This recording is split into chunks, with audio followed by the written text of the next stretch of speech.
The fluorescent lights flickered overhead like artillery flashes, each pulse sending tremors through Marcus Reeves's damaged nervous system. Every morning he'd report to the assembly line at Midwest Manufacturing, fighting a war no one could see, the invisible battle raging inside his mind since Fallujah. When management terminated him for excessive breaks, they thought they were cutting dead weight from the production floor. They had no idea they'd just declared war on a decorated combat veteran who'd survived far worse than corporate politics. What they didn't count on was Sara Winters, the plant's new safety inspector with her own military background and a stack of federal regulations that protected veterans like Marcus. What happens when a company's attempt to boost productivity violates not just workplace rights, but the honor code of those who served? Subscribe to our channel if this story of resilience and justice speaks to you. Marcus Reeves arrived at Midwest Manufacturing at 5:45 a.m., 15 minutes before his shift began, just as he had every day for the past 3 years.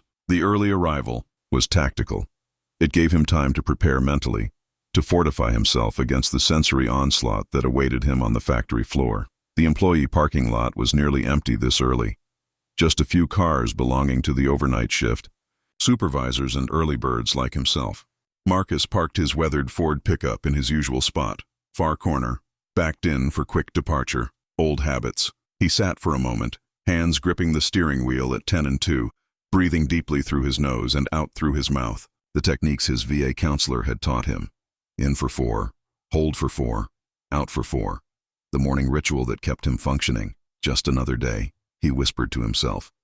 Just another mission. The assembly line at Midwest Manufacturing produced industrial HVAC components.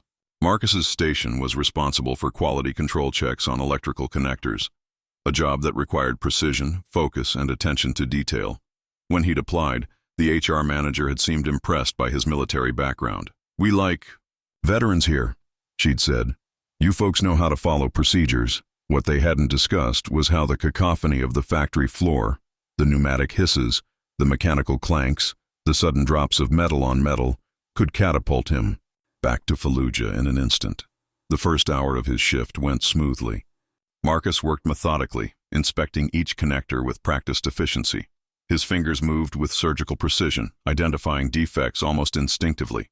This was the good part of the job, when he could lose himself in the rhythm of the work, when the focus drowned out the noise both inside and outside his head.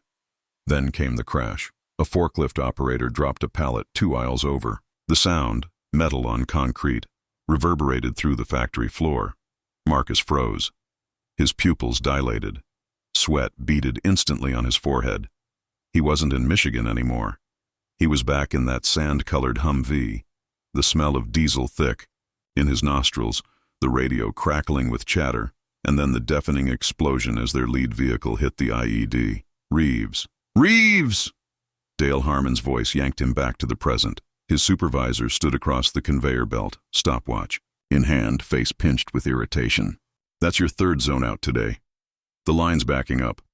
Marcus blinked away the desert dust that wasn't there. "Sorry, sir. Just need a minute." "You've had several minutes already. Look, I get that you've got issues, but we've got quotas to meet." Marcus nodded, swallowing the explanation that would fall on deaf ears anyway.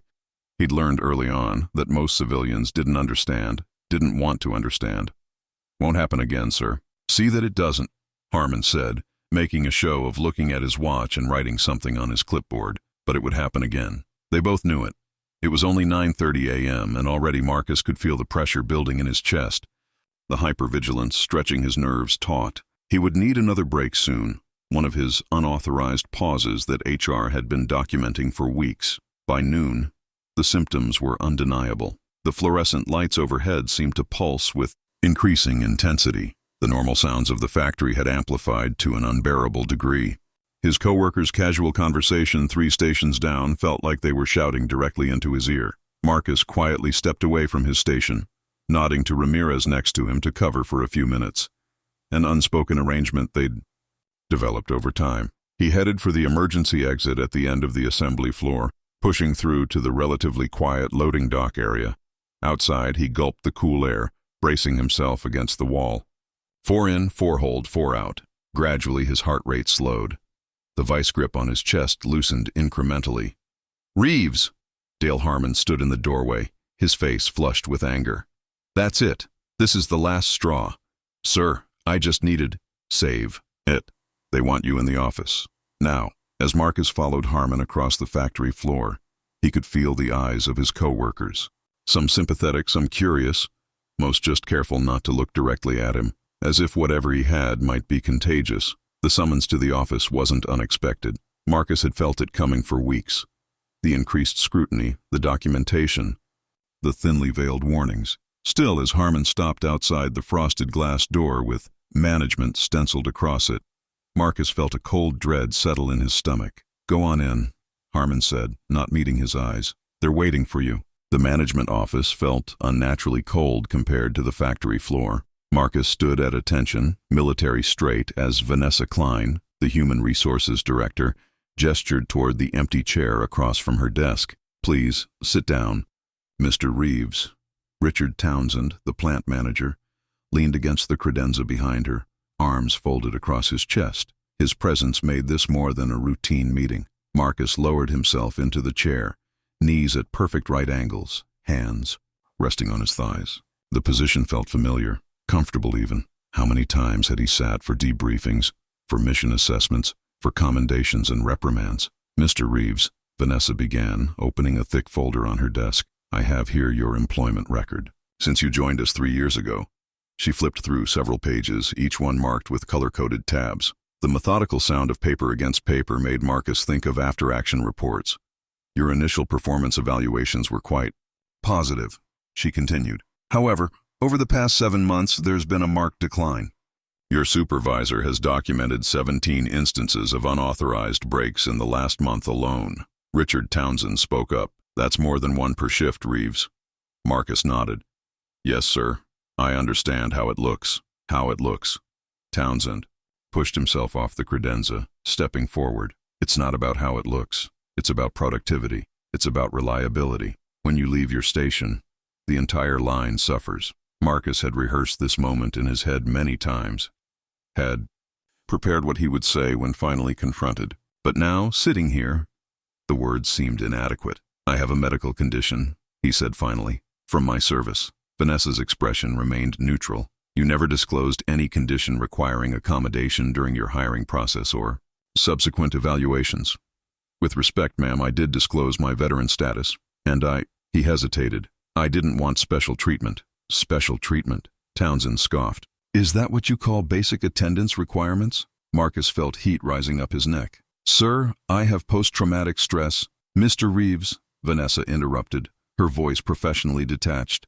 While we appreciate your military service, Midwest Manufacturing has clear policies regarding attendance and productivity.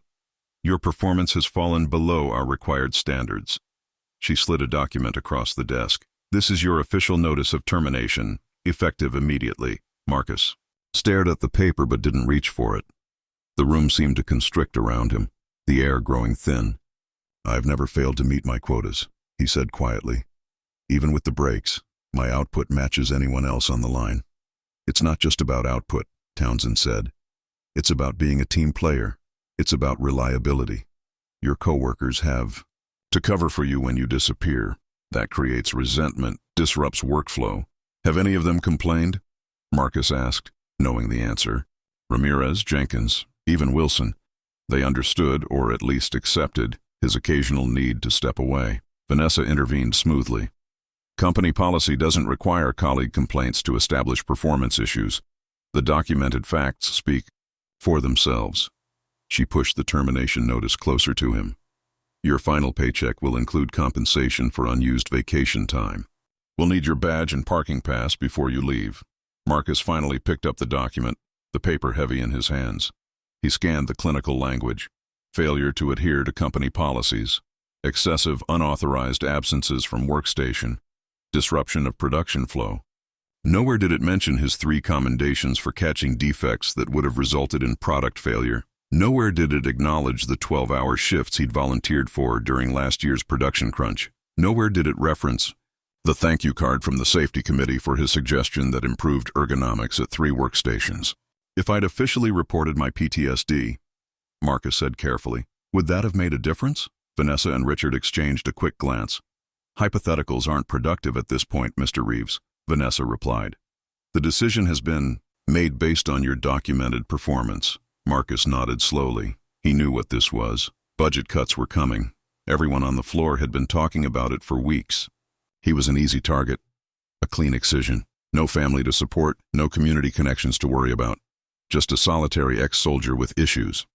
I understand, he said, reverting to the military terseness that had become his shield. He signed the acknowledgement line on the termination notice, his signature precise and controlled. Then he unclipped his ID badge and placed it on the desk alongside his parking pass. You'll be escorted to collect your personal belongings, Vanessa said, a hint of discomfort finally breaking through her professional veneer. Company policy. Of course, Marcus replied. Can't have the unstable vet wandering around unsupervised. The comment landed exactly as intended. Vanessa flinched slightly, and Townsend's jaw tightened. Dale Harmon was waiting outside the office door, clearly having been briefed on his role in this final act. He avoided Marcus's gaze as they walked back to the assembly line, where Marcus's locker contained nothing more than a spare shirt, a photograph of his old unit, and a half-empty bottle of over-the-counter painkillers. The floor grew quiet as they approached, the usual mechanical symphony muted by human curiosity. Workers glanced up, then quickly away, the news spreading through the unspoken telegraph of workplace gossip. Ramirez stepped away from his station, moving toward Marcus, but Harmon raised a hand to stop him. Back to work, everyone. Nothing to see here. Marcus emptied his locker methodically, each movement precise and controlled. The photograph he handled with particular care. 7 men in desert camo, arms around each other's shoulders, dust and exhaustion visible even through their smiles. Only 3 of them had made it home. With his few possessions tucked under his arm, Marcus followed Harmon to the main entrance. At the door, his supervisor finally spoke. For what it's worth, Reeves, I didn't agree with this. Marcus looked at him, really looked at him, for perhaps the first time. Harmon was younger than he'd realized, probably early 30s, with the soft physique of someone who'd never known physical hardship. Then why didn't you say something? Marcus asked. Harmon shrugged uncomfortably. We all have bills to pay. Marcus nodded. Yes, sir. We certainly do. He pushed through the exit door into the brightness of early afternoon, momentarily disoriented by the shift in light and sound.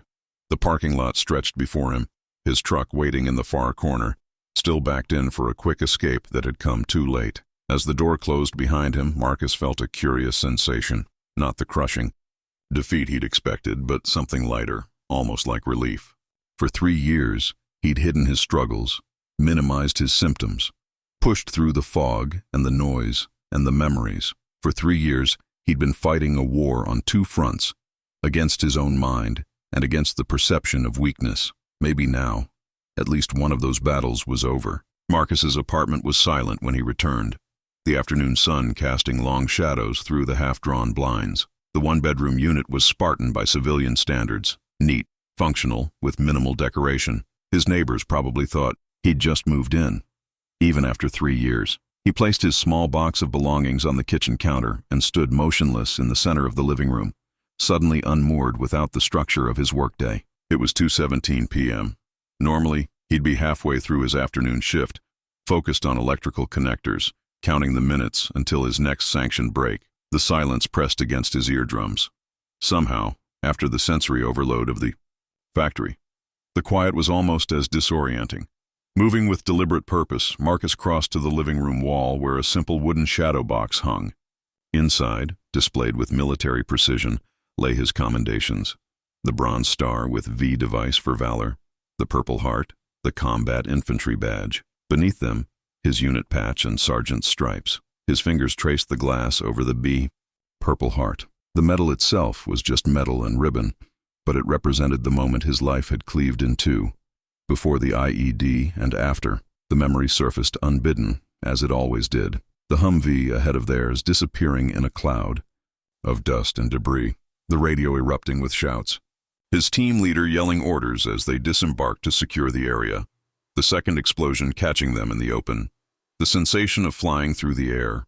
The ringing silence followed by screams that he later realized were his own as he crawled toward Jenkins, trying to stop the bleeding with hands that wouldn't cooperate. Marcus closed his eyes, forcing the images back down. 4 in, 4 hold. 4 out. When he opened them again, his gaze shifted to the small table beside his recliner. The orange prescription bottles stood in a neat row. Sertraline for the depression, prazosin for the nightmares, diazepam for the acute episodes. The VA psychiatrist had prescribed them reluctantly, warning they were just tools, not solutions. Pharmaceutical band-aids, the doctor had called them. The real healing comes from therapy and lifestyle management. Marcus had nodded dutifully during every appointment, had attended the required group sessions, had practiced the mindfulness techniques, but he'd stopped short of requesting formal workplace accommodations. That would have meant disclosure, documentation, becoming the PTSD guy at work. Now, standing in his too quiet apartment with no job to return to tomorrow, that decision seemed foolish. The cell phone in his pocket vibrated. Marcus checked the screen. Dr. Eleanor Wright, his VA counselor. News traveled fast. "Marcus," she said when he answered. "I just heard from Alex Ramirez. He said you were let go today." Ramirez had served 2 tours in Afghanistan before Marcus had even enlisted. They weren't friends exactly, but there was the unspoken bond of shared experience. "Yes, ma'am," Marcus confirmed. "Excessive breaks, disruption of workflow." "Bullshit," Dr. Wright replied, the profanity incongruous with her usual professional demeanor. "That's discrimination, plain and simple. You have rights under the Americans with Disabilities Act and USERA." Marcus lowered himself into his recliner. "I never filed for accommodations. Did they know you're a combat veteran with PTSD?" "They knew I served. I mentioned the PTSD today, but it was too late by then." "Did you ever discuss your need for breaks because of your condition?" "Not officially. I just took them when I needed them." Dr. Wright sighed, and Marcus could picture her removing her glasses to rub the bridge of her nose, as she often did during their sessions when he was being particularly stubborn. "Marcus, you don't have to suffer in silence. There are systems in place to protect veterans like you. We can file a complaint with the Equal Employment Opportunity Commission. We can get you reinstated with back pay and proper accommodations." "More battles," Marcus said quietly. "More fights. Sometimes fighting is the only way forward." Marcus stared at the row of medication bottles. "I'm tired of fighting, Doc." The silence on the line stretched for several seconds. "I understand," Dr. Wright finally said. "But think about this, not just for yourself, but for other vets who might face the same situation. Companies can't be allowed to discard veterans when their service-related disabilities become inconvenient." After they hung up, Marcus sat motionless in his recliner as the afternoon light shifted and dimmed across his sparse living room. On the coffee table in front of him lay a stack of bills: rent, utilities, car payment, insurance. The termination notice had mentioned his final paycheck, but that wouldn't last long. He'd been careful with money, had some savings, but without income, the clock was ticking. The thought of job hunting, of interviews where he'd have to explain the gap in his employment, of starting over somewhere new with the same challenges, settled like a lead weight in his stomach. His phone buzzed again. A text from Ramirez. "This is wrong, Sarge. You should fight it." Marcus didn't respond. Instead, he rose and moved to the kitchen, where he mechanically began preparing a simple dinner. Protein, vegetables, minimal processing. The routine was comforting, requiring just enough focus to quiet his thoughts temporarily. As he ate at his small kitchen table, Marcus found himself calculating timelines. How long until his savings ran out? How long until he'd need to consider moving to somewhere cheaper? How long until he'd have to swallow his pride and apply for additional VA benefits? The structured planning helped, gave him a sense of control. This was just another tactical situation. Assess resources, identify objectives, develop contingencies. But as darkness fell and Marcus prepared for bed, another routine, another checklist of tasks completed in precise order. He couldn't escape. The fundamental truth that had been laid bare today: civilian life operated by different rules than the military. There, his hypervigilance had been an asset. His attention to detail had saved lives. His readiness for crisis had earned him commendations. Here, those same traits made him difficult, unreliable, a liability to be cut when budgets tightened. He lay in bed staring at the ceiling. Marcus realized he faced a choice. He could retreat, minimize his exposure, find work that accommodated his condition without requiring disclosure or confrontation, or he could stand his ground and fight, not just for himself but for the principle of the thing. The decision wasn't one he could make tonight, exhausted and raw from the day's events.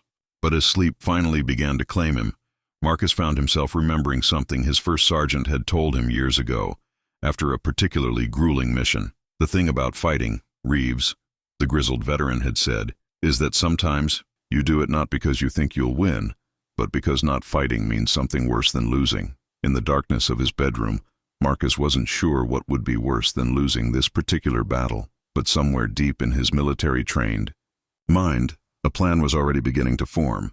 Sara Winters arrived at Midwest Manufacturing precisely 7 minutes before her scheduled orientation, early enough to demonstrate punctuality, but not so early as to inconvenience anyone. It was a calculation she'd made instinctively, the same way she'd selected her outfit, professional but practical, with low-heeled boots that wouldn't slow her down on the factory floor. The receptionist directed her to wait in the lobby, where Sara sat with perfect posture, her leather portfolio balanced on her knees. Inside it were her credentials: master's degree in occupational safety and health, OSHA certification, and 5 years of experience as a safety specialist for a defense contractor. What her resume didn't mention was her 4 years as a military police investigator before that. Some skills were better demonstrated than documented. Ms. Winters, a woman in her 50s with an immaculate bob and a name badge identifying her as Vanessa Klein, HR Director, appeared in the lobby. "Welcome to Midwest Manufacturing. We're delighted to have you joining our team." Sara rose smoothly, extending her hand. "Thank you, Ms. Klein. I'm looking forward to getting started." "Please call me Vanessa. We try to maintain a collegial atmosphere here." Her smile didn't quite reach her eyes. "Let's begin with the paperwork, and then Richard Townsend, our plant manager, will give you a tour of the facility." The next hour passed in a blur of forms, policies, and corporate welcome videos. Sara absorbed it all with the focused attention she'd honed during military briefings. She noted what was emphasized and what was glossed over. Productivity and efficiency received frequent mention. Worker safety was acknowledged, but framed primarily in terms of lost time and compensation claims. By 10 a.m., she was walking the factory floor with Richard Townsend, a broad-shouldered man with a permanent furrow between his eyebrows. "We produce components for industrial HVAC systems," he explained as they navigated between workstations. "Everything from simple ducting to complex electronic control modules." Sara nodded, but her attention was already cataloging potential safety issues.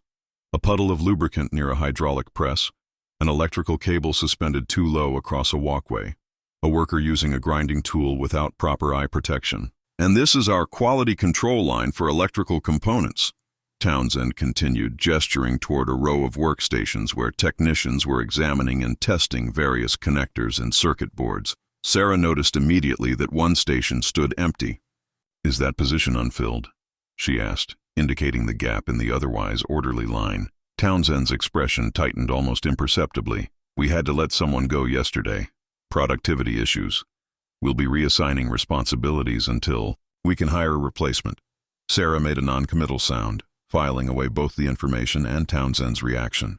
In her experience, productivity issues often meant something more complicated. The tour continued through the shipping department, maintenance bay, and finally to a small office near the loading docks that would be hers. It was utilitarian, but sufficient. A desk, computer, filing cabinet, and a window overlooking the employee parking lot. "Your primary responsibility will be ensuring OSHA compliance," Townsend explained. "Monthly safety inspections, incident reports, training coordination. You'll report directly to me, with a dotted line to HR for policy matters." "And if I identify safety concerns that require immediate attention?" Sara asked. "You'll submit recommendations through our standard procurement and maintenance procedures," Townsend replied smoothly. "Everything needs proper documentation and approval." Translation: "Don't expect anything to happen quickly." "I understand," Sara said. "Documentation is essential. I'll want to review past incident reports and inspection records to establish a baseline." "Of course. Vanessa can provide access to those files. Just remember, we're running a business here, not a government agency. Practical solutions that maintain productivity are what we're after." The warning was clear enough. Don't rock the boat. Don't cost us money. Don't slow things down. After Townsend left, Sara spent the rest of the morning setting up her workspace and familiarizing herself with the company's safety management software. It was outdated by at least 5 years, but functional. At lunch, she opted to eat in the employee cafeteria, rather than join the management team in their separate dining area. It was a deliberate choice. In her experience, you learned more about a workplace by observing the rank and file than by listening to executive talking points. She selected a table near a group of assembly line workers, not close enough to eavesdrop, obviously, but within range to observe. They spoke quietly among themselves, occasionally glancing toward management's section of the cafeteria. "Can't believe they fired him," one worker muttered. "Man survived Fallujah but couldn't survive Harmon's clipboard." "Keep your voice down," another warned. "You want to be next?" Sara maintained her focus on her sandwich, her posture relaxed but her senses fully engaged. Military training had taught her how to be present without being noticed. "Reeves never complained, never missed quota," the first worker continued, more quietly now. "So he needed a few minutes outside sometimes." "Big deal. Company doesn't care about that," a third voice joined in. "Numbers on a spreadsheet, that's all we are." Sara finished her lunch without hurry, deposited her tray at the designated station, and returned to her office. The name Reeves was now filed alongside fired and Fallujah in her mental case notes. In the afternoon, she began reviewing safety records, methodically working backward through incident reports and inspection documents. Midwest Manufacturing's statistics were slightly below industry average for reportable incidents. Not terrible, but not exemplary either. Around 3 p.m., Vanessa Klein stopped by her office. "Getting settled in?" the HR director asked, hovering in the doorway. "Yes, thank you," Sara replied. "I'm just reviewing the safety history to identify any patterns or recurring issues." "Excellent. Thoroughness is important." Vanessa hesitated. "I should mention that we've been under some financial pressure lately. Corporate is expecting improved efficiency metrics this quarter." Sara smiled politely. "Safety and efficiency aren't mutually exclusive. In fact, a well-designed safety program typically improves productivity by reducing downtime and turnover." "Of course," Vanessa agreed. "It's just important that we all understand the company's priorities right now." After Vanessa left, Sara continued her methodical review of documentation. At 4:30, she made her way to HR to return some files and request additional records. The HR suite was empty, Vanessa and her assistant apparently having left early. On the assistant's desk, a folder lay open, "Personnel, Confidential," stamped across its cover. Sara wouldn't normally have looked, but the name on the visible document caught her eye, Marcus Reeves. Glancing quickly toward the door, Sara allowed herself a brief scan of the top page. It was a termination notice citing excessive unauthorized breaks and disruption of workflow. At the bottom was a handwritten note, mentioned PTSD during exit. No prior accommodation requests on file. Potential liability? Sara committed the details to memory without touching the folder. Then she placed her borrowed files in the return tray and departed. As she drove home that evening, Sara mentally pieced together what she'd learned. A combat veteran with PTSD had been terminated for behavior that was likely related to his condition. He hadn't formally requested accommodations, but management was clearly concerned about potential legal repercussions. It wasn't why she'd taken the job at Midwest Manufacturing. Her goal had been simple: a stable position with regular hours away from the high-pressure defense industry where too many people knew her history, a place to use her skills without the baggage of her past. But Sara Winters had never been able to walk away from an injustice. It was what had driven her to become an MP investigator. It was what had driven her to report misconduct by superior officers, despite the career-ending consequences. And it appeared that, despite her best intentions, it might be what prevented her from keeping a low profile at Midwest Manufacturing. The next morning, Sara arrived 30 minutes before her official start time. The early hour ensured minimal scrutiny as she made her way to the security office, where overnight surveillance footage was monitored and archived. "Morning, Ms. Winters," greeted the security supervisor, a retired police officer named Frank Daniels. "Bit early for your safety rounds, isn't it?" Sara smiled, projecting casual friendliness. "Just trying to get ahead of things. Actually, I was hoping to review some security footage as part of my initial assessment." "What kind of footage are you looking for?" Frank asked. Curious but not suspicious. "I'd like to establish baseline movement patterns on the factory floor. Where people congregate, high traffic areas, escape route usage. It helps me identify potential bottlenecks or hazards."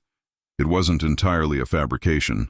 Such analysis was part of standard safety protocols. But Sara had a more specific objective in mind. "Makes sense," Frank nodded. "We keep about 3 months of footage before it gets archived." "What time frames are you interested in?" Let's start with the past month. Focusing on the assembly area for electrical components, Frank showed her how to access the system and navigate the time-stamped footage. Just remember, company policy is that all security footage reviews need to be logged and justified. Of course, Sara agreed. I'll document everything properly. Once alone with the monitors, Sara quickly located the workstation that had been empty during her tour. In the footage from 2 days prior, she could see a man in his early 30s working there. Tall, lean, with the unmistakable military bearing that never quite leaves a soldier. Marcus Reeves. Sara watched him work for several minutes. His movements were precise, efficient. He clearly knew his job well. Then came an incident. A loud crash from somewhere off camera. Sara couldn't hear it, but she saw the effect immediately. Reeves froze. His body went rigid, his gaze fixed on something only he could see. Classic hypervigilance response. After several seconds, he visibly forced himself back to the present, but his hands had begun to tremble slightly. He glanced around, then stepped away from his station, saying something to the worker next to him. The other man nodded and shifted position slightly to keep an eye on Reeves's workstation. Sara followed Reeves through different camera angles as he made his way to an emergency exit. Outside, in the relative quiet of the loading dock, he braced himself against the wall and performed what she immediately recognized as a breathing exercise. 4 count in, 4 count hold, 4 count out. Standard military technique for managing acute stress. After approximately 3 minutes, Reeves straightened, composed himself, and returned to his workstation. The entire episode had been handled with minimal disruption. The co-worker, Ramirez, according to his name badge, had maintained workflow in Reeves's absence. Sara checked the timestamp, then skipped ahead several hours. She found 2 more similar incidents that day, each following the same pattern: a triggering event, a brief dissociative episode, a controlled retreat to regulate his breathing, and a return to work. She continued reviewing footage from previous days, establishing a pattern. Reeves typically took these brief breaks 2 to 3 times per shift. They rarely lasted more than 5 minutes. And crucially, she could almost always identify a clear sensory trigger, a loud noise, a particular mechanical sound, or occasionally, simply the cumulative stress of sustained hypervigilance in the chaotic factory environment. This wasn't an employee slacking off. This was textbook PTSD management. Sara documented her observations meticulously, noting timestamps, durations, and observable triggers. She then switched to production records, cross-referencing the dates and times of Reeves's breaks with his output metrics. The data confirmed her suspicion. Despite his brief absences, Reeves consistently met or exceeded expected quotas. His quality control catches were above average, with fewer defects missed than most of his colleagues. By mid-morning, Sara had compiled enough evidence to form a preliminary assessment, but she needed more context. She needed to understand the social dynamics at play. During her lunch break, she casually positioned herself near Ramirez in the cafeteria line. "New safety inspector, right?" he asked, noticing her observation. "That's right. Sara Winters." She extended her hand. "You work on the electrical assembly line?" "Alex Ramirez. Quality control." His handshake was firm, his expression guarded. "I notice there's an empty station in your section," Sara remarked, keeping her tone conversational as they moved through the line. "Someone out sick?" Ramirez's posture stiffened slightly. "No, Marcus got fired. Took too many breaks, apparently." "That's unfortunate," Sara said. "Was his work substandard?" "Hell no," Ramirez replied, then glanced around and lowered his voice. "Look, I probably shouldn't be talking about this, but it wasn't right what they did. Marcus was solid. Best eye for defects on the line. Then why? Management's been looking to cut headcount. Budget pressure from corporate." Ramirez selected a sandwich from the cooler. Marcus was an easy target. Kept to himself mostly. No family around here raising a fuss if he got let go. Sara nodded thoughtfully. "He was military, right? I overheard. Someone mentioned Fallujah. 3 tours in Iraq. Sergeant. Infantry." Ramirez's tone held the unmistakable respect of one veteran for another. "He came back different, you know. We all do, but some more than others. You served too?" "Afghanistan. 2 tours." Ramirez studied her more carefully. "You?" "MP. 4 years." She didn't elaborate and he didn't press. "Then you get it," he said simply. Marcus needed those breaks. Loud noises, too much stimulation. It would trigger something. But he managed it. Never complained, never asked for special treatment. Just needed a few minutes to get his head straight. Did management know about his condition? Ramirez shrugged. He didn't broadcast it. Put veteran on his application, but I don't think he ever formally disclosed the PTSD. Didn't want to be treated differently. They had reached the cashier. Sara paid for her lunch, then turned back to Ramirez. Thanks for the insight. I'm still learning how things work around here. Ramirez gave her a knowing look. Word of advice? Be careful who you ask about Marcus.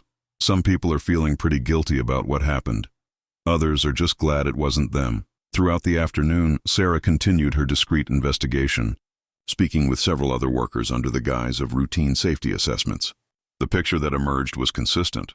Marcus Reeves had been respected for his work ethic and precision. His occasional brief absences had been accommodated informally by his colleagues. No one reported any negative impact on overall productivity. Around 3 p.m., Sara made her way to the Human Resources Department, where she requested access to the complete employee file for the electrical assembly section. I need to review training certifications and safety incident history, she explained to the HR assistant. It's part of my initial assessment. While waiting for the files, Sara noticed a senior HR specialist working at a nearby desk. The woman's nameplate identified her as Judith Reynolds. You're the new safety manager, right? Judith asked, glancing up.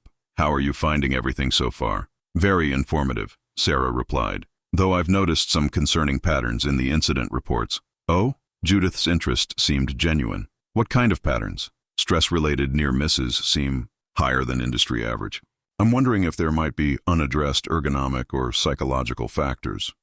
Judith hesitated, then lowered her voice. Between us? I've been pushing for better mental health resources for years. We have several veterans on staff who could benefit, but it's always budget this, liability that. Sara nodded sympathetically. I've seen that at other companies too. Sometimes it takes an incident with legal implications to drive change, like what happened with Reeves, Judith murmured, then looked alarmed at her own candor. I shouldn't have said that. Employee confidentiality, I understand, Sara assured her. But as safety manager, I should probably be aware of any terminations related to workplace behavior or performance. For pattern recognition, Judith seemed to weigh her professional obligations against her evident discomfort with recent events. His file should be included in what you requested, she finally said. Just read between the lines. The HR assistant returned with the requested files, and Sara thanked them both before returning to her office. Among the documents was indeed Marcus Reeves's employee file. She reviewed it carefully, noting the steady decline in supervisor assessments over recent months despite consistent quality metrics. Most telling was a memo dated 3 weeks before Reeves's termination. From corporate headquarters to plant management, it outlined a mandated 15% reduction in workforce costs by the end of the quarter, with specific instructions to identify underperforming personnel and redundant positions. Someone had circled several names on an attached employee list. Marcus. Reeves's name was at the top. Sara also discovered something else. Reeves had in fact disclosed his veteran status on his initial application. A standard follow-up question asked if he had any service-related conditions requiring accommodation. He had checked no. It was a common choice among veterans, particularly combat veterans. The stigma around PTSD remained powerful, especially in industrial environments where any suggestion of mental instability could be perceived as a liability. Many chose to manage their symptoms privately rather than risk discrimination or special treatment, but that choice had left Reeves vulnerable. Without formal accommodation requests on record, his breaks could be classified as unauthorized absences rather than protected disability management. By the end of the day, Sara had compiled a substantial file. The evidence suggested a clear pattern. A valued employee with a service-related disability had been targeted for termination during a budget reduction initiative, using his disability-related behavior as justification. It was precisely the type of case that would interest the Equal Employment Opportunity Commission and potentially violate both the Americans with Disabilities Act and the Uniformed Services Employment and Reemployment Rights Act. As she drove home that evening, Sara wrestled with her next move. Technically, this wasn't her problem. Her job was plant safety, not personnel disputes or veterans advocacy. Getting involved could jeopardize her new position, a position she'd taken specifically to avoid controversy and conflict after her tumultuous exit from military service. But as she stopped at a red light, Sara's eyes caught her reflection in the rearview mirror. The face looking back at her was the same one that had stared back years ago, when she'd discovered senior officers covering up sexual assault allegations at her base. The same face that had looked back at her when she'd been told to let it go and think about your career. She hadn't let it go then. The question was whether she still had the same courage now, when all she'd wanted from this job was quiet and stability. The light turned green. Sara made a decision and a right turn, away from her apartment and toward the address she'd memorized from Marcus Reeves's personnel file. Marcus was cleaning his service pistol when the knock came at his door. 3 sharp raps, precise and deliberate, not the hesitant tap of a neighbor or the rhythmic pattern of a friend. This was someone who expected to be answered. He set the disassembled Beretta on the cleaning cloth and moved silently to the entryway. Years of tactical training didn't simply disappear because you exchanged desert camo for civilian clothes. He checked the peephole, one hand instinctively reaching for a sidearm that wasn't there. A woman stood in the hallway, early 30s, medium height, athletic build. Her posture was erect, weight evenly distributed, hands visible at her sides. Military, or former military. The recognition was instant and visceral. Marcus opened the door but maintained his position in the frame, blocking entrance. "Marcus Reeves?" the woman asked, though her tone suggested she already knew the answer. "Who's asking?" His voice was neutral, neither hostile nor welcoming. "Sara Winters. I'm the new safety manager at Midwest Manufacturing." She held up an ID badge. "May I come in? I'd like to discuss your recent termination." Marcus studied her for a long moment. Her face was composed, professional, but there was something in her eyes, a determination, an intensity, that sparked recognition. He'd seen that look before, in soldiers who wouldn't back down from what they believed was right, regardless of consequences. "Why would the safety manager care about an HR decision?" he asked. "Because I believe your firing may have violated federal law." She met his gaze directly. "And because I don't like seeing fellow veterans get screwed over." The word veteran shifted something in the air between them. Marcus stepped back, opening the door wider. 10 minutes, he said. "That's all I'm promising." Sara nodded and entered the apartment, her eyes making a quick, practiced sweep of the space, noting exits, sight lines, potential hazards. It was automatic, the same assessment Marcus himself performed whenever entering an unfamiliar environment. "You were military police," he observed, gesturing toward the living room. Sara raised an eyebrow. "How did you know?" "The way you cleared the room just now. Infantry does it looking for threats. MPs do it looking for evidence." A small smile crossed her face. "Criminal Investigation Division, actually. 4 years, then honorable discharge as a captain." Marcus indicated she should take a seat on the couch while he settled into his recliner. The disassembled pistol on the coffee table between them didn't seem to faze her. "So," he said, "you've been at Midwest, 2 days? And you're already investigating employee terminations?" "I notice things," Sara replied simply.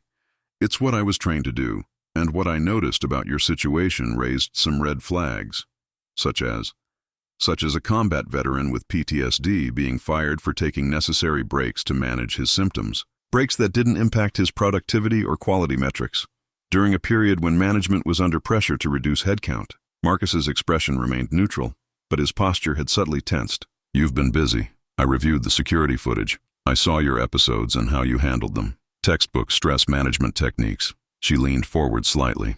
"Those weren't unauthorized breaks, Mr. Reeves. They were reasonable accommodations for a service-related disability." "I never requested accommodations," Marcus pointed out. "Never formally disclosed my PTSD. You disclosed your veteran status, and management was clearly aware of your condition, even if it wasn't officially documented. The law doesn't require magic words or specific forms. If an employer is aware of a disability, they have obligations." Marcus watched her carefully. "Why are you doing this? You just started there. Getting involved in something like this could jeopardize your position." Sara was quiet for a moment, considering how much to reveal. "Let's just say I have experience with organizations that prioritize convenience over principles, and I'm not particularly good at looking the other way." Something in her tone resonated with Marcus. There was history there, pain perhaps, but also conviction. "You said 10 minutes, she continued, "so I'll be direct.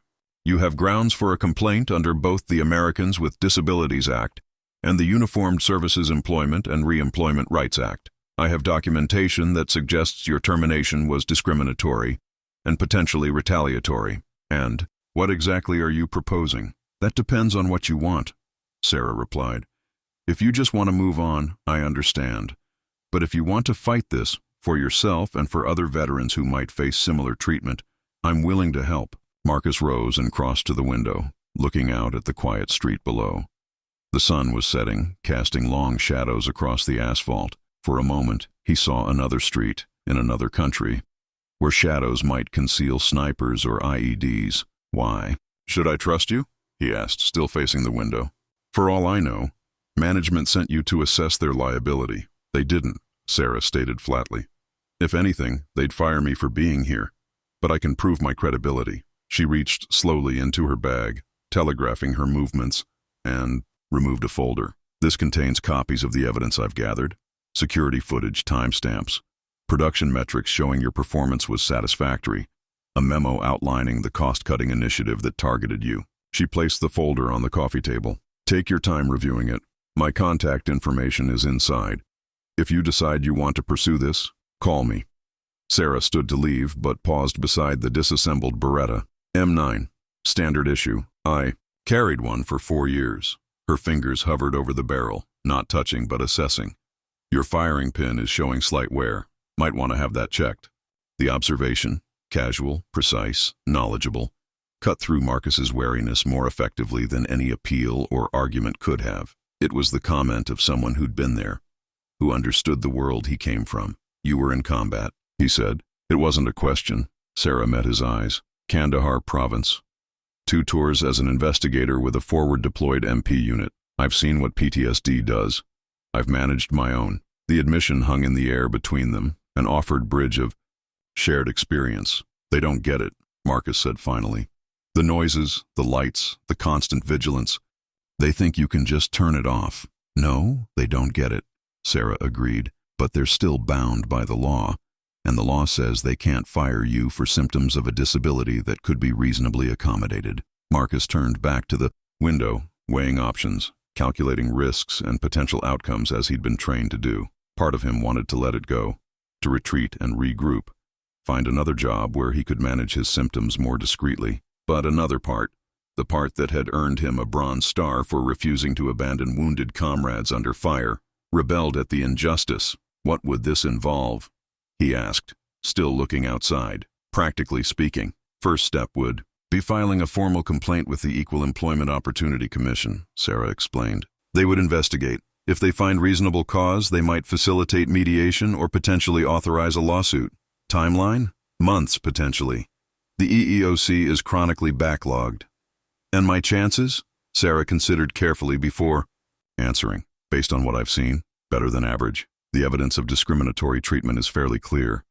But corporate legal teams have resources and tactics. Nothing is guaranteed. Marcus turned from the window, his decision made. I'll need to see verification of everything you've told me. And I want to understand exactly what I'm getting into before I commit to anything. Sara nodded. That's reasonable. The folder contains preliminary evidence. I can provide more, including my own credentials, if that would help establish trust. It would, Marcus confirmed. Then, after a pause, would you like some coffee? This might take more than 10 minutes after all. It was a small gesture, but significant. The extension of basic hospitality, an acknowledgement that she had at least earned a hearing. Coffee would be great, Sara replied. As Marcus moved to the kitchen, she remained standing, giving him space. Her gaze fell on the shadow box of military honors on the wall. The Bronze Star with V device, the Purple Heart. Fallujah? She asked, nodding toward the display. Second battle. November 2004. Marcus measured coffee grounds with precision. You? Kandahar. 2009 and 2012.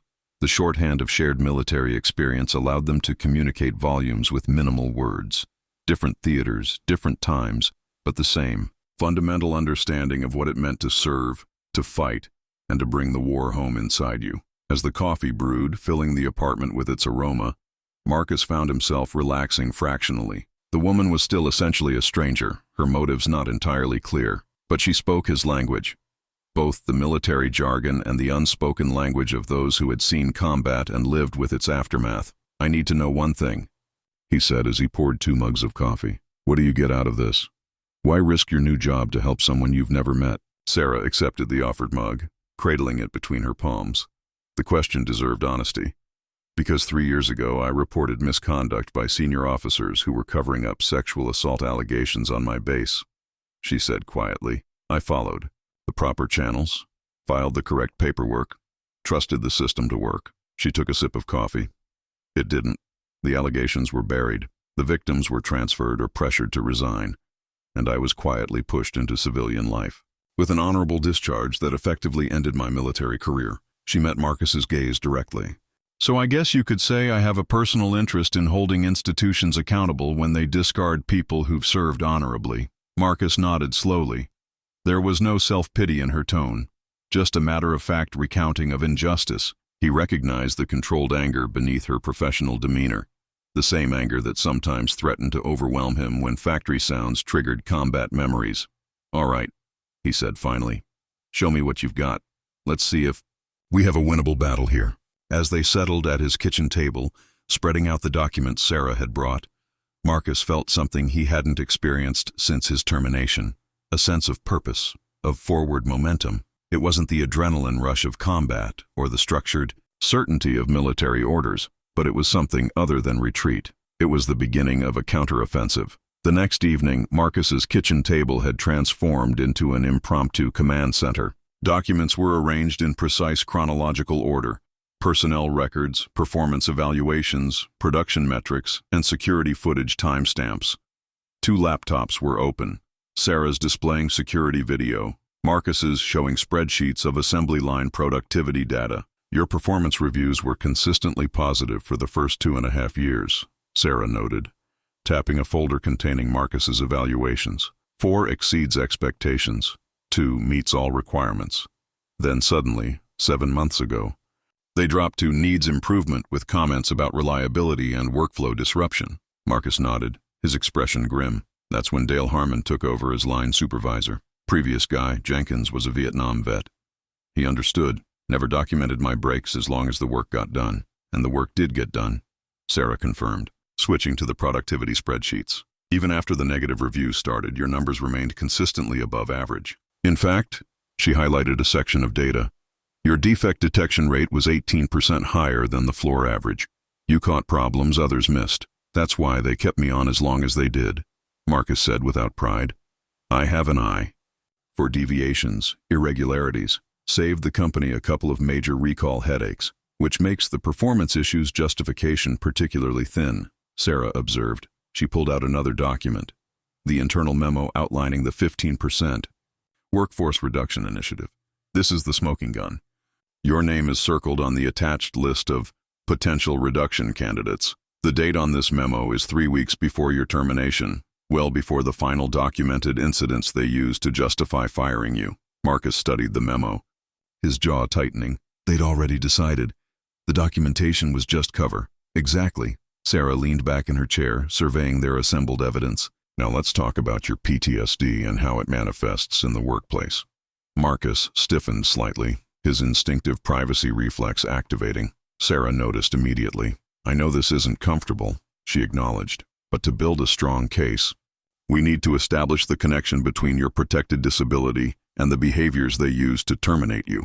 After a moment, Marcus nodded. The factory floor is challenging. Constant noise, unpredictable sounds, fluorescent lights that flicker at just the wrong frequency. Some days are better than others. But when it gets overwhelming, you need to step away briefly to regulate. Sara finished. I saw it in the footage. Classic stress management technique. The breaks were never about avoiding work, Marcus said, frustration edging his voice. They were about preventing a full-blown episode on the factory floor, about staying functional, which is exactly what reasonable accommodation is meant to address. Sara pulled up a document on her laptop. The ADA defines reasonable accommodation as modifications that enable employees with disabilities to perform essential job functions. Brief breaks for symptom management clearly qualify, especially when, as the production data shows, they didn't impact your overall performance. She turned the laptop toward him, displaying relevant sections of the Americans with Disabilities Act. Even without a formal accommodation request, employers are obligated to engage in what's called an interactive process once they become aware of a disability. They can't just ignore it and then use disability-related behaviors as grounds for termination. Marcus frowned. But I never explicitly told them about my PTSD. You disclosed your veteran status on your application, Sara pointed out, and based on my interviews with coworkers, your symptoms were noticeable enough that management was certainly aware something was going on. Ramirez confirmed that your breaks were an open secret, tolerated until recently. She pulled out another document, the termination notice with the handwritten note about PTSD. Plus, they documented your mention of PTSD during the termination meeting, along with concerns about potential liability. That suggests they recognized the legal implications even as they were firing you. Marcus processed this information, his tactical mind evaluating strengths and vulnerabilities. What about my failure to request formal accommodations? Won't they use that against me? They'll try, Sara acknowledged. But courts have increasingly recognized that mental health conditions like PTSD often involve reluctance to disclose or seek accommodations, particularly among veterans. The stigma is real and well documented. She pulled up another file. Medical.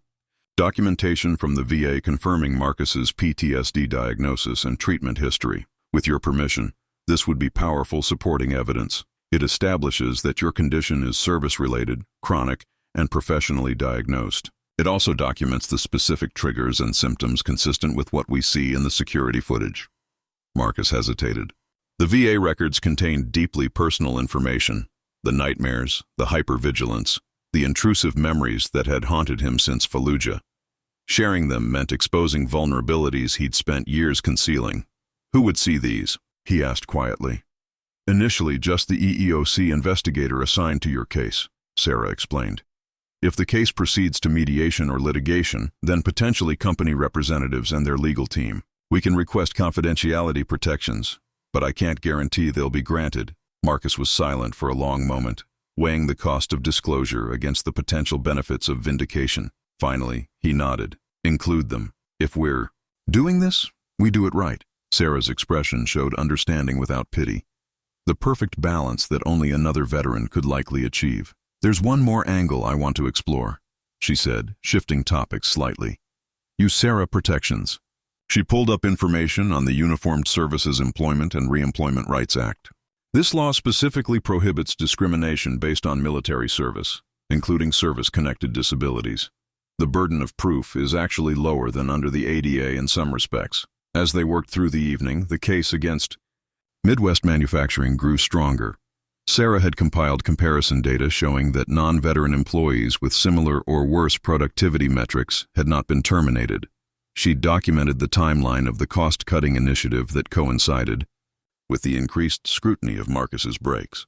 And she'd secured statements from co-workers, Ramirez and 2 others, confirming that Marcus's brief absences had been informally accommodated until management began looking for reduction targets. What about this?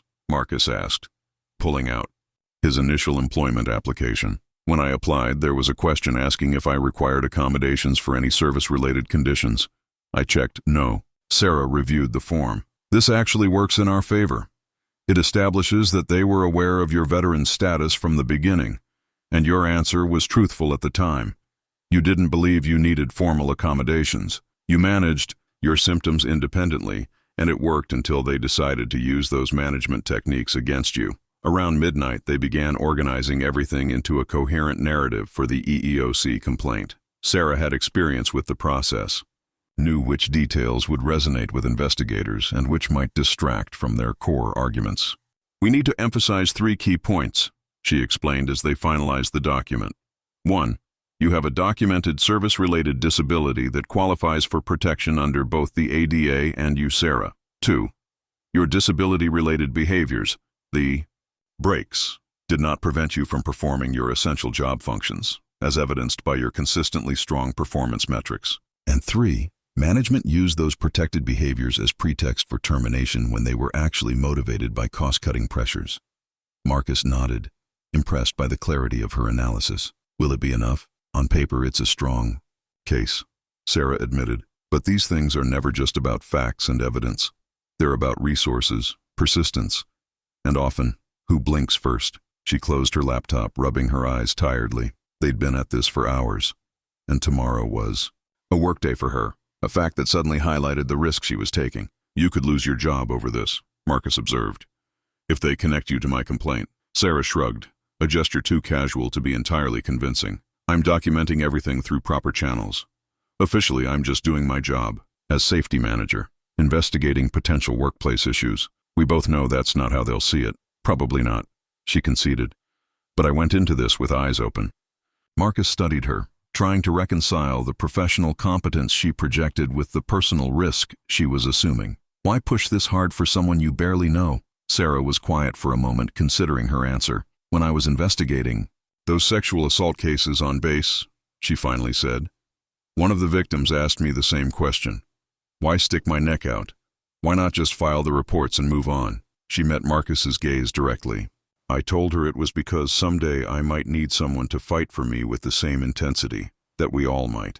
The simple truth of this resonated with Marcus. In combat, you fought hardest not for abstract principles, but for the person next to you, knowing they would do the same.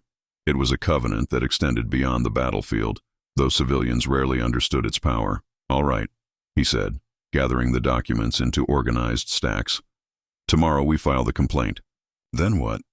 Then we wait for the EEOC's initial response, Sara explained. They'll notify Midwest Manufacturing, which means management will know someone is helping you. They probably won't immediately connect it to me, but we should assume they'll eventually figure it out. And you'll continue gathering evidence from the inside? Sara nodded. As long as I can. There may be others in similar situations.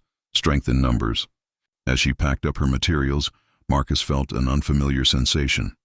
A lightening of the constant vigilance that had become his baseline state. Not optimism exactly, but perhaps its tactical equivalent, the recognition of a defensible position after a long retreat. One more thing, Sara said, pausing at the door. Have you contacted the other veterans who've left Midwest recently? There might be a pattern worth documenting. Marcus shook his head. I wasn't close with many people there. Kept to myself mostly. I have names from HR records. With your permission, I could reach out discreetly. Do it, Marcus agreed. If there's a systemic issue, it should be addressed. After Sara left, Marcus remained at the kitchen table, reviewing the assembled evidence. The precision of their preparation reminded him of mission planning, identifying objectives, assessing resources, anticipating opposition, establishing contingencies. For the first time since his termination, he felt a sense of agency, of forward momentum. The outcome remained uncertain, but the path was clear, and he wasn't navigating it alone. Marcus gathered the documents into a secure folder and stored it carefully. Then he performed his nightly security check. Doors locked, windows secured, lights configured for optimal visibility. The routine was comforting in its familiarity. As he prepared for bed, following his invariable sequence of actions, Marcus realized that Sara had never once suggested his PTSD-related behaviors were excessive or unnecessary.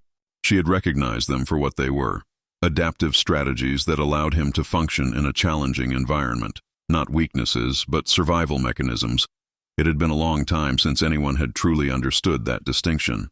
Perhaps, he thought as sleep finally claimed him, that understanding was the most valuable evidence of all. The EEOC complaint had been filed for exactly 9 days when Sara noticed the first signs of corporate blowback. It began subtly, a rescinded invitation to the weekly management meeting, emails suddenly requiring longer response times, colleagues who had been friendly becoming professionally distant. Ms. Winters, Richard Townsend's voice carried across the factory floor as Sara completed her morning safety walkthrough. A moment in my office, please. The plant manager's tone was cordial, but Sara recognized the underlying tension. She followed him to the administrative section, maintaining a neutral expression as they passed curious onlookers. Office summons were rarely good news at Midwest Manufacturing. Townsend's office was a testament to corporate ascension. Photographs with executives, framed achievement certificates, golf trophies from company tournaments, the calculated display of a man who had mastered the system. Please sit down. He gestured to a chair positioned slightly lower than his own, a subtle psychological tactic Sara had encountered many times before. I prefer to stand for brief conversations, she replied with a polite smile. Military habit. A flicker of annoyance crossed Townsend's face as his first small advantage was neutralized. As you wish. He leaned back in his chair. I wanted to discuss some concerns that have been brought to my attention regarding your approach to your role here. What concerns specifically? Sara asked, her posture relaxed but alert. You've been making inquiries outside the standard scope of safety management, accessing personnel records, reviewing security footage, questioning employees about matters unrelated to OSHA compliance. He folded his hands on the desk. Some might interpret these activities as overstepping. I assure you all my actions fall within my responsibilities as safety manager. Sara replied evenly. Workplace stress and psychological factors are recognized safety considerations under current OSHA guidelines. My investigations are thoroughly documented and properly authorized. Townsend's expression hardened slightly. Let's be direct, Ms. Winters. We received notice of an EEOC complaint filed by Marcus Reeves, alleging disability discrimination and wrongful termination. The complaint contains information that could only have come from internal sources. That's concerning? Sara acknowledged, giving nothing away. Have you identified the source?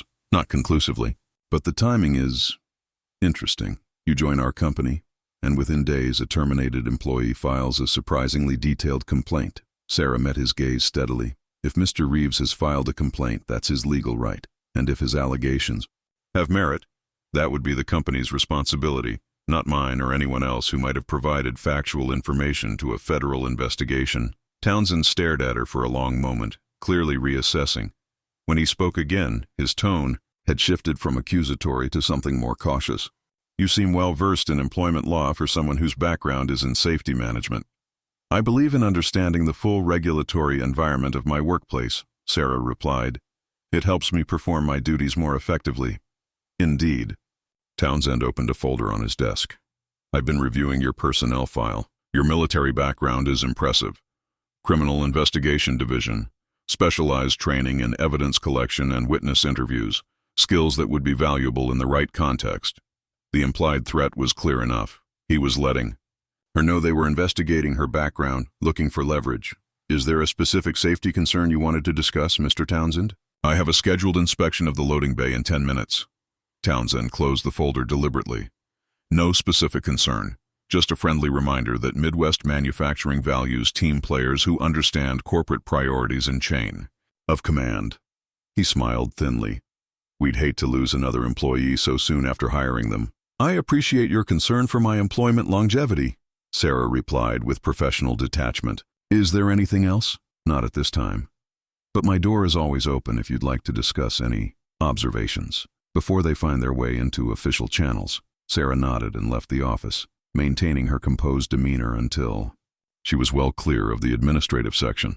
Only then did she allow herself a deep breath, acknowledging the confrontation for what it was, a warning shot. Back in her office, Sara found her computer login temporarily disabled. The IT department apologized profusely when she called, claiming a system update glitch that had affected several users. By the time access was restored 2 hours later, Sara discovered certain folders had been moved or restricted, including security footage archives and accident report databases, standard security protocol updates.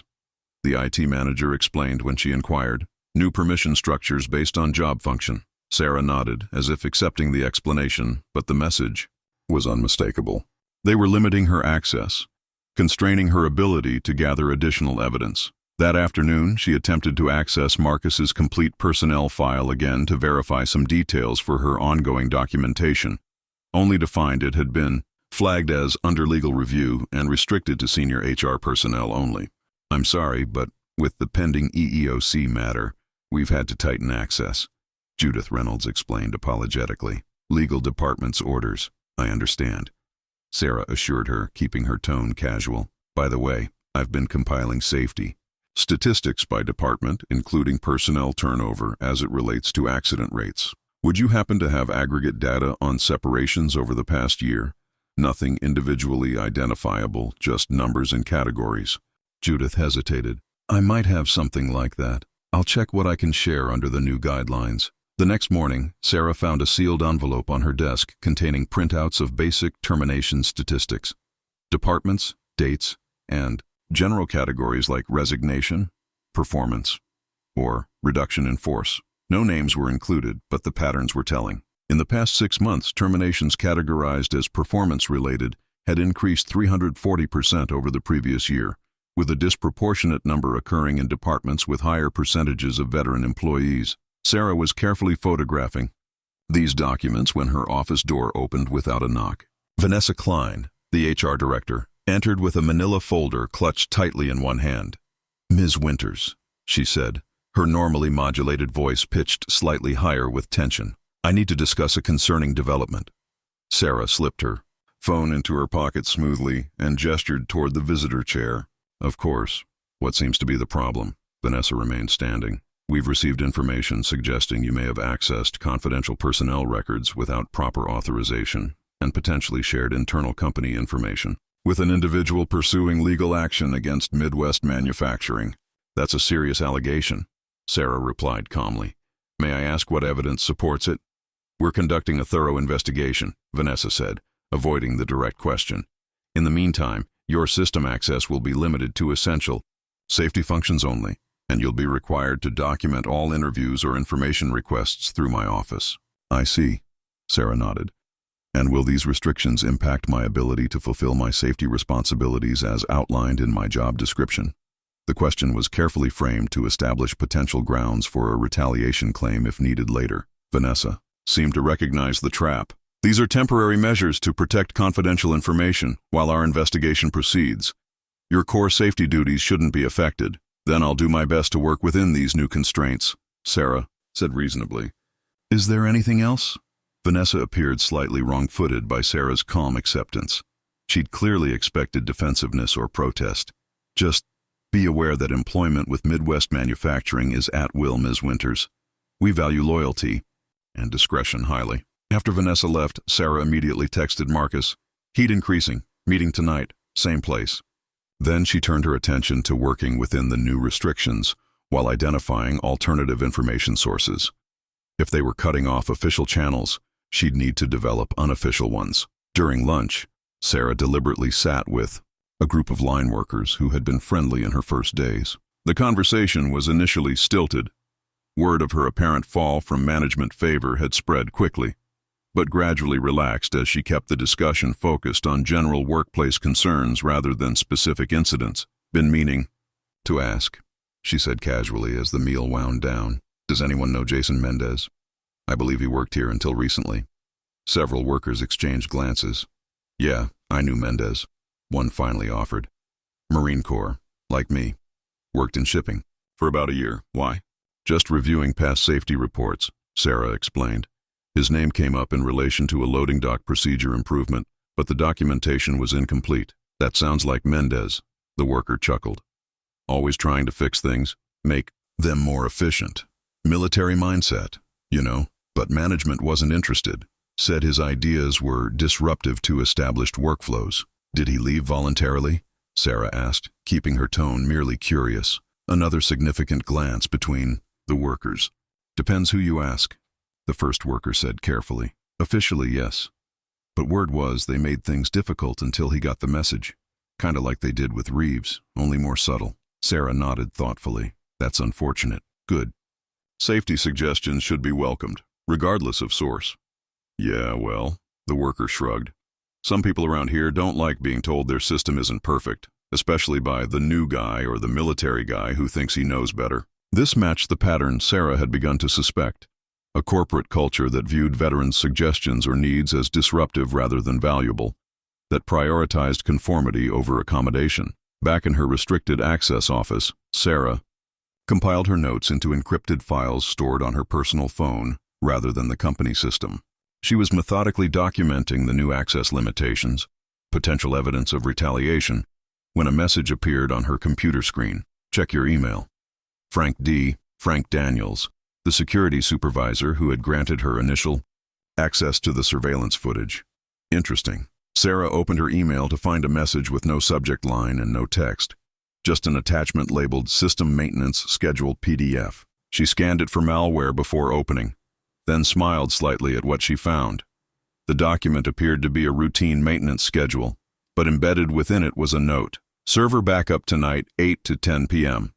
All security footage archived to temporary drive during update. Credentials: Temp, Admin, Midwest 2023.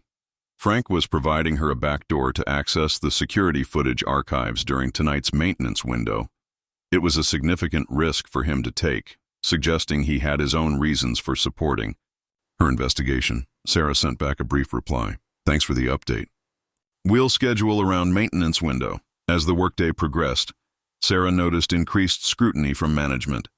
Townsend happened to walk by her office several times. The production floor supervisor shadowed her during an afternoon inspection. Her outgoing emails were experiencing delivery delays that gave the IT department time to review them before transmission. They were watching her closely, waiting for a misstep they could use to justify termination. But Sara had operated under far more dangerous surveillance during her CID investigations in Afghanistan. Corporate intimidation tactics seemed almost quaint by comparison. When her shift ended, Sara followed her normal departure routine, driving home to her apartment where she changed clothes and transferred her notes to a secure backup. Then, instead of meeting Marcus directly, she took a circuitous route to a public library, where she used a computer terminal to access the Midwest manufacturing server remotely using the credentials Frank had provided. The temporary security footage archive was exactly where his note had indicated. Sara methodically downloaded evidence that supported Marcus's case. Additional instances of his PTSD management techniques, footage showing his productivity despite these episodes, and, most damning, a recorded conversation between Townsend and Harmon, where they explicitly discussed using Reeves's problem behaviors as justification for including him in the mandated workforce reduction. 2 hours later, Sara arrived at the diner where Marcus was waiting in a back booth, his position allowing clear sightlines to all entrances and exits.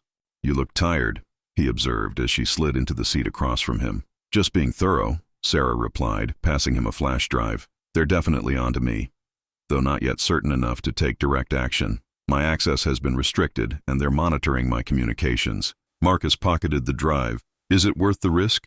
They could fire you any day now, which would only strengthen our case by establishing a pattern of retaliation," Sara pointed out. "Besides, I've gotten what we need. This new footage includes a smoking gun. Townsend and Harmon explicitly discussing using your PTSD symptoms as cover for a financially motivated termination." Marcus's expression hardened. "So it wasn't even personal, just business. To them, yes, which makes it clearly illegal." Sara sipped the coffee the waitress had brought. "But that's not all I found. I've identified at least 3 other veterans who left under similar circumstances in the past year. One has already agreed to provide a statement about the hostile environment for employees with service-related disabilities. So we're not just talking about wrongful termination now. We're talking about a potential pattern of discrimination against protected veterans," Sara confirmed, "which elevates this from an individual complaint to a potentially systemic issue, something the EEOC takes very seriously." Marcus absorbed this information, his tactical mind assessing the strengthened position. "They'll fight harder now," he observed. "More at stake, almost certainly," Sara agreed. "In fact, I wouldn't be surprised if they approach you with a settlement offer soon, something that includes a non-disclosure agreement to prevent this from becoming public." "Would that be so bad? Quick resolution? Financial compensation?" Sara studied him carefully before answering. "That depends on what you want from this, Marcus. Justice for yourself? Financial compensation? Systemic change that might help other veterans? There's no wrong answer, but it should be your decision, made with full awareness of the options." Marcus was silent for a long moment, staring into his coffee cup as if it contained the answer. "When I was deployed," he finally said, "we had a saying, leave no one behind. It wasn't just about combat evacuations. It was a promise that we looked out for each other, during and after service." He looked up, meeting Sara's gaze. "Taking a settlement with an NDA might help me, but it would leave others behind. I'm not okay with that." Sara nodded, a hint of approval in her expression. "Then we keep building the case. But you should know, tomorrow will likely be my last day at Midwest Manufacturing. They're just looking for a pretext now." "You knew that would happen when you started this," Marcus observed. "Why risk it for someone you'd never even met?" Sara's smile was small but genuine. "Same reason you just gave. We don't leave our people behind." She pulled out her notebook.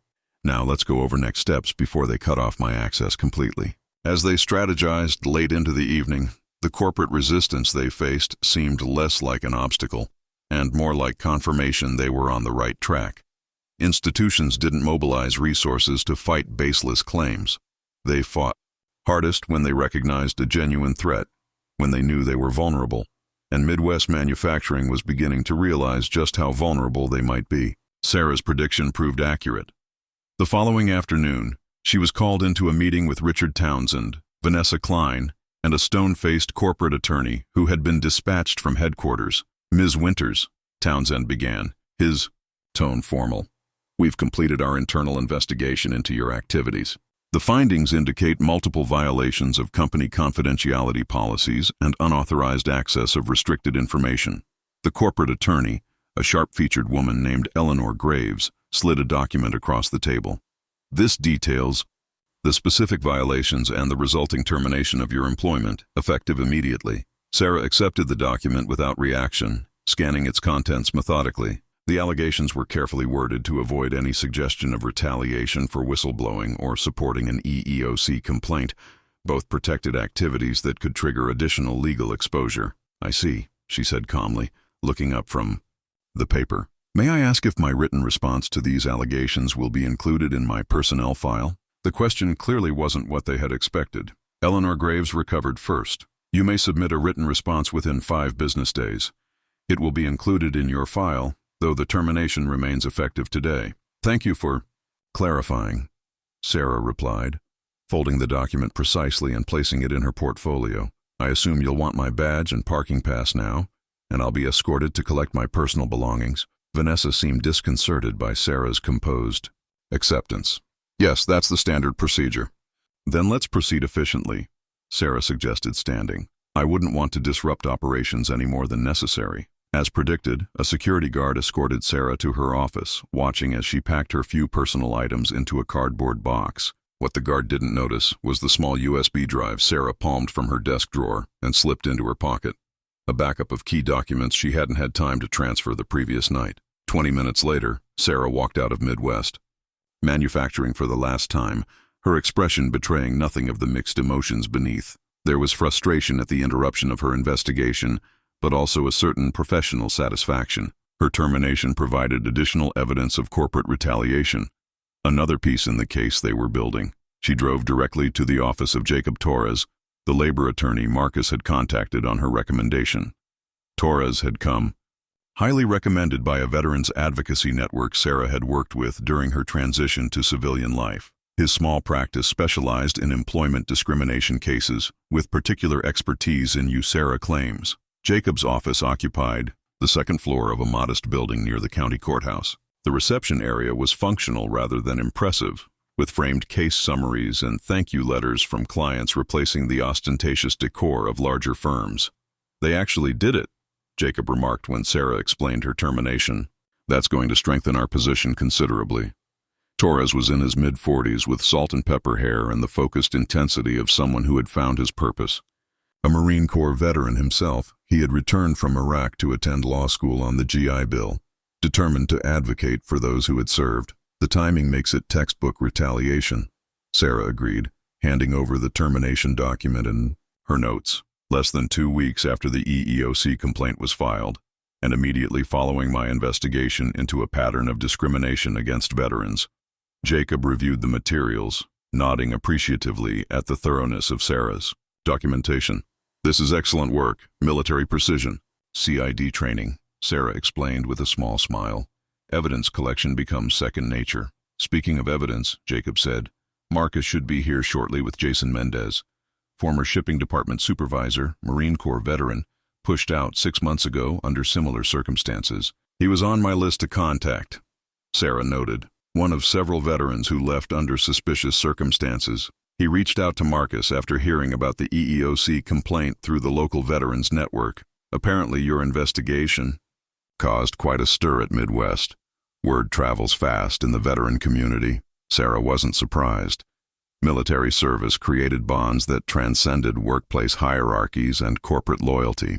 When veterans realized one of their own was fighting back against discriminatory treatment, many would feel compelled to add their support. The office door opened, and Marcus entered with a stocky man in his late 20s whose rigid posture immediately identified him as military. They were followed by Alex Ramirez, whose presence was unexpected but welcome. "Sara," Marcus greeted her, his expression shifting to concern. "They fired you?" "As expected," she confirmed, rising to shake hands with the newcomers. Jason Mendez, I'm Sara Winters. Ma'am? Mendez nodded respectfully. Marcus filled me in on what's happening. If Midwest is systematically pushing out vets, I want to help stop it, and I'm here because I'm next on their list, Ramirez added grimly. Since Marcus left, they've been documenting every time I request a schedule adjustment for my VA appointments. Suddenly, my attendance issues are a major concern. Jacob gestured for everyone to sit. This is exactly the pattern we need to establish. Individual cases can be explained away as performance issues. Multiple cases following the same pattern suggest systemic discrimination. For the next hour, they shared experiences, identifying disturbing similarities in how Midwest Manufacturing had treated its veteran employees. Mendez described how his suggestions for improving shipping procedures, based on military logistics training, had been initially praised but ultimately used against him. They said I was resistant to established protocols and disruptive to team dynamics, he explained.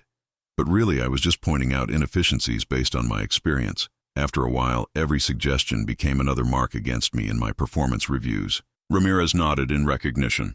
Same playbook they used with Marcus. Create a paper trail of problems, then use it to justify termination when convenient. And now they're using the same approach with you, Sara observed. Started right after. Marcus filed his complaint, Ramirez confirmed. Suddenly my VA appointments are excessive absences, even though they're legally protected and scheduled weeks in advance. Jacob had been taking careful notes throughout the conversation. This is valuable information, but we need more. Are there other veterans still working at Midwest who might have similar experiences? Several, Ramirez replied. Most are keeping their heads down, trying to fly under the radar. But a few might be willing to provide statements if they can remain anonymous for now. Anonymous statements have limited value in legal proceedings, Jacob cautioned. But they could help us identify patterns and additional witnesses. What about non-veterans with disabilities? Sara asked. Is there similar treatment of employees with conditions requiring accommodation? Definitely, Ramirez confirmed. There's a woman in accounting with multiple sclerosis. Her requests for flexible scheduling during flare-ups have been consistently denied or delayed. And a guy in maintenance with diabetes who's been written up for unauthorized breaks when he needs to check his blood sugar. Jacob's expression turned thoughtful. That suggests a broader pattern of disability discrimination, not limited to veterans. It strengthens our argument that this is systemic rather than isolated. Would it make sense to consolidate these cases? Sara asked. File a class action rather than individual complaints? Potentially, Jacob agreed. But first, we need to build a stronger foundation. The EEOC complaint is just the beginning. If we can identify enough affected employees willing to come forward, we might have grounds for a class certification. Marcus had been listening intently, his tactical mind processing the evolving strategy. So what's our next move? 2 parallel tracks, Jacob proposed. First, we continue gathering evidence and statements to support Marcus's individual complaint, establishing the strongest possible case. Second, we quietly expand our outreach to other potentially affected employees, building toward a possible class action. I can help with the second part, Mendez volunteered. I still have contacts at Midwest, people who trust me. I can discreetly identify others who've experienced similar treatment. And I can document ongoing issues from inside, Ramirez added.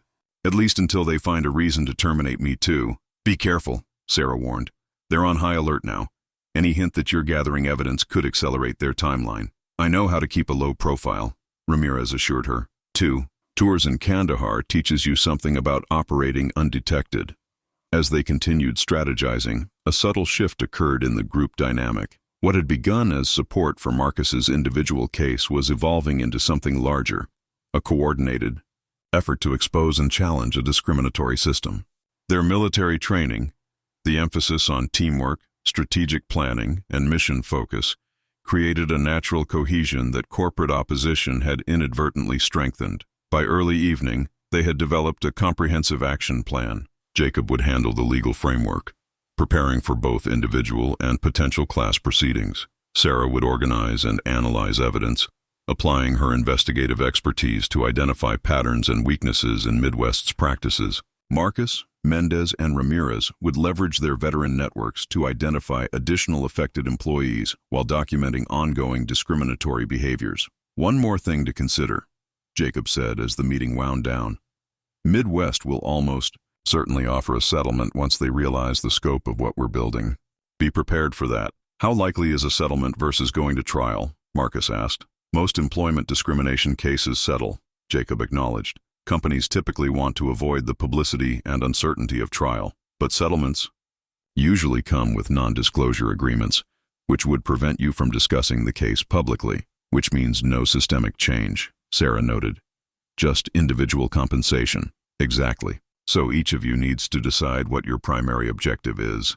Financial redress or broader reform? The question hung in the air as they gathered their materials and prepared to leave. For Marcus, whose immediate financial situation was increasingly precarious without employment, the question had particular weight.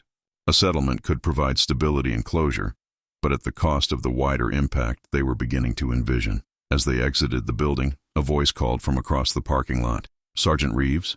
Marcus Reeves. They turned to see a woman in her 50s approaching hesitantly. Her professional attire and nervous demeanor suggested someone taking a significant risk. Yes? Marcus responded cautiously. My name is Elaine Morgan. I'm the head of accounting at Midwest Manufacturing. She glanced around as if concerned about being observed. I've been following what's happening. The way they treated you, and others, it isn't right. Sara and Marcus exchanged surprised looks. Ms. Morgan? Marcus said carefully. What exactly are you referring to? The targeting of veterans and employees with disabilities, she replied, lowering her voice despite the empty parking lot. It's been happening for at least 2 years, ever since the new efficiency metrics were implemented from corporate. I have documentation, budget allocations, internal memos about productivity optimization that specifically identify accommodations as cost centers to be eliminated. Jacob stepped forward. Ms. Morgan, I'm Jacob Torres, Mr. Reeves's attorney. What you're describing could be extremely relevant to our case. Would you be willing to provide a formal statement? Elaine hesitated, conflict evident in her expression. I've worked at Midwest for 17 years. It's been a good company mostly. But these policies, they're not just wrong. They're cruel and illegal. She straightened her shoulders, decision made. Yes, I'll provide a statement and documentation. Someone needs to stand up to this. As they arranged for Elaine to meet with Jacob the following day, the significance of this unexpected alliance wasn't lost on anyone. An accounting department head would have access to financial records that could directly link cost-cutting initiatives to discriminatory practices, potentially the most damning evidence yet. Thank you, Marcus said simply, as Elaine prepared to leave. This can't be easy for you. My son served 2 tours in Afghanistan, she replied quietly. He came home with TBI and PTSD. The way his employer accommodated his needs made all the difference in his recovery. When I see Midwest doing the opposite, she shook her head, emotion briefly overcoming her professional reserve. It's not right, and I can't be silent anymore. After she left, the group stood in thoughtful silence for a moment. What had begun with one terminated employee and a principled safety manager had grown to include veterans across departments, a labor attorney with specialized expertise, and now a senior accounting executive with insider financial knowledge. They won't see this coming, Ramirez observed with the satisfied tone of someone who appreciated tactical advantage. No, Marcus agreed. They won't. As they dispersed to their vehicles, Sara found herself walking alongside Marcus. You holding up okay? She asked quietly. This is becoming bigger than we initially anticipated. Marcus considered the question seriously. In the military, there's a moment in some operations when you realize the situation has evolved beyond the original mission parameters. You can either retreat and regroup, or adapt and push forward. He glanced at the dispersing allies they'd gathered. I think we're well past the point of retreat. Sara nodded in understanding. Just remember, in those situations, maintaining clear objectives becomes even more critical. What do you want the end state to be here? Justice, Marcus replied without hesitation.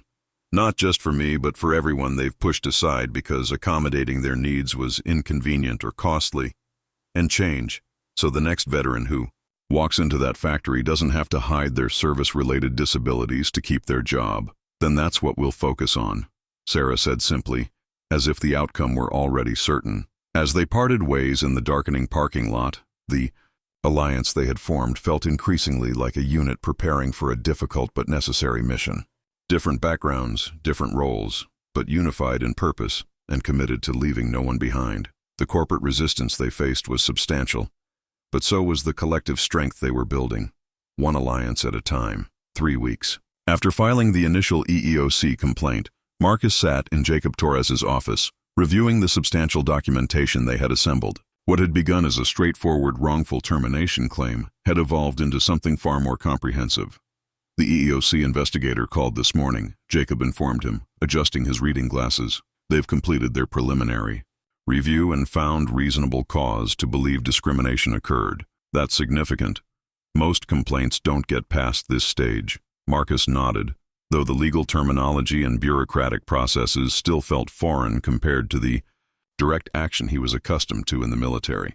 What happens next? The EEOC will attempt conciliation, essentially mediated settlement discussions between you and Midwest Manufacturing, Jacob explained. If that fails, they'll either file suit themselves or, more likely, issue a right to sue's letter that allows us to proceed with private litigation. Sara, who had been organizing evidence files on the conference table, looked up.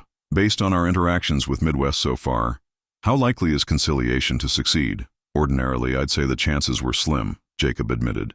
But the evidence we've assembled goes well beyond a single wrongful termination. With Elaine Morgan's financial documentation linking cost-cutting directly to reduced accommodations, Alex's ongoing documentation of continued discrimination, and statements from 4 other veterans who experienced similar treatment, he gestured to the organized stacks of evidence.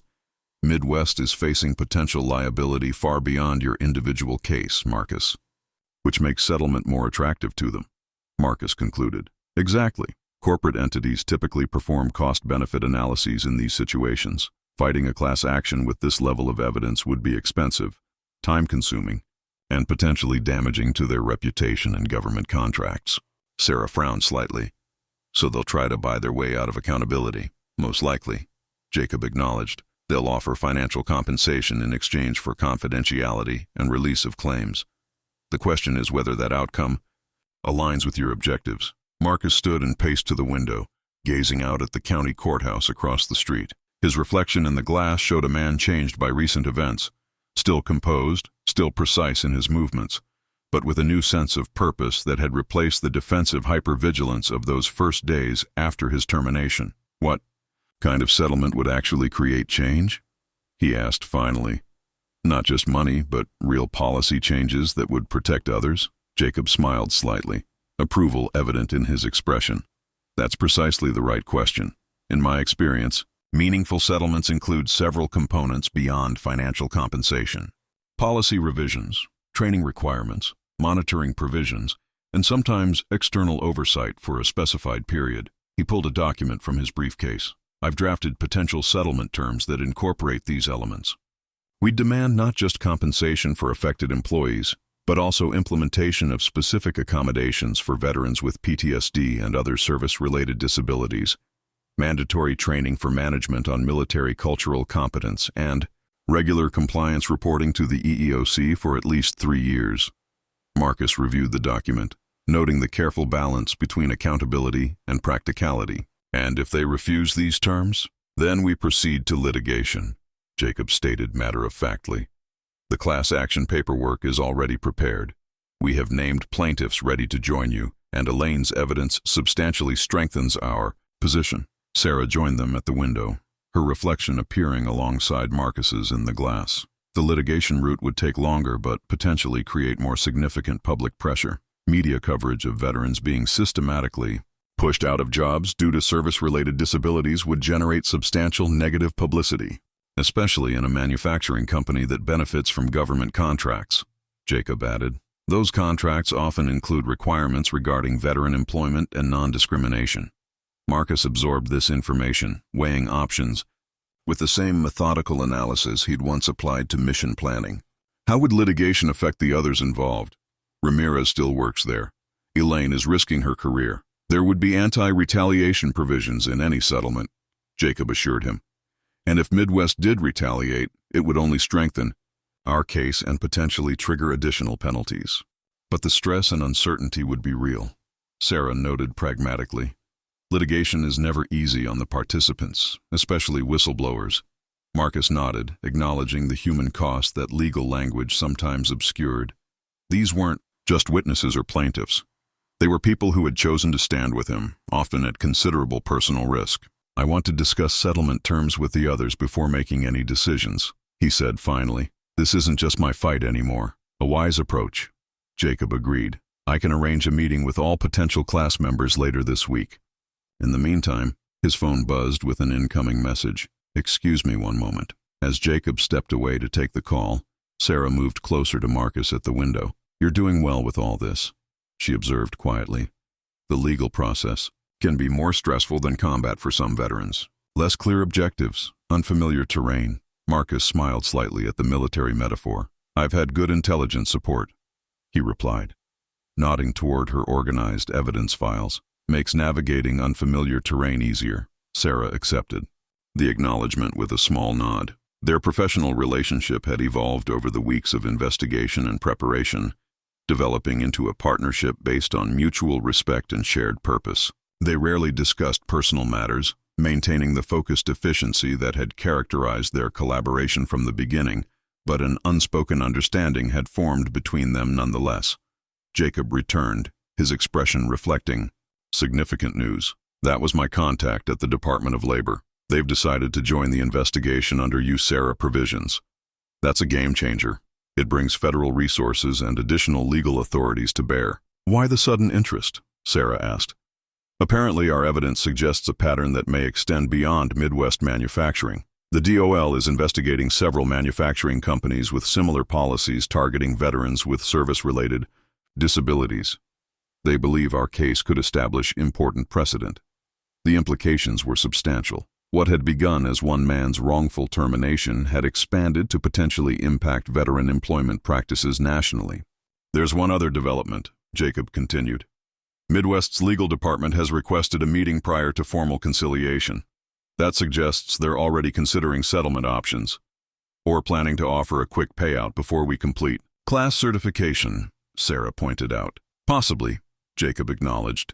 Either way, it indicates they recognize their vulnerability. The following morning, Marcus arrived at Jacob's office to find a formal letter from Midwest Manufacturing's corporate legal team. The document outlined an initial settlement offer, 6 months' salary as severance, continuation of health benefits for the same period, and a neutral employment reference in exchange for withdrawal of the EEOC complaint and a standard non-disclosure agreement. This is just an opening position, Jacob explained as Marcus reviewed the offer. They're testing the waters, seeing if a modest financial package will resolve the matter quickly and quietly. Marcus set the letter aside. It doesn't address any of the systemic issues. No, it doesn't, Jacob agreed. But it confirms they're willing to negotiate rather than proceed directly to litigation. That gives us leverage to push for the broader changes in our proposed settlement framework. Later that day, as arranged, the growing group of affected employees gathered in Jacob's conference room. Besides Marcus, Sara, and Jacob, there were 5 others. Alex Ramirez, still employed at Midwest but facing increasing scrutiny. Jason Mendez, the former shipping supervisor. Elaine Morgan from accounting. Michael Chen, a former quality inspector with hearing damage from his Army service.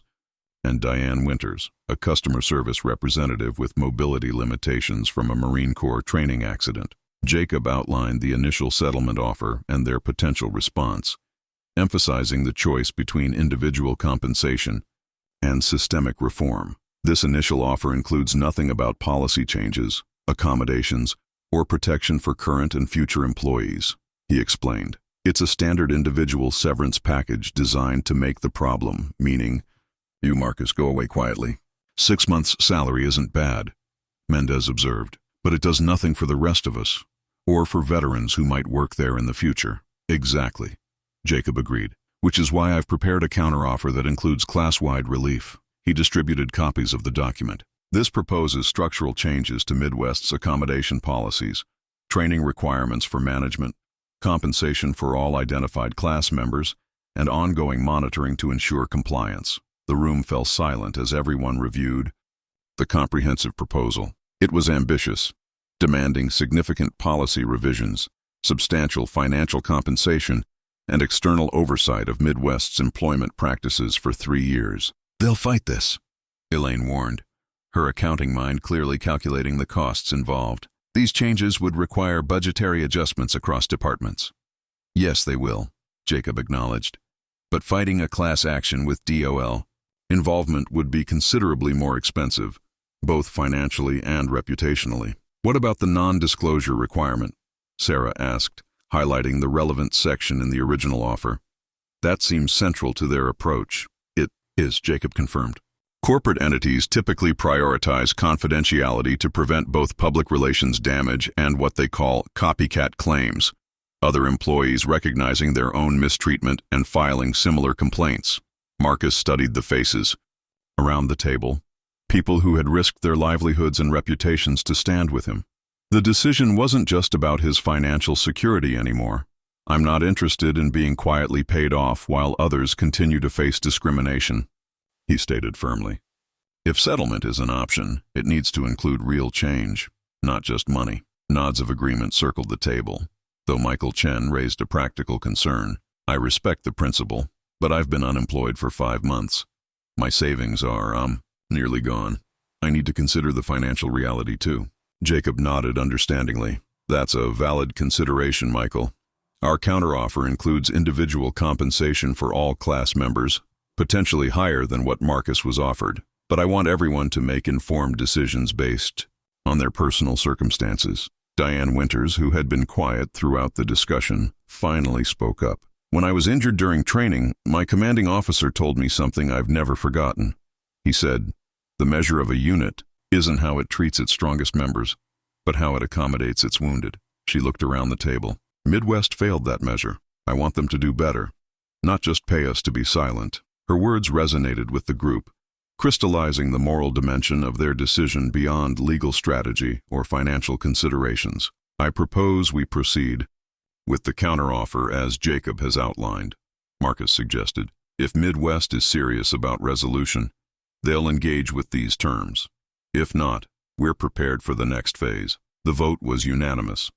Jacob would present their comprehensive counteroffer at the preliminary meeting with Midwest's legal team, emphasizing their readiness to proceed to class action if the systemic issues weren't addressed. 2 days later, Jacob, Marcus, and Sara sat across from Midwest Manufacturing's legal representation in the sterile conference room of a downtown law firm. The corporate team consisted of Eleanor Graves, the attorney Marcus had met during his termination, Bradford Mitchell, chief legal counsel from corporate headquarters, and Richard Townsend, representing plant management. Townsend's presence was a surprise and a tactical error. His barely concealed hostility created an immediate tension that undermined the neutral professionalism corporate legal teams typically projected during negotiations. Before we begin, Mitchell started smoothly. I want to emphasize that Midwest Manufacturing values its veteran employees and takes these allegations very seriously. Our offer reflects a good faith effort to resolve Mr. Reeves's concerns expeditiously.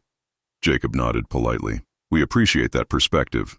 However, our investigation has revealed concerns that extend well beyond Mr. Reeves's individual termination. He slid copies of their counteroffer across the table. This represents our position on appropriate resolution. The corporate attorneys scanned the document, their expressions carefully controlled. Townsend, less practiced in negotiation dynamics, couldn't conceal his alarm as he read the detailed policy changes and monitoring requirements. This is absurd, he blurted. You're talking about completely overhauling our management practices based on one employee's complaints. Richard, Mitchell cautioned quietly, then addressed Jacob. This goes far beyond the scope of the original complaint. We're here to discuss Mr. Reeves's termination, not broad policy reforms. With respect, Jacob replied calmly, the EEOC has found reasonable cause to believe discrimination occurred, and the Department of Labor has joined the investigation under USERRA provisions. Additionally, we've identified multiple affected employees prepared to join a class action. The scope has evolved based on evidence. He gestured toward Sara's meticulously organized documentation. We have substantial evidence of a pattern of discrimination against veterans with service-related disabilities, evidence that would become public record in litigation. The implicit threat wasn't lost on Mitchell, whose expression tightened, almost imperceptibly. We'd need time to review these proposals with corporate leadership, he stated carefully. This represents a significant departure from our initial discussions. Of course, Jacob agreed. However, I should note that we're prepared to file for class certification immediately if we can't make progress toward addressing the systemic issues. As the meeting continued, Marcus observed the corporate team's reactions with the tactical assessment skills honed during military operations. Mitchell was calculating costs and risks, already thinking about how to frame these demands to his superiors. Graves was evaluating legal vulnerabilities, her gaze lingering on specific sections of evidence summaries. Townsend was simply angry, a liability to their side that the other corporate attorneys were clearly trying to manage. When discussion turned to the non-disclosure provisions, Marcus spoke directly for the first time. "I want to be clear about our position," he stated with quiet authority.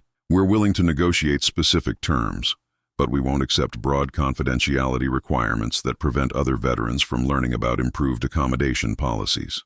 This isn't just about compensation, it's about creating lasting change." Townsend scoffed. "Very noble. But this sounds more like a publicity campaign than a legal settlement." "Richard," Mitchell interjected sharply, then turned to Marcus. "We understand your position, Mr. Reeves. All aspects of the agreement are negotiable, including confidentiality provisions." As the meeting concluded, Mitchell requested 2 weeks to review the counteroffer with corporate leadership. Jacob agreed, while noting that they would proceed with class certification preparations in parallel. Outside the law firm, Sara assessed the encounter with professional precision. "Mitchell knows they're vulnerable. He was already thinking about how to sell a modified version of our proposal to his superiors. Townsend was a liability," Marcus added. His hostility undercut their position of good faith negotiation. Jacob nodded agreement. "They'll come back with a counterproposal that accepts some policy changes while resisting external monitoring and trying to limit financial exposure. Standard corporate strategy. Concede visible reforms while maintaining operational control. Will it be enough?" Marcus asked. "That depends on what enough means to you and the others," Jacob replied honestly. "Perfect justice is rarely achieved through legal settlements.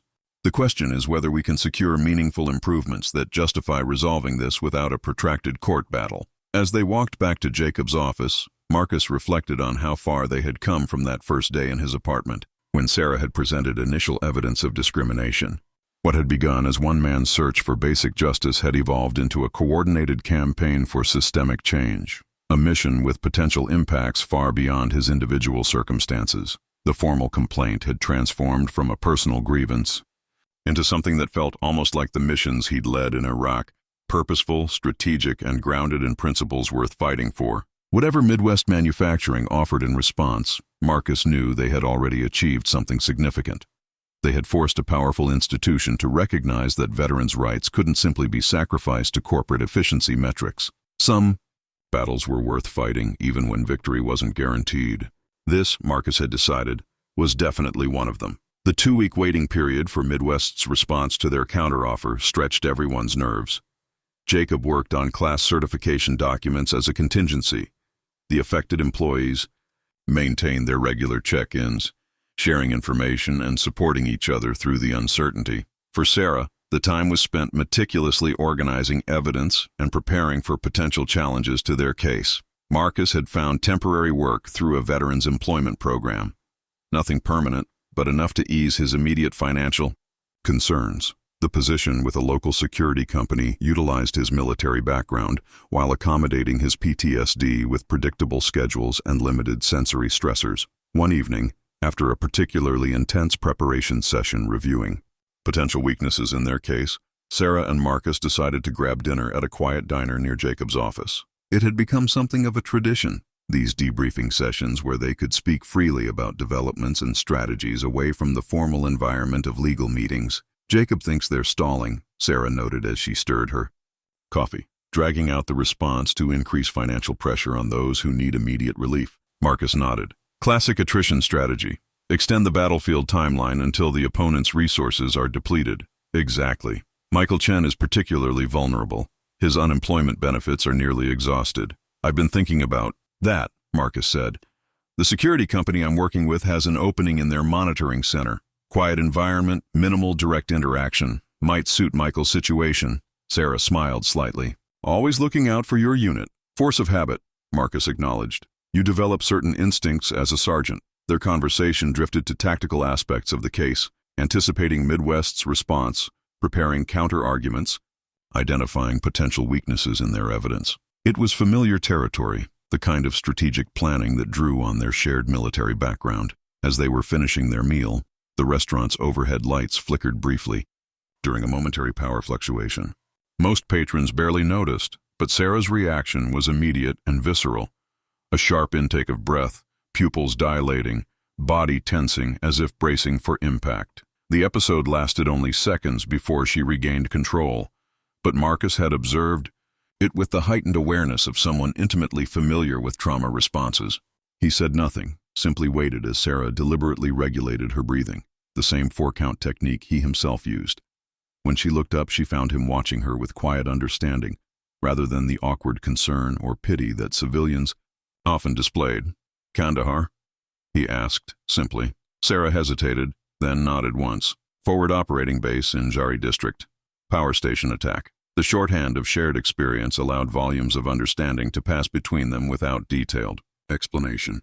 Marcus knew without being told that a power fluctuation had momentarily transported Sara back to a combat zone, just as certain sounds catapulted him back to Fallujah. "I've wondered," he said carefully. "You've known about my PTSD from the beginning."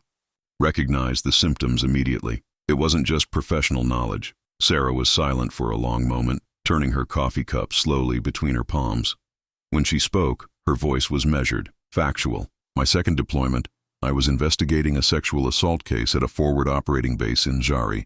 Standard procedure, taking statements, collecting evidence. Then the power station was hit. IED followed by small arms fire. I was interviewing a witness when the first explosion hit." She paused, and Marcus recognized the mental discipline required to maintain clinical detachment while recounting trauma. "The building we were in took heavy damage. 3 dead instantly. My witness was severely wounded. I dragged her to a relatively secure position, applied a tourniquet, called for medevac. Standard procedure." The deliberate repetition of standard procedure wasn't lost on Marcus. The psychological anchoring to training and protocol that helped soldiers function during chaos. The firefight lasted 27 minutes before QRF arrived. "I held that position, returning fire when necessary, maintaining pressure on her wounds. She survived. I received a commendation." The facts were delivered without emotion, but Marcus could see the tension in her posture, the controlled breathing, the slight distance in her gaze. All familiar signs of someone navigating around traumatic memories. "And the PTSD?" he asked, quietly. Sara's smile was brief and without humor. "Officially diagnosed 8 months later after I returned to the States. Power outages, sudden darkness, certain explosions. They can trigger episodes. I've learned to manage it. Usually, like I manage mine," Marcus observed. "Brief breaks, controlled breathing, tactical awareness of potential triggers." "Exactly." Sara met his gaze directly. "Which is why I recognized what was happening with you at Midwest. It wasn't just your military bearing or the timing of your breaks. It was the whole pattern. The hypervigilance, the specific triggers, the precise management techniques. This revelation cast their entire collaboration in a new light. Sara hadn't just been a safety manager doing her job, or even simply a fellow veteran supporting one of her own. She had recognized in Marcus's situation an echo of her own experience. The struggle to function in an environment hostile to the very adaptations that made functioning possible. "You never mentioned it," Marcus noted, without accusation. "It wasn't relevant to your case," Sara replied pragmatically. "My experiences don't change the legal facts or the evidence we've gathered. But they informed your approach from the beginning," Marcus pointed out. "You recognized what was happening because you'd experienced something similar." Sara considered this, then nodded slowly. "Perhaps. But I'd like to think I would have recognized discrimination regardless of my personal history." "Maybe," Marcus allowed. "But there's a difference between recognizing something intellectually and understanding it viscerally." Their conversation was interrupted by Sara's phone buzzing with an incoming call. She checked the screen, then answered with professional composure. "Torres. Yes, I'm with him now. We can be there in 20 minutes. She ended the call and looked at Marcus with renewed focus. "That was Jacob. Midwest's legal team has requested an urgent meeting tomorrow morning. They want to discuss the harassment complaint Ramirez filed this afternoon." "Harassment complaint?" Marcus asked, immediately alert. "What happened?" "Apparently, Richard Townsend cornered Ramirez in the break room, accused him of being a traitor for supporting your case, and suggested his employment prospects would be severely limited if he continued his involvement." "Witness intimidation," Marcus translated grimly. "Exactly. And legally actionable." Sara was already gathering her things, transitioning seamlessly from personal disclosure back to mission focus. Jacob wants to review our strategy before the meeting. As they left the diner, Marcus found himself reevaluating everything he knew about Sara Winters, the disciplined investigator, the principled safety manager, the skilled strategist. These aspects of her professional identity were now contextualized by this new understanding of her personal experience with PTSD. It explained her immediate recognition of his symptoms, her unwavering commitment to the case despite professional risk, and her intuitive understanding of which accommodations would be most critical for veterans with combat-related trauma. During the drive to Jacob's office, Marcus observed Sara's driving habits with new awareness, the tactical positioning in traffic, the careful monitoring of surroundings, the slight tension during temporarily obstructed sight lines. The same hypervigilance he practiced himself, transformed into functional adaptations. "You're analyzing my driving," Sara noted without looking away from the road. "Force of habit," Marcus replied, echoing her earlier words. "You maintain optimal situational awareness while appearing completely casual to outside observers. It's impressive." "Functional adaptation," Sara agreed. "Like your quality control work at Midwest. Hypervigilance becomes an asset when properly channeled, which they failed to recognize," Marcus added, seeing only the inconvenient symptoms, not the valuable skills that came with them. "Exactly." Sara navigated a complex intersection with precision. "That's what makes their discrimination so short-sighted. Veterans with PTSD often develop enhanced pattern recognition, threat assessment, and attention to detail. Properly accommodated, those traits create exceptional employees." This perspective, reframing PTSD symptoms as potential assets requiring accommodation rather than liabilities to be eliminated, resonated deeply with Marcus. It aligned with his own experience, where the same hyper-awareness that made factory noises overwhelming also allowed him to spot defects others missed. As they arrived at Jacob's office, Sara paused before exiting the car. "What I shared tonight about Kandahar," she said quietly. "I'd prefer it remain between us for now." "Of course," Marcus agreed immediately. "Though it might strengthen our case if necessary for the legal strategy, I'll disclose it." Sara interrupted firmly. "But my experiences aren't the focus here. This case is about systematic discrimination against veterans, not my personal history." Marcus nodded, respecting her decision while recognizing the complex calculations behind it.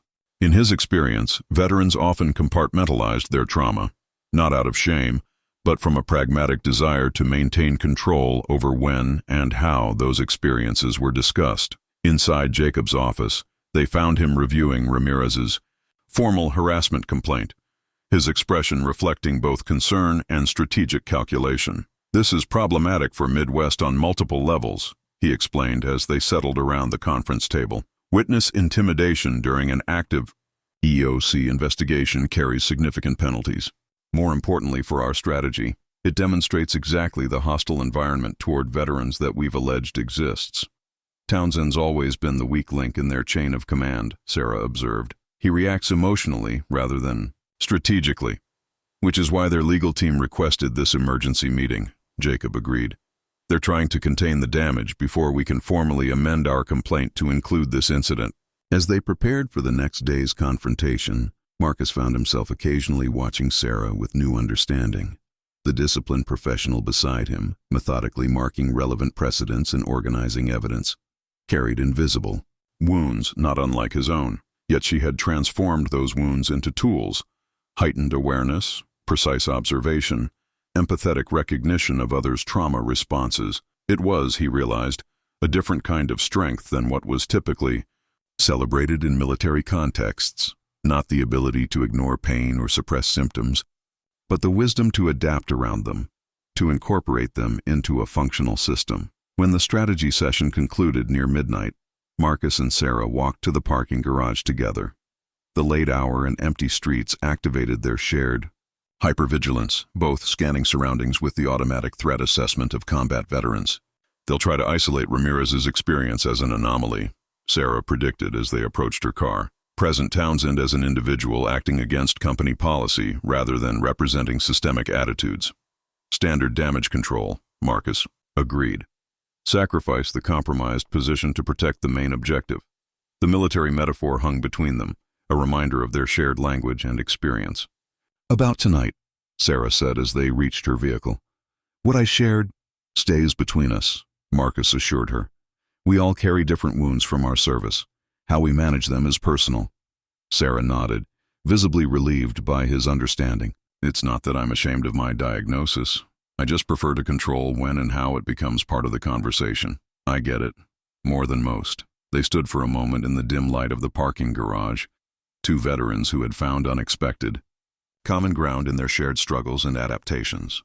Tomorrow's meeting will be confrontational, Sara said, transitioning back to their immediate tactical concerns. Townsend will likely be defensive, possibly hostile, which we can use to our advantage, Marcus noted. Provoked hostility toward veterans strengthens our claim of a discriminatory environment. Exactly. Don't engage emotionally, just observe and document. The professional advice echoed military briefings before complex operations. Focus on the mission, minimize emotional reactions, maintain tactical discipline. As Sara drove away, Marcus remained in the parking garage for a moment, processing the evening's revelations. Sara's disclosure had humanized her in a way that their professional collaboration hadn't previously allowed. Behind the methodical investigator was someone who understood his experience not just intellectually, but viscerally, who had navigated similar challenges and developed similar adaptations. The next morning's emergency meeting proved as tense as anticipated. Midwest's legal team attempted to frame Townsend's confrontation with Ramirez as an isolated incident, reflecting personal frustration rather than company policy. Townsend himself had been conspicuously excluded from the meeting. Mr. Townsend's comments, while regrettable, do not represent Midwest Manufacturing's position regarding employees who participate in EEOC investigations, Bradford Mitchell insisted. We have clear policies protecting whistleblowers and cooperating witnesses, policies that exist on paper but aren't enforced in practice. Jacob countered smoothly.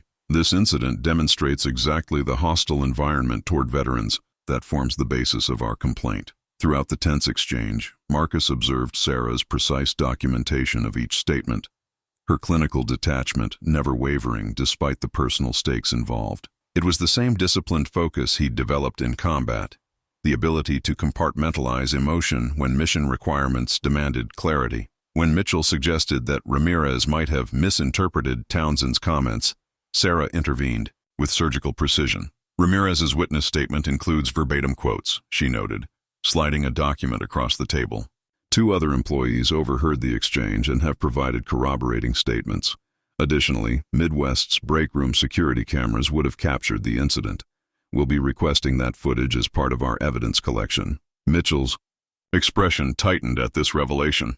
Clearly, he hadn't been aware of the corroborating witnesses or considered the security footage. We'll review all relevant evidence internally, he stated carefully. In the meantime, Midwest is prepared to place Mr. Townsend on administrative leave pending investigation of this incident. While that's a start, Jacob replied, this incident necessitates amendments to our complaint and reinforces our position regarding systemic discrimination. The harassment of a witness during an active EEOC investigation suggests a corporate culture that tacitly approves such behavior. As the meeting continued, Marcus watched the corporate attorney's body language shift from confident damage control to defensive repositioning. Sara's meticulous presentation of evidence and Jacob's strategic framing of the incident within their broader case had effectively neutralized their attempt to minimize Townsend's actions. By the meeting's conclusion, Mitchell had reluctantly agreed to expedite Midwest's formal response to their settlement counteroffer, acknowledging that Townsend's actions had complicated the situation. Outside the law firm, Jacob allowed himself a small smile of satisfaction. They're on their heels now. Witness intimidation during an active EEOC investigation is a serious violation. They know it, and they know we know it. Will they place Townsend on leave as promised? Marcus asked. Almost certainly, Jacob confirmed. He's become a liability, but the damage is already done. His actions have strengthened our case considerably. As they walked back to Jacob's office to update the rest of the group, Marcus found himself walking beside Sara, who had been uncharacteristically quiet since the meeting ended. You okay? He asked quietly. She nodded, then after a moment added, just processing Townsend's behavior toward Ramirez. It reminded me of how certain superior officers reacted when I reported the assault cases on base. The same intimidation, tactics, the same attempts to isolate and discredit. It was the first time she had referenced the incident that had ended her military career since her initial disclosure. Marcus recognized the significance of the comparison and the trust it represented. Different battlefield, same tactics, he observed. Exactly. Sara's expression reflected both recognition and resolve, which is why documenting and exposing the pattern is so important. In the military, they closed ranks and buried the evidence. Here we have the legal framework to hold them accountable. As they rejoined Jacob, who was already on his phone updating Ramirez about the meeting's outcome, Marcus realized that Sara's commitment to their case went beyond professional principles or veteran solidarity. For her, this fight represented a second chance at the justice she'd been denied in the military, an opportunity to challenge institutional protection of misconduct in a forum where evidence and legal protections might actually prevail. Her secret wasn't just about PTSD or combat trauma. It was about the profound disillusionment of fighting for what was right within a system designed to protect itself, and the determination to ensure a different outcome this time. That evening, when the core group gathered to review developments and strategy, Sara presented her analysis with characteristic precision, but Marcus, now attuned to the personal stakes underlying her professional demeanor, recognized the subtle intensity behind her methodical documentation of Townsend's intimidation tactics and their legal implications. For Sara Winters, this case had become more than an employment discrimination claim. It had become a mission to ensure that the institutional failures she had encountered in the military would not be repeated in civilian life, that veterans like Marcus, Ramirez, and the others would receive the justice and accommodations they deserved, and like any good soldier, she would complete that mission with every resource at her disposal, regardless of personal cost. 3 days after the emergency meeting about Townsend's intimidation of Ramirez, Midwest Manufacturing's legal team delivered their formal response to the settlement counteroffer. As Jacob had predicted, they accepted some policy changes while resisting external monitoring and attempting to limit financial exposure. They're willing to implement accommodations for veterans with PTSD and other service-related disabilities, Jacob explained as the core group reviewed the document in his office. They'll provide manager training on military cultural competence and establish a clear process for requesting accommodations. But, Marcus prompted, recognizing the note of reservation in Jacob's tone. But they're pushing back on 3 key points. First, they want to limit financial compensation to just the named plaintiffs, you, Jason, Michael, and Diane, rather than all potentially affected veterans. Second, they want to reduce the monitoring period from 3 years to 1. And third, they're still insisting on confidentiality provisions that would prevent public discussion of the settlement terms. Divide and conquer, Sara observed. Offer enough to satisfy the individuals who've come forward while limiting their broader liability. Exactly, Jacob agreed. It's a calculated approach. Acknowledge enough wrongdoing to resolve the immediate complaint while avoiding systemic accountability. The group discussed the proposal's strengths and weaknesses, weighing practical benefits against long-term objectives. The policy changes represented genuine progress.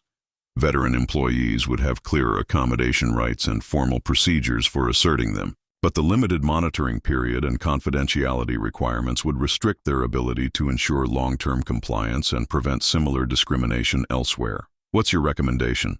Marcus asked Jacob. From a purely legal perspective, it's not a bad offer, Jacob admitted.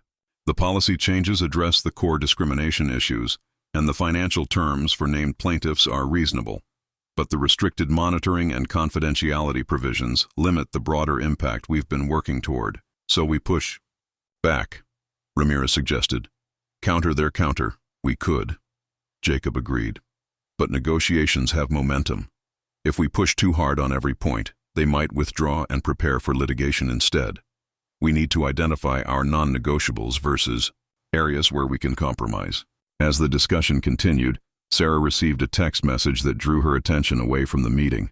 Her expression shifted from distraction to sharp focus as she read the screen. "Excuse me," she said abruptly, standing. "I need to make a call." She stepped out of the conference room, leaving the others to continue their deliberation. When she returned several minutes later, her expression was grim. "We have a problem," she announced. That was Frank Daniels, the security supervisor from Midwest. Townsend is on administrative leave as promised, but he accessed the plant yesterday using his still active security credentials.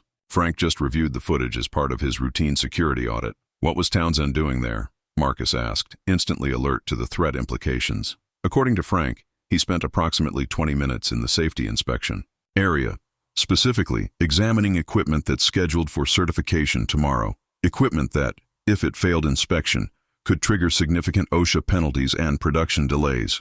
The implication was clear immediately. Sabotage, Marcus you. Translated. Sara nodded. Frank thinks so too, but he can't prove intent from the footage alone. Townsend could claim he was just reviewing equipment in his role as plant manager, even though he's on administrative leave. Jacob asked skeptically. There's enough plausible deniability to create reasonable doubt, Sara explained. But Frank is concerned about potential safety issues if the equipment has been tampered with. Why would he risk something like that? Jason Mendez asked. It seems extreme, even for Townsend, because successful sabotage would create two strategic advantages, Marcus analyzed. Military training automatically assessing tactical motivations. First, it would divert corporate resources and attention away from our case toward an immediate operational crisis. Second, it could potentially be used to discredit evidence we've gathered about safety standards and accommodation practices. Sara nodded agreement. And third, it creates leverage. If the inspection fails dramatically, blame will initially fall on the inspection team, which Townsend could offer to fix in exchange for corporate support against our complaint. The group absorbed this development with varying expressions of concern and anger. What equipment are we talking about? Ramirez asked. The main hydraulic press safety systems, Sara replied. The ones that prevent operators from having hands in the danger zone when the press activates. If those fail during operation, we're talking potential amputations or worse. A heavy silence fell over the room as the stakes became clear. This wasn't just about legal strategy or corporate politics anymore. Lives could be at risk. What can we do? Michael Chen asked. If the equipment has been tampered with and someone gets hurt, that's not going to happen. Sara interrupted firmly. Frank has already isolated the equipment for special inspection before certification, but we need to document the potential tampering properly to establish a pattern of misconduct. Jacob frowned. We need to be careful here. Allegations of deliberate sabotage are extremely serious. Without clear evidence of Townsend's intent, we could expose ourselves to defamation claims. I understand the legal risks, Sara acknowledged. But there's also a moral obligation to prevent potential injuries. Frank's putting his job on the line by alerting us. He believes something's wrong with that equipment that wasn't wrong during the pre-inspection checks last week. Marcus had been silent, processing the tactical situation with the focused assessment that had once made him an effective combat leader. We need eyes on that equipment, he said finally. Not just Frank's inspection, but independent documentation of any tampering. Is there any way to get access? Sara hesitated, clearly weighing options. Frank suggested I come in tonight as his consultant to review the safety systems before tomorrow's official certification. He's authorized to bring in outside expertise for pre-certification reviews. That's risky, Jacob cautioned. If you're discovered on Midwest property after your termination, they could press trespassing charges. Frank would authorize my presence officially, Sara pointed out. It would be documented as a legitimate safety consultation. Still, if they connect it to our case, the safety of the workers comes first, Sara interrupted firmly. If that equipment has been tampered with and someone gets hurt because we were too cautious about legal exposure, how do we live with that? The principle resonated with everyone in the room, particularly the veterans. Whatever their legal battle, with Midwest endangering shop floor workers, many of whom had supported their case, was unacceptable. I'm going with you, Marcus stated, his tone making it clear this wasn't a suggestion. Sara started to object, then reconsidered. Your expertise with the equipment would be valuable. You worked that line for 3 years, and 2 sets of eyes are better than 1, Marcus added, especially when looking for intentional sabotage rather than routine mechanical issues. Jacob sighed, recognizing he was outvoted. If you're determined to do this, let's at least establish proper protocols. Document everything meticulously, take photographs, record your observations immediately, and maintain the consultant cover story throughout. And have a clear exit strategy, Ramirez added, military instincts engaged. If someone questions your presence or things go sideways, you need a predetermined extraction plan, as they worked. Through the tactical details, the atmosphere in the room shifted from legal strategy to something closer to mission planning. The veterans fell naturally into operational roles. Marcus and Sara would conduct the inspection, Ramirez would coordinate, External communications. Jason would position himself near the facility as backup if needed, and Jacob would prepare contingency legal responses for various scenarios. By 10 p.m. that night, Sara and Marcus were walking through Midwest Manufacturing's employee entrance, visitor badges identifying them as safety certification consultants clipped to their jackets. Frank Daniels met them at the security desk, his manner professional but slightly tense. "The hydraulic press area is cleared for maintenance tonight," he explained as they signed in. "No production staff should be present. I've noted in the log that you're conducting pre-certification safety checks at my request." As they walked through the darkened factory, Marcus felt a strange sense of déjà vu. The familiar environment with its mechanical sounds now muted, the emergency lighting casting long shadows across the production floor. It was like returning to a battlefield in peacetime. Familiar, yet fundamentally altered, Townsend accessed the facility at 7:15 p.m. yesterday, Frank explained quietly as they approached the hydraulic press area. "Spent approximately 20 minutes here, focusing particularly on the photoelectric safety curtains and emergency stop systems. I've isolated the equipment and tagged it for special inspection, but haven't altered anything since discovering the access breach." Sara nodded, shifting seamlessly into investigative mode. "We'll need to document the current state before testing any functions. Marcus, can you start with a visual inspection while I photograph the overall setup?" For the next 30 minutes, they worked methodically through the safety systems, documenting each component's condition and position. Marcus's intimate knowledge of the equipment proved invaluable. He immediately identified several deviations from normal operating parameters. "The photoelectric curtain has been recalibrated," he noted, examining the control panel settings. "Sensitivity reduced by almost 30%. It would still detect large objects breaking the plane, but might miss smaller interruptions like fingers or tools." Sara photographed the settings, then checked the maintenance log attached to the machine. No scheduled recalibration noted. Last authorized adjustment was 3 weeks ago during regular maintenance. They continued their inspection, finding additional concerning modifications. Loosened bolts on an emergency stop switch that would make it less responsive to impact, and a deliberately obscured sensor that monitored hydraulic pressure. None of these changes would be immediately obvious during a standard inspection, Sara observed grimly. But together, they create multiple potential failure points in the safety system, and each could be explained away as mechanical wear or routine drift in calibration, Marcus added. Plausible deniability. As they documented each issue, Frank grew increasingly concerned. This goes beyond typical tampering. This is deliberate endangerment. The question is whether we can prove. "Townsend made these changes," Sara replied. "The security footage shows him in the area, but does it clearly show him making these specific modifications?" Frank shook his head. "The camera angles don't provide that level of detail. We can prove he was here unauthorized, but not exactly what he did." Marcus was examining the control panel housing when he noticed something unexpected.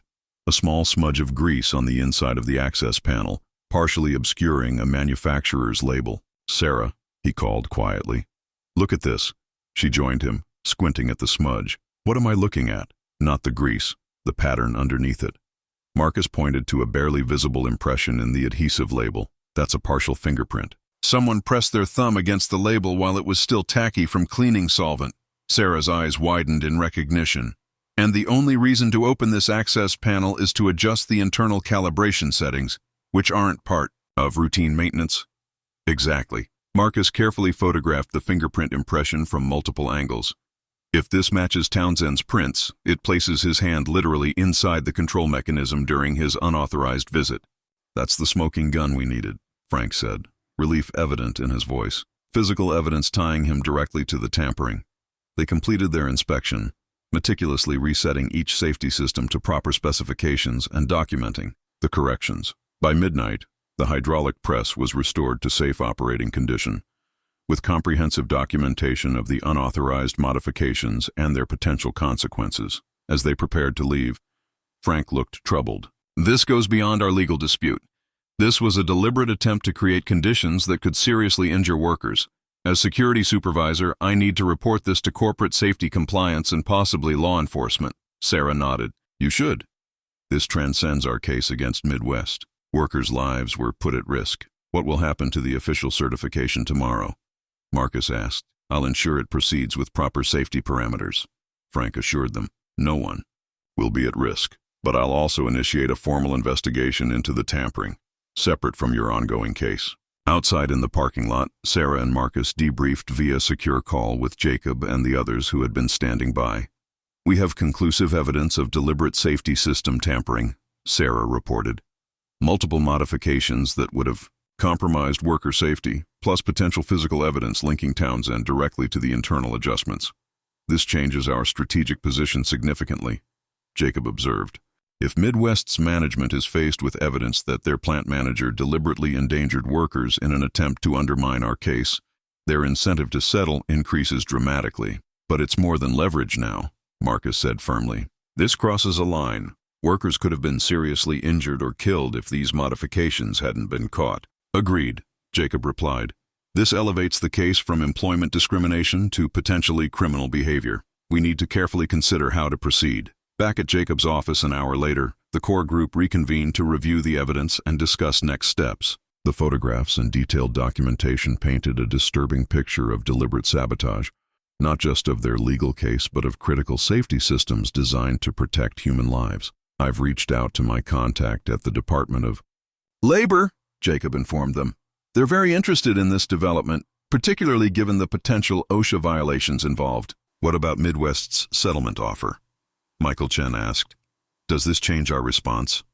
Substantially, Jacob confirmed. This evidence strengthens our position regarding external monitoring and broader systemic changes. A company culture that allows a senior manager to potentially endanger workers in retaliation for a legal complaint clearly requires more than a year of oversight. Sara had been unusually quiet since returning from the inspection, methodically organizing the evidence, while the others discussed strategy. Now she looked up, her expression resolute. There's something else we need to consider, she said. This incident reveals a fundamental disregard for worker safety at the management level.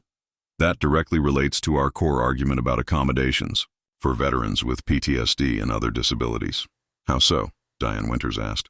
If management is willing to compromise basic physical safety protocols to protect their financial interests, Sara explained, how can they be trusted to implement psychological safety accommodations for veterans? The same cost-benefit calculation that led to targeting veterans for termination is evident in this sabotage attempt. Marcus nodded in agreement. It's the same underlying mindset, viewing safety measures and accommodations as expendable when they conflict with efficiency or cost metrics. The connection resonated with everyone present. What had initially seemed like a separate incident of retaliation now appeared as part of a consistent pattern, a corporate culture that systematically devalued both worker safety and veteran accommodation when they impacted the bottom line. So what's our next move? Ramirez asked. Jacob considered the question carefully. We proceed on two fronts. First, we allow Frank to initiate his official investigation into the tampering, which will likely trigger corporate internal reviews and possibly regulatory involvement. Second, we use this evidence to strengthen our position in settlement negotiations, particularly regarding external monitoring and systemic changes. And if Midwest tries to distance themselves from Townsend's actions, Jason asked, claim he was a rogue actor. The evidence suggests otherwise, Sara pointed out. Townsend's security access remained active despite his administrative leave, a significant security protocol failure that implicates higher management, and his previous intimidation of Ramirez demonstrates a pattern of retaliatory behavior that was tacitly permitted. As the night stretched into early morning, they refined their strategy, incorporating the new evidence into their case framework. What had begun as a straightforward wrongful termination claim had evolved into something far more complex, revealing systemic issues of worker safety, corporate accountability, and institutional resistance to accommodation. For Marcus, the sabotage attempt crystallized what was truly at stake in their fight. Beyond his personal employment situation or even the broader cause of veteran accommodation, they were challenging a corporate mindset that placed efficiency metrics above human well-being, the same mindset that had viewed his PTSD management techniques as disruptive rather than necessary. And as he watched Sara methodically documenting the evidence they'd gathered, he recognized that she understood this connection at a visceral level. Her own PTSD had made her uniquely qualified to recognize both his situation and the significance of the safety tampering different manifestations of the same institutional failure to value human needs above operational convenience. The sabotage attempt had been intended to undermine their case. Instead, it had strengthened both their legal position and their resolve to see this fight through to meaningful change. News of the safety system tampering spread through Midwest manufacturing like wildfire. Frank Daniels had followed protocol, reporting the discovered modifications to corporate safety compliance and OSHA. Within 48 hours, Townsend was terminated, security protocols were under review, and an internal investigation was underway. More significantly for Marcus and the others, corporate headquarters dispatched a senior executive team to assess the situation. Bradford Mitchell, Midwest's chief legal counsel, requested an urgent meeting with Jacob, clearly rattled by the potential legal and regulatory consequences of the sabotage attempt. This changes the dynamic considerably, Jacob explained to the core group gathered in his office. Corporate is in damage control mode. They're concerned about potential criminal charges against Townsend, regulatory penalties, and of course the public relations nightmare if this becomes widely known. Which gives us leverage, Sara observed. Substantial leverage, Jacob agreed. But we need to be strategic about how we use it. Pushing too aggressively could trigger a defensive response. They might decide to fight everything rather than negotiate. In good faith, Marcus considered this carefully. What's your assessment of their current position? Based on Mitchell's request for an urgent meeting, I believe they're ready to make significant concessions, Jacob replied. The sabotage incident exposes them to liability far beyond our employment discrimination case. They need to contain this quickly. But containment likely means confidentiality, Sara pointed out, which undermines our goal of creating broader systemic change. The tension between immediate resolution and long-term impact had been present throughout their case, but now it felt particularly acute. A favorable settlement would provide justice for the affected veterans and implement necessary accommodations at Midwest. But if the settlement remained confidential, the opportunity to influence industry practices more broadly would be lost. What if we took this public? Ramirez suggested unexpectedly. Not just the discrimination case, but the safety tampering too. Jacob frowned. That would likely end settlement negotiations immediately. Midwest would shift to full defensive posture. Maybe, Ramirez acknowledged. But it would also prevent them from burying this as an isolated incident. Other companies, with similar practices, would take notice. Marcus had been quiet, weighing options with the careful consideration he'd applied to high-stakes decisions in combat. Going public has both tactical advantages and risks, he observed. The question is whether the potential benefits outweigh the definite costs. What benefits do you see? Jacob asked. Public pressure often motivates corporate action more effectively than private negotiation, Marcus explained, and broader awareness could help other veterans facing similar discrimination elsewhere. But the costs are substantial. Prolonged litigation, delayed resolution, potentially reduced financial compensation. Sara nodded in agreement. There's also a timing consideration. If we go public after initiating settlement discussions but before finalizing terms, we could be accused of negotiating in bad faith. What about a compromise approach? Michael Chen suggested. We engage with Mitchell's meeting in good faith, but make public disclosure a non-negotiable element of any settlement. The details could be carefully framed to protect certain corporate interests while ensuring the core issues are transparent. Jacob considered this thoughtfully. That's actually a viable strategy. We could propose a joint press release and public commitment to policy changes as part of the settlement terms. It would allow Midwest to frame their response positively, as proactively addressing veteran accommodation, rather than merely reacting to negative publicity. The group discussed the approach in detail, identifying specific elements that should be publicly disclosed versus those that could remain confidential. The key discrimination issues and new accommodation policies would be transparent, while individual financial terms could remain private. I think this approach balances our objectives, Marcus concluded. It provides immediate relief through settlement while ensuring the systemic issues receive public attention. The strategy seemed sound until Elaine Morgan, who had been monitoring Midwest's internal communications, shared a disturbing development. Corporate is already working on a preemptive narrative, she reported grimly. They're preparing to frame Townsend as a rogue employee whose actions were entirely unauthorized. They'll present the discrimination complaints as isolated misunderstandings that they're generously resolving despite no official wrongdoing. Sara's expression hardened. That completely misrepresents the systematic nature of the discrimination. Townsend was implementing policies designed by corporate to reduce headcount through targeted performance documentation. Exactly, Elaine confirmed.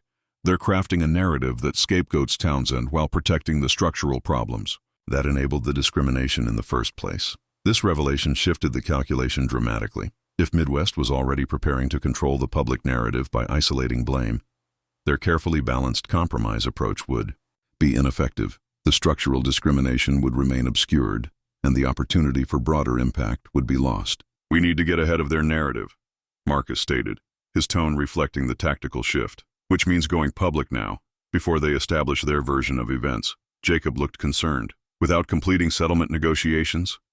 "That's a significant risk. So is allowing them to frame this as one bad manager rather than systemic discrimination," Marcus countered. "If we wait until settlement, we'll be constrained by whatever confidentiality terms we've agreed to." The debate continued intensely, weighing legal strategy against broader advocacy objectives. Eventually, they reached a difficult consensus. They would need to go public with their story before Midwest controlled the narrative, even if it meant potentially sacrificing the immediate settlement opportunity. "But we need to be smart about how we do this," Jacob cautioned. "We can't just call a press conference or issue a blanket statement. We need a strategic approach that presents the evidence compellingly while minimizing legal exposure." "What about Catherine Pearson at the Tribune?" Sara suggested. "She's been covering veterans' issues for years, especially employment challenges for returning service members. She'd understand the larger context of what we're presenting." The suggestion had merit. Catherine Pearson was a respected journalist known for thorough research and balanced reporting. More importantly, she had personal connection to veterans' issues through her brother's service, giving her insight into the unique challenges veterans faced in civilian workplaces. "If we go this route," Jacob warned, "we need to be extremely precise about what we disclose. We present documented evidence and verifiable facts, not speculation or accusations we can't substantiate." Sara nodded in agreement. "We focus on the pattern of discrimination against veterans with service-related disabilities, the documented terminations following cost-cutting directives, and the retaliation against those who supported the EOC complaint. We can reference the safety system, tampering as under investigation without making direct accusations." The approach was cautious but factual, presenting the evidence they had compiled while allowing readers to draw their own conclusions about the connections between events. Marcus, who would be the primary interview subject as the original complainant, spent hours with Jacob preparing responses to potential questions. They crafted a narrative that highlighted the systematic nature of the discrimination without overreaching into areas that could expose them legally. "Remember," Jacob coached, "stick to your personal experience and documented facts. When asked about motivation or intent, acknowledge that you can't speak to what others were thinking, only to the patterns you observed and experienced." 2 days later, Marcus and Sara met with Catherine Pearson at a quiet coffee shop away from downtown. Jacob had arranged the meeting through professional contacts, ensuring Pearson understood the sensitivity of the story before they arrived. "I appreciate you reaching out," Pearson began after introductions. "Veterans' employment issues are an ongoing focus of my reporting, particularly the challenges faced by those with service-related disabilities." She was professional but empathetic, asking detailed questions about Marcus's experience at Midwest Manufacturing, his PTSD symptoms, his management techniques, the documentation of his breaks, and eventual termination. "What made you decide to file a formal complaint rather than simply seeking another position?" she asked, her notebook filling with careful notes. Marcus considered the question thoughtfully. "Initially, I was inclined to move on," he admitted, "but when I realized my experience wasn't isolated, that other veterans had faced similar treatment, I felt an obligation to address the systematic issues. The same values that guided my military service compelled me to stand up against discrimination that affected not just me, but others who had served." Pearson nodded, then turned to Sara. "And you were Midwest's safety manager when this situation emerged? What prompted your involvement?" Sara explained her role carefully, focusing on her professional observations without revealing her personal connection to PTSD. "As safety manager, part of my responsibility was ensuring workplace accommodations for employees with disabilities. When I reviewed the circumstances of Mr. Reeves's termination, I identified concerning patterns that suggested discrimination rather than legitimate performance issues. Throughout the interview, they presented the documented evidence methodically. The performance metrics showing Marcus's productivity despite his breaks, the pattern of veteran terminations following cost-cutting directives, the retaliatory actions against supporters of the EEOC complaint. When Pearson asked about the safety system tampering, they followed Jacob's guidance precisely. There is an ongoing investigation into unauthorized modifications to safety systems at the facility, Sara stated carefully. As that investigation is active, including OSHA involvement, we can't comment on specific details or allegations. What we can confirm is that the incident occurred during the same time frame as our EEOC complaint process. Pearson was thorough, pressing for details while respecting boundaries around the active investigation. By the interview's conclusion, she had compiled a comprehensive account of the discrimination pattern and its impact on veterans at Midwest Manufacturing. This is a significant story, she acknowledged. It highlights issues that extend well beyond one company or one group of veterans. I'd like to include perspectives from veterans advocacy organizations about how common these experiences are. That would be valuable context, Marcus agreed. This isn't just about our specific situation. It's about broader challenges veterans face when their service-related disabilities require workplace accommodations.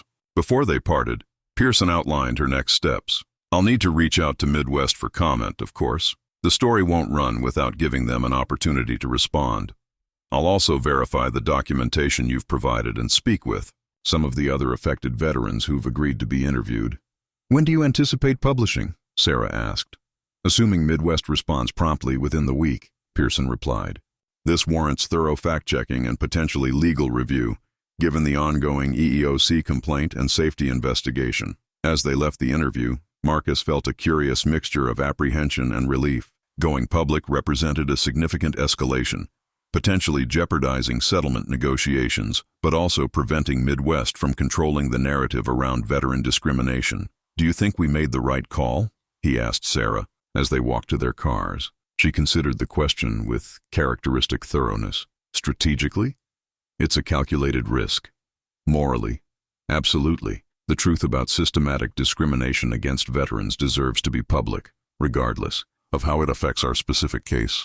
Marcus nodded in agreement. The tactical objective had evolved beyond his individual reinstatement or even policy changes at Midwest. The mission now encompassed broader awareness of the challenges veterans faced when their service-related disabilities collided with corporate efficiency metrics.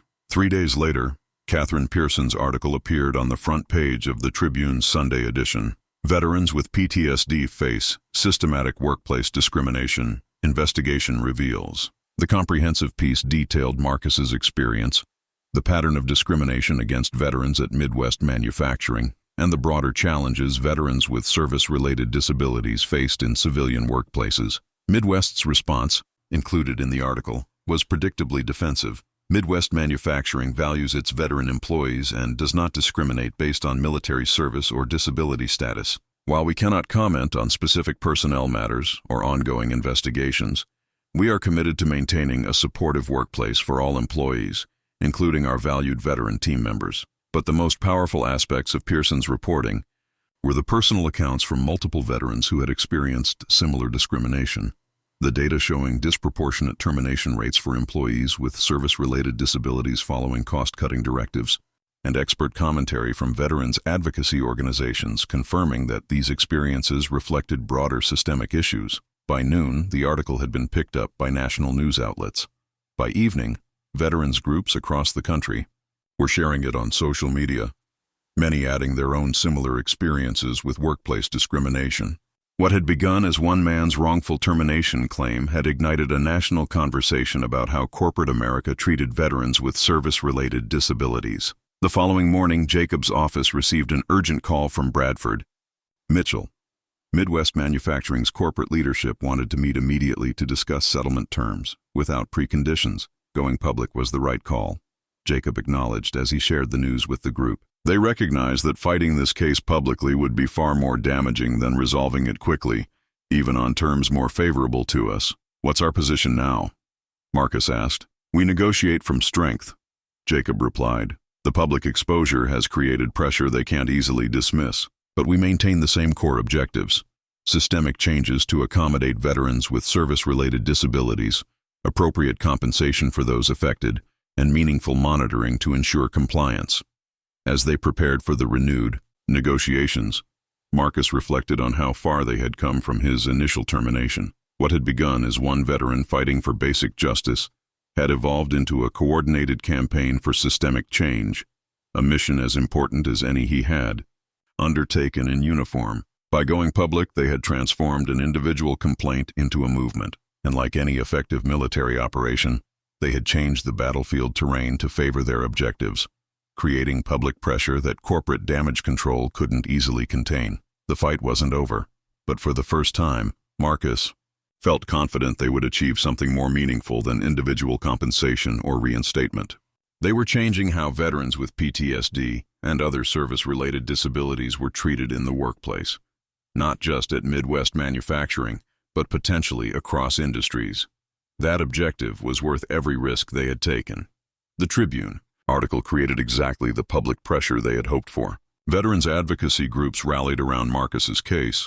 Industry publications ran follow-up stories exploring discrimination against employees with service-related disabilities, and Midwest Manufacturing's public relations team struggled to contain the damage. Corporate headquarters, recognizing the escalating situation, authorized Bradford Mitchell to reopen settlement negotiations with expanded parameters. While the public exposure had strengthened their position considerably, Jacob cautioned that litigation still carried significant risks and uncertainties. "They're willing to discuss all our key demands now," Jacob explained as the core group gathered in his office. "But they're insisting on one condition before formal settlement talks resume. Marcus needs to give a deposition regarding his PTSD symptoms and accommodations." "A deposition?" Sara frowned. "That's unusual before formal discovery. What's their angle?" "They claim they need to understand the specific accommodations Marcus required to develop appropriate policies for the settlement," Jacob replied. "But it's likely a tactical move, testing his credibility and emotional resilience before committing to major concessions." Marcus considered this carefully. "They want to see if I'll break under pressure, if they can provoke an episode during questioning. They could argue my condition is more disruptive than I've claimed." "Exactly," Jacob confirmed. "It's a high-risk fishing expedition. They'll likely press hard on your combat experiences, trying to establish that your PTSD is too severe for reasonable workplace accommodation." "Can we refuse?" Ramirez asked. "We could," Jacob acknowledged, "but it would give them justification to delay or withdraw from settlement discussions. With the public attention currently focused on the case, we have momentum that might dissipate over time." The strategic calculation was clear. Refusing the deposition would appear defensive and potentially stall their progress. Accepting it carried risks but maintained momentum toward a comprehensive settlement. "I'll do it," Marcus decided, "but I want to be thoroughly prepared. They need to understand that combat veterans don't break easily under questioning." The preparation for the deposition was intensive. Jacob brought in Dr. Eleanor Wright, Marcus's VA counselor, to help him prepare for questions about his PTSD symptoms and triggers. Sara worked with him on techniques for maintaining composure if the questioning became deliberately provocative. Ramirez and the others helped Marcus anticipate potential angles of attack based on their own experiences with corporate tactics. "The key is recognizing their strategy," Jacob advised during their final preparation session. "They'll try to establish that your PTSD is either too severe for any reasonable accommodation or so mild that your termination couldn't possibly be discriminatory. They want you in an impossible position, either too disabled to work effectively or not disabled enough to require accommodation. And they'll likely focus on your combat experiences," Sara added, "not because they're relevant to workplace accommodations, but because discussing them might trigger symptoms they can observe and document." "Control the pace," Dr. Wright counseled. "If you feel symptoms beginning to emerge, use your grounding techniques. Request brief breaks if necessary. Remember that managing your symptoms effectively during the deposition actually demonstrates exactly what you were doing at work, using appropriate coping strategies to maintain functionality despite triggers." By the morning of the deposition, Marcus felt as prepared as possible. He arrived at the downtown law office with Sara and Jacob, maintaining the calm focus that had served him during military operations. The corporate legal team was already assembled in the conference room: Bradford Mitchell, 2 associate attorneys, and a court reporter. Notably absent was anyone from plant management, A tactical decision, Jacob had suggested, to distance corporate headquarters from local implementation of discrimination. Mr. Reeves, Mitchell began after preliminary introductions and procedural explanations. I want to thank you for agreeing to this deposition. We're hoping to gain a clearer understanding of your experience at Midwest Manufacturing to inform potential policy improvements. The polite framing didn't disguise the adversarial nature of the proceeding. As the questioning began, Mitchell established a foundation of seemingly reasonable inquiries about Marcus's employment history, job responsibilities, and general workplace experience. But Sara and Jacob had prepared Marcus for this approach, the gradual building of comfort, before transitioning to more difficult territory. Let's discuss your military service, Mitchell said after establishing the basic employment timeline. You served 3 tours in Iraq, correct? Yes, Marcus replied, his tone neutral. And you received several commendations, including a Bronze Star with Valor Device and a Purple Heart. That's correct. Mitchell nodded appreciatively. Thank you for your service. Can you tell us about the circumstances that led to those commendations, particularly the incident where you were wounded? Jacob interjected smoothly. I'll object to the scope of that question. The specific details of Mr. Reeves's combat experiences aren't relevant to workplace accommodations. The documented diagnosis of service-connected PTSD is the relevant fact here. Mr. Torres, Mitchell replied with practiced patience. We're trying to understand the nature and severity of Mr. Reeves's condition to evaluate appropriate accommodations. The circumstances that led to his PTSD are directly relevant to that assessment. My client is willing to discuss the nature of his symptoms and the accommodations that would have allowed him to perform his job effectively, Jacob countered. Detailed recounting of combat trauma serves no legitimate purpose in this inquiry. The legal fencing continued briefly before Mitchell adjusted his approach, seemingly conceding the point while actually redirecting toward the same objective. Mr. Reeves, can you describe the specific symptoms of PTSD that affected your work performance at Midwest Manufacturing? Marcus had anticipated this question and responded with clinical precision. Hypervigilance, heightened startle response to loud or sudden noises, occasional intrusive memories triggered by specific environmental stimuli, and increased anxiety in chaotic sensory environments. And how did these symptoms manifest in the workplace specifically? In the factory environment, certain mechanical sounds, particularly pneumatic hisses, metal impacts, and hydraulic pressure releases, could trigger heightened stress responses. When that occurred, I would implement management techniques recommended by my VA treatment providers. These management techniques, those would be the breaks you took during your shifts? Yes. Brief intervals, typically 3 to 5 minutes, to regulate breathing, reorient to the present environment, and prevent escalation of symptoms.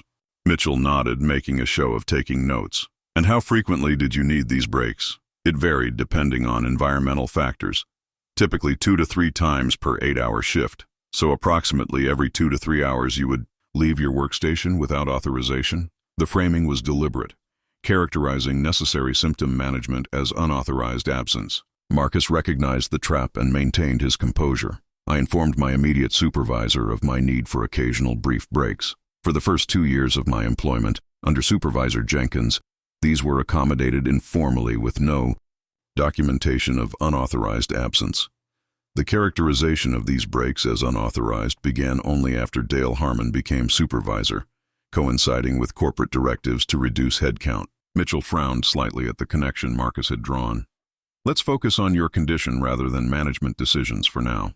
Would you characterize your PTSD as severe? Medical severity classifications are best left to treatment providers, Marcus replied carefully. What I can tell you is that with appropriate management techniques, including brief breaks when needed, my condition did not prevent me from meeting or exceeding productivity requirements for 3 years. The questioning continued in this vein, with Mitchell attempting to establish either that Marcus's condition was too severe for reasonable accommodation or that his breaks were unnecessarily frequent and disruptive. Marcus maintained the balanced position they had prepared, acknowledging his symptoms while emphasizing their manageability with appropriate accommodations. After nearly 2 hours, Mitchell shifted strategy, becoming more direct in his questioning.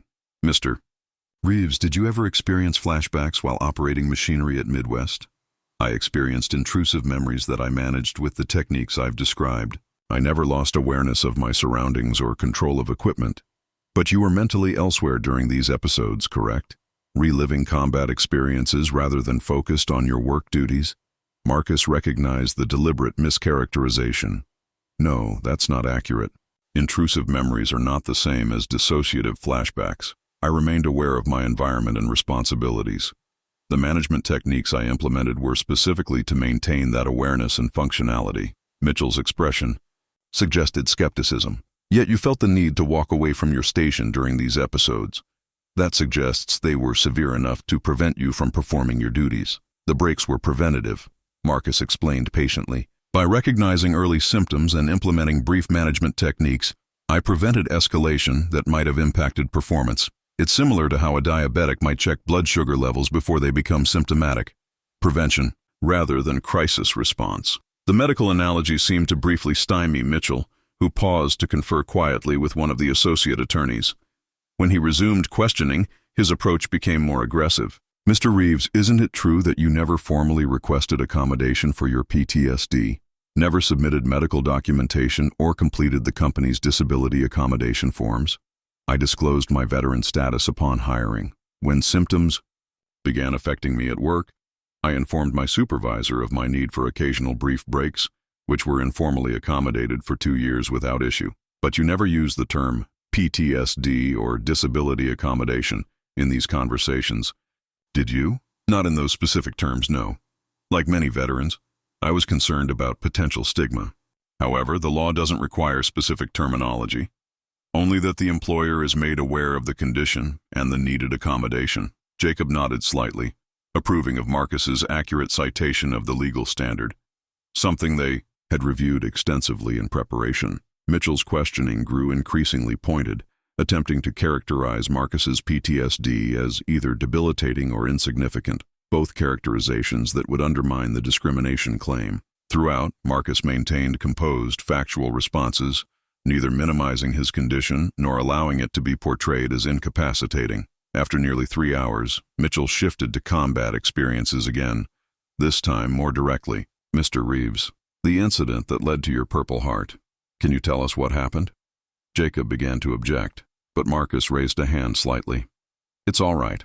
I can address this. He understood the strategy now.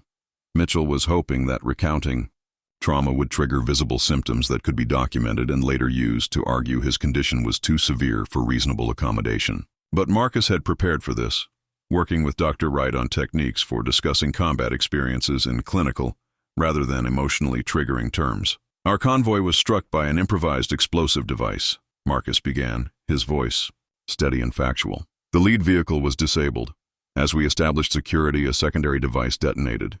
I sustained shrapnel injuries while attempting to provide medical aid to more severely wounded personnel. And this experience is what led to your PTSD diagnosis? Mitchell pressed. The VA determined that my PTSD resulted from cumulative combat experiences across 3 deployments, not a single incident. But surely this particular incident, where you were wounded, was especially traumatic.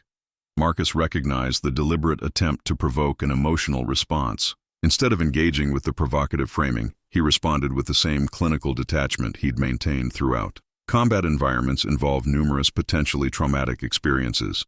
The VA's clinical assessment identified multiple contributing factors to my diagnosis, which is typical for combat veterans. Mitchell seemed frustrated by Marcus's composed responses. He shifted tactics again, this time more aggressively. Mr. Reeves, isn't it true that loud noises can cause you to have severe emotional reactions, that you might become incapacitated, or even dangerous when triggered? The characterization was so blatantly prejudicial that Jacob immediately objected. That question contains multiple mischaracterizations and relies on harmful stereotypes about veterans with PTSD. I'm trying to understand the safety implications of Mr. Reeves's condition in an industrial environment, Mitchell countered. Then, ask about specific workplace behaviors and documented incidents, not hypothetical scenarios based on stigmatizing assumptions. Jacob replied firmly. Marcus intervened calmly. I can address the underlying concern. In 3 years at Midwest Manufacturing, I never had a safety incident or created a dangerous situation. My personnel file contains no such occurrences. My management techniques were specifically designed to prevent any impact on safety or performance. The response was measured but direct, addressing the implied concern while challenging its validity. Mitchell seemed momentarily thrown off balance by Marcus's composed refutation of the stereotype he'd attempted to invoke. As the deposition entered its fourth hour, Mitchell's questioning grew increasingly transparent in its objectives, trying to provoke an emotional response that would support the narrative that Marcus's PTSD was incompatible with safe, productive work. But Marcus maintained the same measured, factual approach, neither denying his condition nor allowing it to be weaponized against him. Finally, clearly frustrated by his inability to shake Marcus's composure, Mitchell tried a more direct approach. "Mr. Reeves, let me be blunt.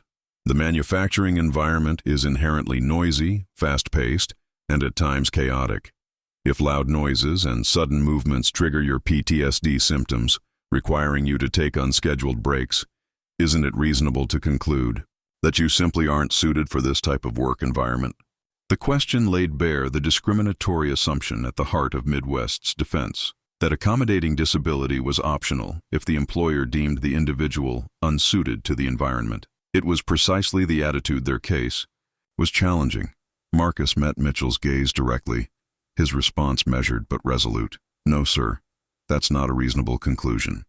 For 3 years, I perform my job effectively, meeting or exceeding all productivity metrics despite my condition. The brief breaks I took to manage symptoms were no different in duration or frequency than the smoke breaks or coffee breaks other employees regularly took without documentation or penalty." He paused briefly, then continued with quiet intensity.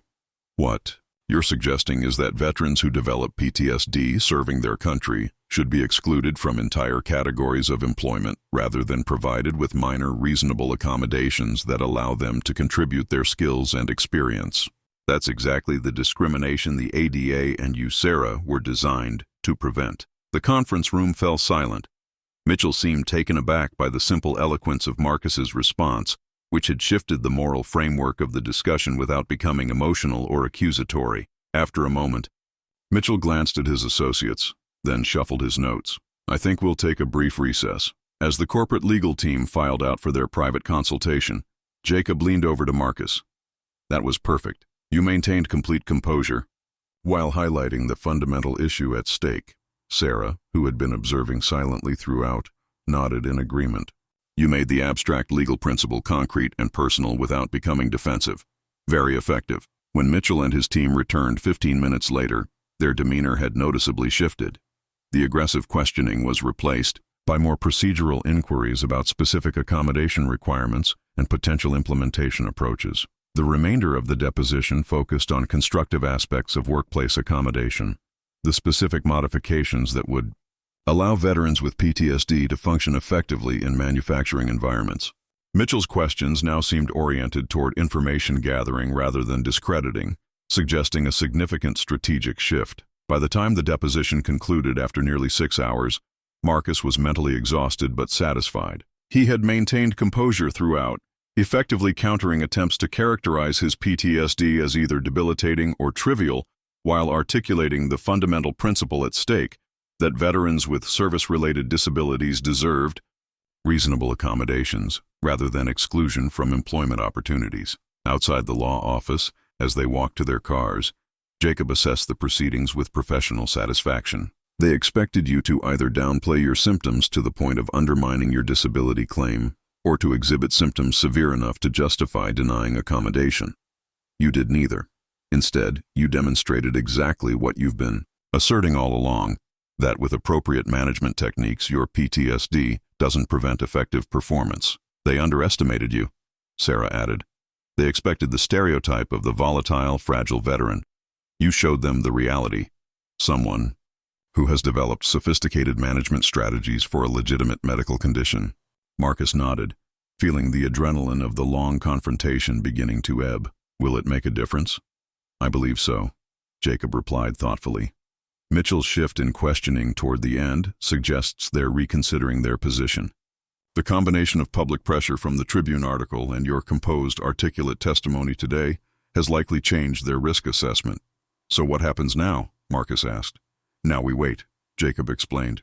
"They'll review the deposition transcript, consult with corporate leadership, and either present a revised settlement offer or prepare for continued litigation. Based on Mitchell's demeanor by the end, I'm cautiously optimistic about a settlement offer. As they parted ways, Sara walked with Marcus to his truck. "That wasn't easy," she observed quietly, discussing combat experiences in that setting, maintaining clinical detachment while they deliberately tried to provoke symptoms. "It took significant strength," Marcus shrugged slightly. "Just another mission." "Identify the objective, prepare thoroughly, execute with discipline." Sara smiled at the military framing. "Well, this particular mission was executed with exceptional discipline.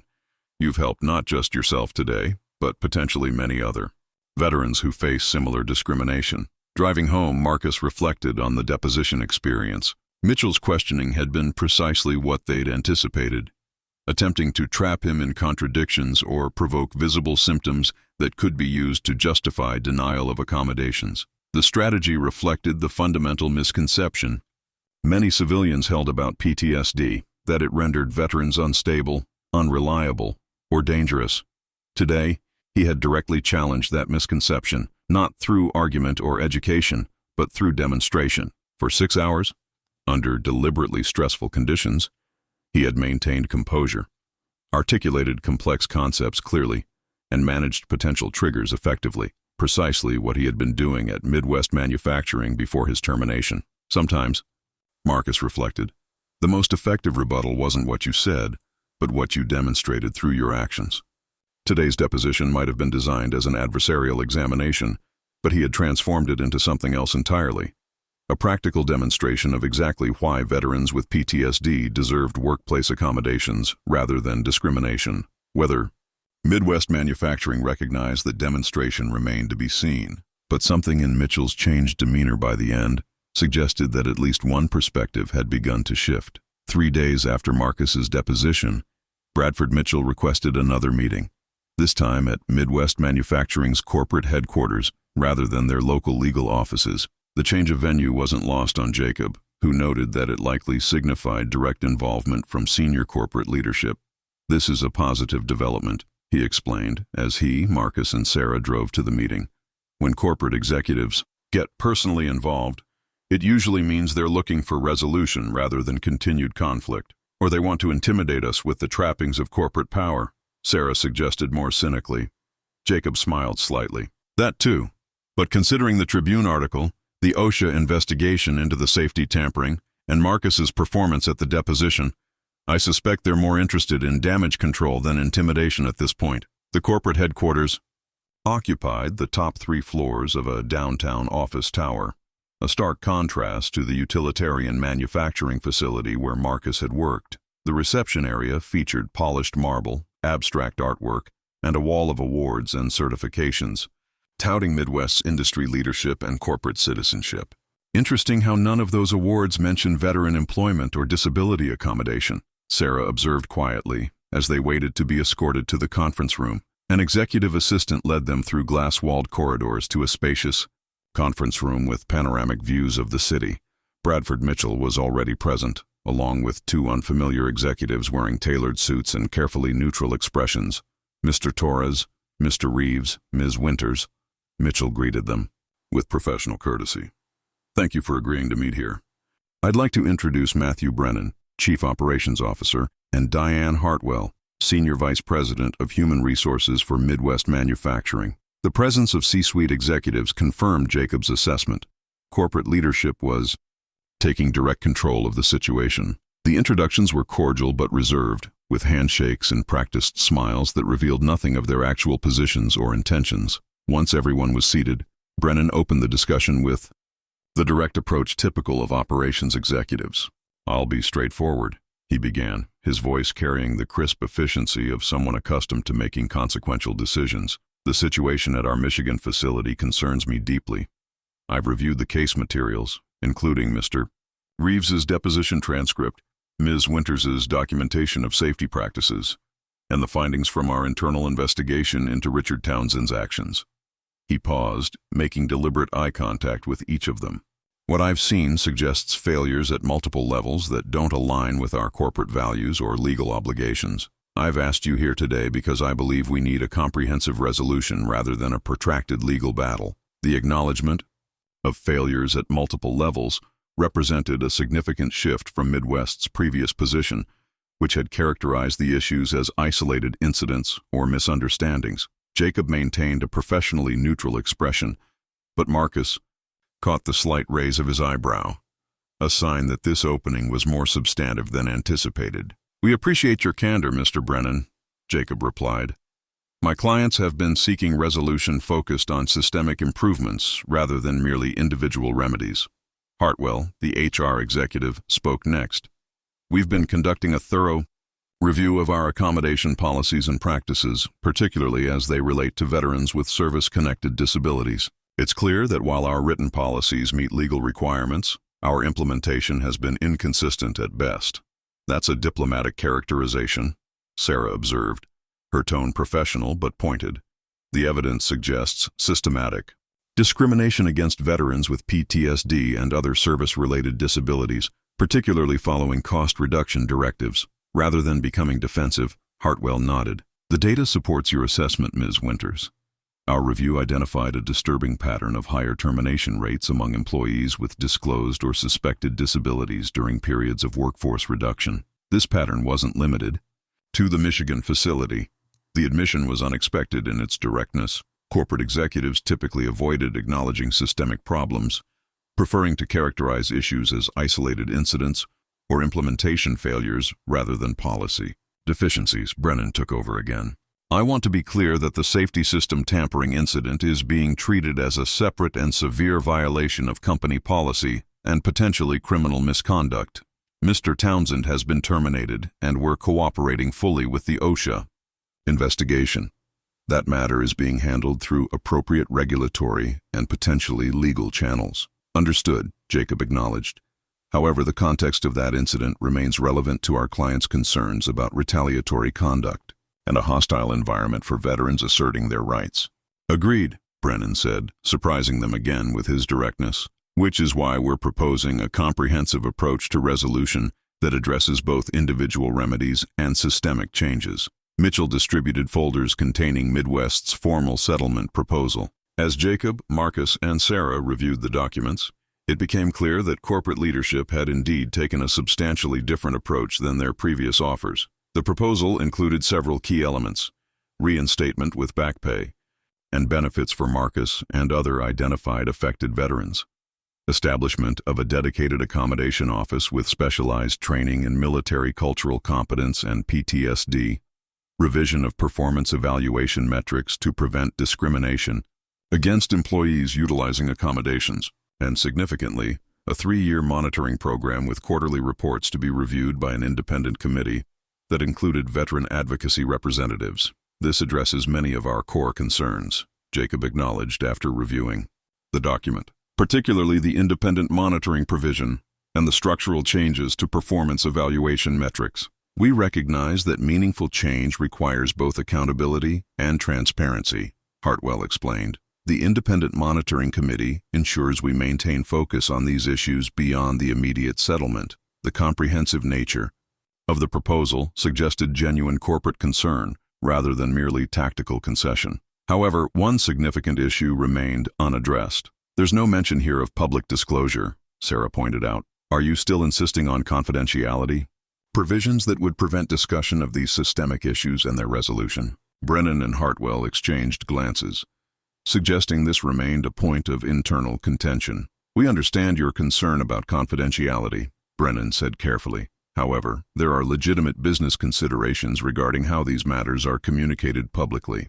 "With respect," Marcus interjected, speaking for the first time since introductions, "the public aspect of this case has already been established through the Tribune article and subsequent coverage. The question now is whether Midwest participates in shaping an accurate narrative or allows others to control that narrative."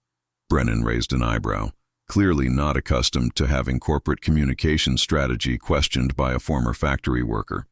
But Marcus continued with the same composed confidence he had demonstrated throughout the deposition. "The changes you're proposing are substantive and commendable. Implementing them quietly under a confidentiality agreement might protect short-term corporate reputation, but it misses an opportunity to demonstrate leadership in an area where many companies struggle. Veterans with PTSD and other service-related disabilities face these challenges across industries. Taking a public stance on appropriate accommodation isn't just resolving our specific case. It's establishing a standard that could benefit both veterans and employers broadly. The perspective shift was subtle but powerful, reframing public disclosure from a reputational risk to a leadership opportunity. Hartwell seemed particularly receptive to this framing, nodding slightly as Marcus spoke. "That's a perspective worth considering," she acknowledged. "Handled appropriately, this could align with our diversity and inclusion initiatives and our stated commitment to veteran employment. What exactly are you proposing regarding public communication?" Mitchell asked, his legal caution evident. Jacob outlined their position. "We're not suggesting press conferences or public accusations, rather a joint statement acknowledging the identification of implementation gaps in accommodation practices, the steps being taken to address those gaps, and the establishment of the monitoring program to ensure sustained improvement. Individual, financial terms would remain confidential, but the structural changes and commitments would be transparent." Brennan considered this thoughtfully. "And your clients would participate in this joint communication, framing it as collaborative problem-solving rather than adversarial." "That's our preference," Marcus confirmed. "This isn't about public shaming or financial extraction. It's about creating meaningful change for veterans in the workplace, both at Midwest and potentially beyond." Again, Brennan and Hartwell exchanged glances, this time with subtle nods suggesting alignment. "We'll need to consult with our communications team and legal department on the specific approach," Brennan said finally. "But I'm conceptually open to a carefully structured joint statement that focuses on forward-looking improvements rather than retrospective blame." The meeting continued for another hour, discussing specific details of the proposed settlement terms. Throughout, there was a noticeable shift in dynamic, from the adversarial positioning of previous negotiations to a more collaborative problem-solving approach. Corporate leadership seemed genuinely engaged with addressing the substantive issues rather than merely containing legal liability. As the meeting concluded, Brennan addressed Marcus directly. "Mr. Reeves, your deposition was enlightening. You demonstrated remarkable composure and articulated the challenges faced by veterans with PTSD in ways that helped me understand the accommodation issues more concretely. I appreciate your perspective on how we might approach this resolution constructively." The acknowledgement was unexpected but appeared genuine. Marcus nodded in acknowledgement, maintaining his professional demeanor while recognizing the significance of a C-suite executive, directly engaging with the substance of his experience. Outside the building, as they walked to the parking garage, Jacob assessed the meeting with cautious optimism. "That was substantially more productive than I anticipated," he admitted. "Corporate leadership has clearly decided to take a different approach than the local management and legal teams. The Tribune article and public pressure likely influenced that decision," Sara observed. "Undoubtedly," Jacob agreed, "but there seemed to be genuine engagement with the substantive issues, particularly from Hartwell. I suspect the internal review she mentioned revealed problems significant enough to warrant executive attention beyond mere public relations concerns." Marcus had been quietly processing the meeting, analyzing the shifts in corporate position, with the same tactical assessment he'd apply to changing battlefield conditions. "Brennan is primarily concerned with operational stability and reputation management," he observed. "The safety tampering incident escalated this beyond a standard employment dispute to a potential criminal and regulatory matter. That changed his risk calculation significantly, and Hartwell seemed genuinely concerned about the accommodation issues," Sara added. "Her background is in organizational psychology, according to their website. She likely recognizes the broader implications for workplace culture and inclusive practices." As they drove back to Jacob's office to brief the rest of the group, Marcus reflected on the evolution of their case. What had begun as his individual wrongful termination claim had expanded to reveal systemic discrimination against veterans with service-related disabilities. Now, corporate leadership was directly engaged in developing structural solutions rather than merely defending against allegations. The corporate fallout from going public had created precisely the pressure they had hoped for, forcing senior leadership to confront systemic issues rather than allowing them to be buried through confidential individual settlements. More significantly, it had created an opportunity for broader impact beyond Midwest manufacturing, potentially establishing standards for accommodation that could benefit veterans across industries. That evening, the core group gathered at Jacob's office to review the settlement proposal and discuss next steps. The mood was cautiously optimistic as Jacob outlined the key provisions and the shift in corporate approach. This is substantially better than their previous offers, he explained. The reinstatement with back pay, the dedicated accommodation office, the revised performance metrics, and particularly the 3-year independent monitoring program. These represent meaningful structural changes rather than mere financial compensation. What about the public disclosure aspect? Ramirez asked. Are they still insisting on confidentiality? They've shown movement on that issue, Jacob replied. They're open to a joint statement focusing on the forward-looking improvements. We'd need to negotiate the specific language carefully, but it's progress from their previous insistence on complete confidentiality. The group discussed the proposal in detail, identifying strengths and remaining concerns. The reinstatement provision extended beyond Marcus to other affected veterans, including Jason Mendez and Michael Chen. The accommodation office would have specialized training in military cultural competence and trauma-informed management practices.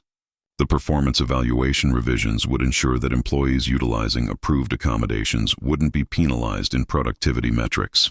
What about Vanessa Klein and the other HR staff who implemented the discriminatory practices? Diane Winters asked. Are they being held accountable? The proposal indicates appropriate personnel actions based on the internal investigation findings, Jacob noted. Not specific terminations, but likely reassignments and remedial training at minimum. And the independent monitoring committee? Elaine Morgan inquired. Who would serve on that? The proposal suggests a 5-person committee, 2 Midwest representatives, 2 veteran advocacy representatives, and 1 neutral mediator with expertise in disability accommodation law, Jacob explained. They would review quarterly reports on accommodation requests, approvals, and employment outcomes for veterans and other employees with disabilities. As the discussion continued, the group's cautious optimism gradually solidified into tentative consensus. The proposal, while not perfect, addressed their core concerns about systemic discrimination and established meaningful accountability mechanisms for future compliance. This is a substantial victory if it proceeds as outlined, Jacob acknowledged. Not just for the named plaintiffs, but potentially for veterans throughout Midwest's operations and beyond, if the public component is handled effectively. Marcus had been listening carefully to the discussion, weighing the practical benefits against their original objectives. When he finally spoke, his assessment was measured but positive. When we started this process, my goal was simply to challenge an unjust termination. But as we uncovered the systematic discrimination affecting veterans with PTSD and other service-related disabilities, our mission expanded. This settlement proposal addresses the broader systemic issues in meaningful ways. The independent monitoring provision particularly ensures these aren't just paper promises, but sustained commitments to change. Sara nodded in agreement. The structural changes to accommodation practices and performance evaluations address the root causes of discrimination we identified, and the public component, while still being negotiated, creates potential for broader impact beyond Midwest manufacturing. The consensus that emerged favored accepting the core settlement framework while continuing to negotiate specific details, particularly regarding the public disclosure component. Jacob would draft a formal response acknowledging the substantial progress while proposing specific language for the joint statement and clarifications on implementation timelines for the structural changes. As the meeting concluded and the group dispersed, Marcus found himself reflecting on the unexpected corporate response. Rather than the protracted legal battle they had anticipated, Midwest's leadership had opted for comprehensive reform, acknowledging systematic problems and committing to structural solutions. The corporate fallout from going public had created precisely the conditions necessary for meaningful change. By exposing the systemic discrimination through Catherine Pearson's article, they had forced corporate leadership to engage directly, rather than allowing local management to isolate and minimize the issues. The public pressure had transformed a potential legal liability into a corporate priority, requiring executive attention and substantive reform. Later that evening, as Marcus drove home, he received a text message from Sara. Elaine just called. Board of Directors held emergency meeting today after our session. Approved settlement framework and authorized additional resources for implementation. Corporate taking this seriously at highest levels. The update confirmed what the meeting had suggested. Their case had escalated beyond standard legal proceedings to become a corporate governance matter requiring board-level attention. That level of engagement substantially increased the likelihood of meaningful implementation rather than superficial compliance. For the first time since his termination, Marcus felt genuine optimism about the outcome, not just for himself, but for the broader cause of veteran accommodation in the workplace. The corporate fallout had created an opportunity for systemic change that individual litigation alone might never have achieved. The settlement negotiations continued for another 3 weeks, focusing primarily on implementation details rather than core principles. Throughout the process, the shift in corporate approach remained consistent.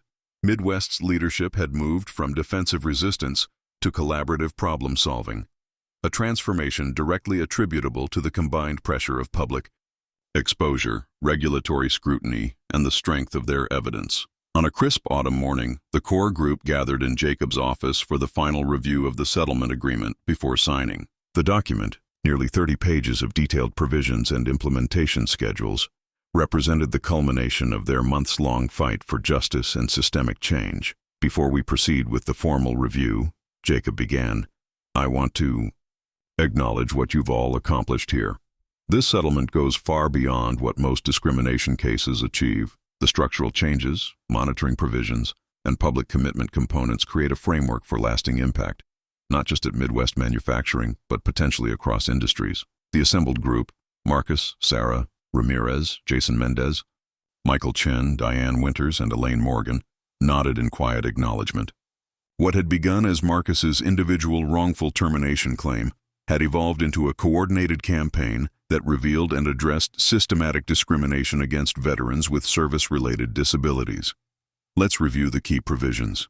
One final time, Jacob continued, opening the settlement document. First, the individual remedies, reinstatement with back pay and benefits for Marcus, Jason, and Michael, financial compensation for Diane, whose circumstances prevent reinstatement, removal of all negative documentation from personnel files with revised performance evaluations reflecting objective productivity metrics. Marcus had initially been ambivalent about returning to Midwest, but the comprehensive nature of the structural changes had altered his perspective. Returning would allow him to directly observe and participate in implementation, ensuring the promised reforms materialized in practice rather than remaining theoretical. Second, the structural changes, Jacob continued.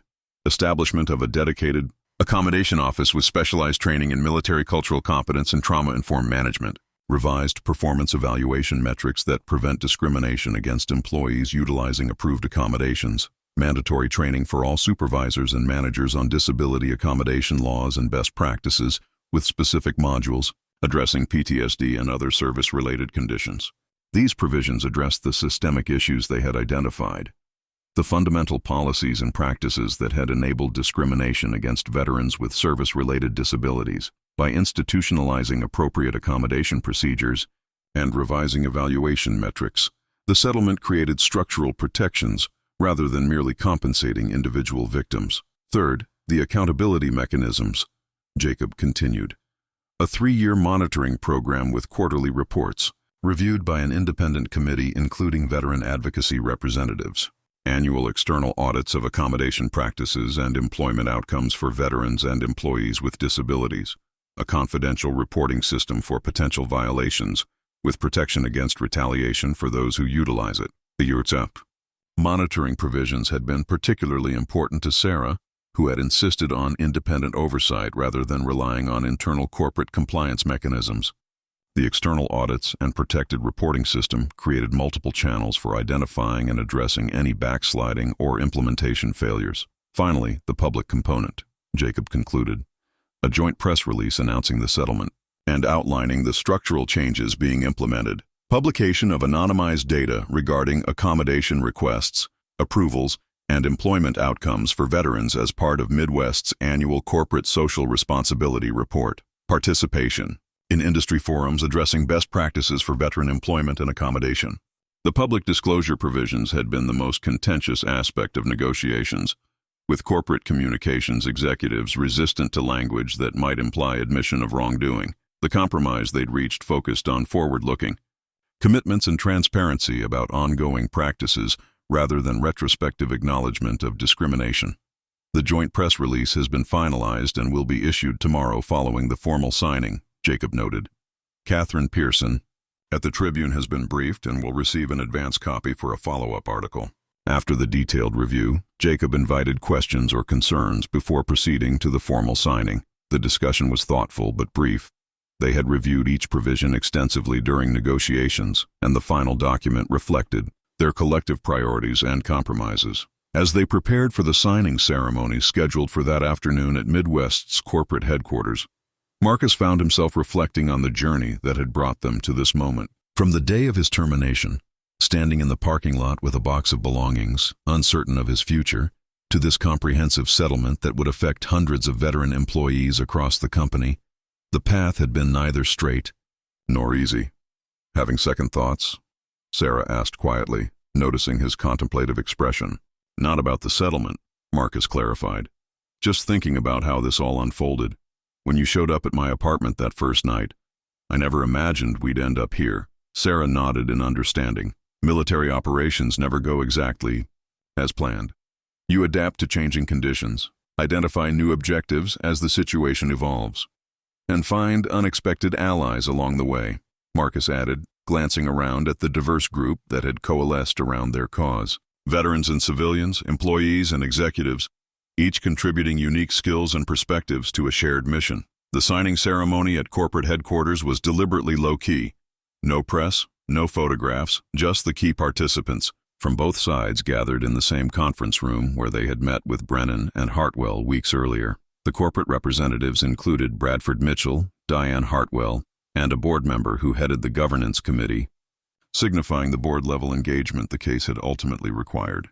As the documents were signed in multiple counterparts, the atmosphere was neither celebratory nor contentious, but rather marked by a shared recognition of the significance of the moment. This wasn't merely the resolution of a legal dispute, but the establishment of new standards for veteran accommodation in the workplace. After the signing concluded, Hartwell addressed the group briefly. While this settlement formally resolves the legal matters between us, we view it as the beginning rather than the end of a process. The structural changes outlined here will require ongoing commitment and adaptation as we learn what works most effectively. We appreciate your willingness to engage constructively in developing these solutions and look forward to your continued input during implementation. The acknowledgement of ongoing collaboration, rather than mere legal compliance, reflected the shift in corporate approach that had emerged during negotiations. What had begun as an adversarial legal proceeding had evolved into a collaborative effort to address systemic issues, a transformation that increased the likelihood of meaningful implementation rather than superficial compliance. The following morning, the joint press release was issued as scheduled, announcing the settlement and outlining the structural changes being implemented. Catherine Pearson's follow-up article in the Tribune provided additional context, including perspectives from veterans advocacy organizations on the significance of the accommodation provisions and monitoring mechanisms. Midwest Manufacturing's comprehensive approach to veteran accommodation could establish a new standard for the industry, noted the director of a national veterans employment initiative quoted in the article. The independent monitoring provisions and public reporting components create accountability mechanisms that are unfortunately rare in corporate discrimination settlements.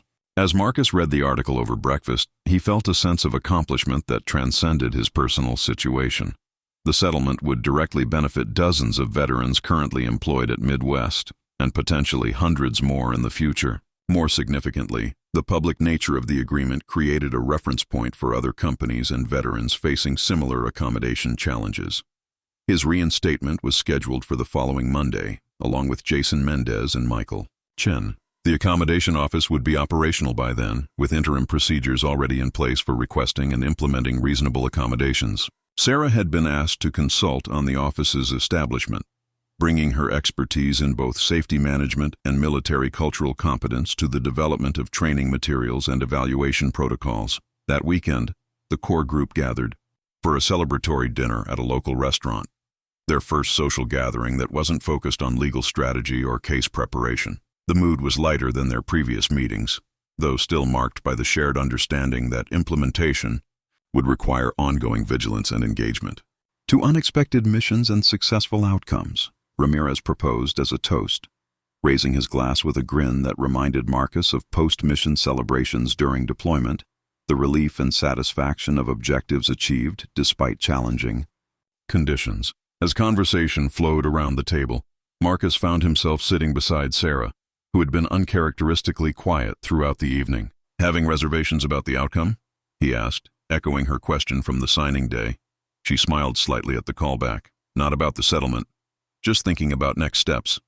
This case consumed my professional focus for months. It's strange to be approaching its resolution, but not really an ending," Marcus observed. "Implementation will require ongoing monitoring, and there are likely other companies with similar issues that could benefit from what we've learned here." Sara nodded thoughtfully. "That's true. The monitoring committee will need substantive support to be effective, not just procedural participation. And the documentation we've developed regarding accommodation best practices could be adapted for broader application." "Sounds like potential next missions," Marcus suggested. "If you're looking for new objectives, the possibility hung between them that their collaboration might continue beyond this specific case, addressing similar issues in other contexts. Their complementary skills had proven remarkably effective in this fight, combining Sara's investigative precision and regulatory knowledge with Marcus's tactical assessment and first-hand experience of PTSD accommodation needs. "One mission at a time, Sergeant," Sara replied with a small smile, neither confirming nor dismissing the possibility of continued collaboration. "Let's ensure this settlement is properly implemented before identifying new objectives." Marcus nodded, recognizing the wisdom in her approach. The settlement, while comprehensive on paper, would require vigilant monitoring to ensure its provisions translated into meaningful change for veterans at Midwest Manufacturing. The independent committee, external audits, and protected reporting system created accountability mechanisms, but those mechanisms would need engaged participants to function effectively. Monday morning arrived with a mixture of familiar routine and notable differences. Marcus once again arrived at Midwest Manufacturing 15 minutes before his shift, but this time he entered through the main entrance rather than the employee side door, stopping at the security desk where Frank Daniels greeted him with a nod of quiet approval. "Good to have you back, Reeves," the security supervisor said simply, handing him a new ID badge. "They're waiting for you in the accommodation office before you head to the floor." The newly established office occupied what had previously been a conference room near Human Resources, centrally located and easily accessible, as specified in the settlement provisions. Inside, Marcus found Diane Hartwell speaking with a woman he didn't recognize, who was introduced as Dr. Melissa Carter, a psychologist specializing in workplace accommodation for trauma-related conditions. "Mr. Reeves," Hartwell greeted him with professional courtesy. "Welcome back to Midwest. Dr. Carter will be heading our accommodation office implementation. She'd like to discuss your specific accommodation needs before you return to your previous position." The conversation that followed was notably different from any Marcus had experienced during his previous employment at Midwest. Dr. Carter demonstrated genuine understanding of PTSD symptoms and management techniques, focusing on practical accommodations rather than bureaucratic procedures. "Based on your previous experience here, what specific environmental factors triggered symptoms most frequently?" she asked, her approach clinical but empathetic. Marcus described the particular mechanical sounds, lighting conditions, and situational factors that had proven most challenging, along with the management techniques he had developed. The brief breaks, breathing exercises, and strategic positioning that minimized exposure to triggers while maintaining productivity. "Those are excellent self-management strategies," Dr. Carter acknowledged. "Our goal is to support those strategies through formal accommodations, rather than requiring you to implement them surreptitiously or face documentation for unauthorized breaks." The resulting accommodation plan was straightforward but comprehensive. Authorization for brief breaks is needed without prior approval. Minor workstation modifications to reduce exposure to the most problematic trigger sounds, and a simple nonverbal signal to indicate to supervisors when symptoms were emerging and management techniques were being implemented. "These accommodations will be documented and communicated to your supervisor," Dr. Carter explained. "But importantly, they won't be framed as special treatment or exceptions to standard procedures. Rather, they're recognized as appropriate supports that enable you to perform your job effectively despite service-related disability." The shift in framing was subtle but significant, from characterizing accommodation as special treatment to recognizing it as appropriate workplace support. This perspective change had been a central objective of their case from the beginning, challenging the fundamental misconception that had enabled discrimination against veterans with service-related disabilities. When Marcus finally arrived at his former workstation on the assembly line, he found several familiar faces, including Ramirez, who had been instrumental in documenting the ongoing discrimination after Marcus's termination. "Welcome back, Sarge." Ramirez greeted him with a casual salute. "Place hasn't been the same without your eagle eye for defects." The production floor was physically unchanged, but the atmosphere felt noticeably different.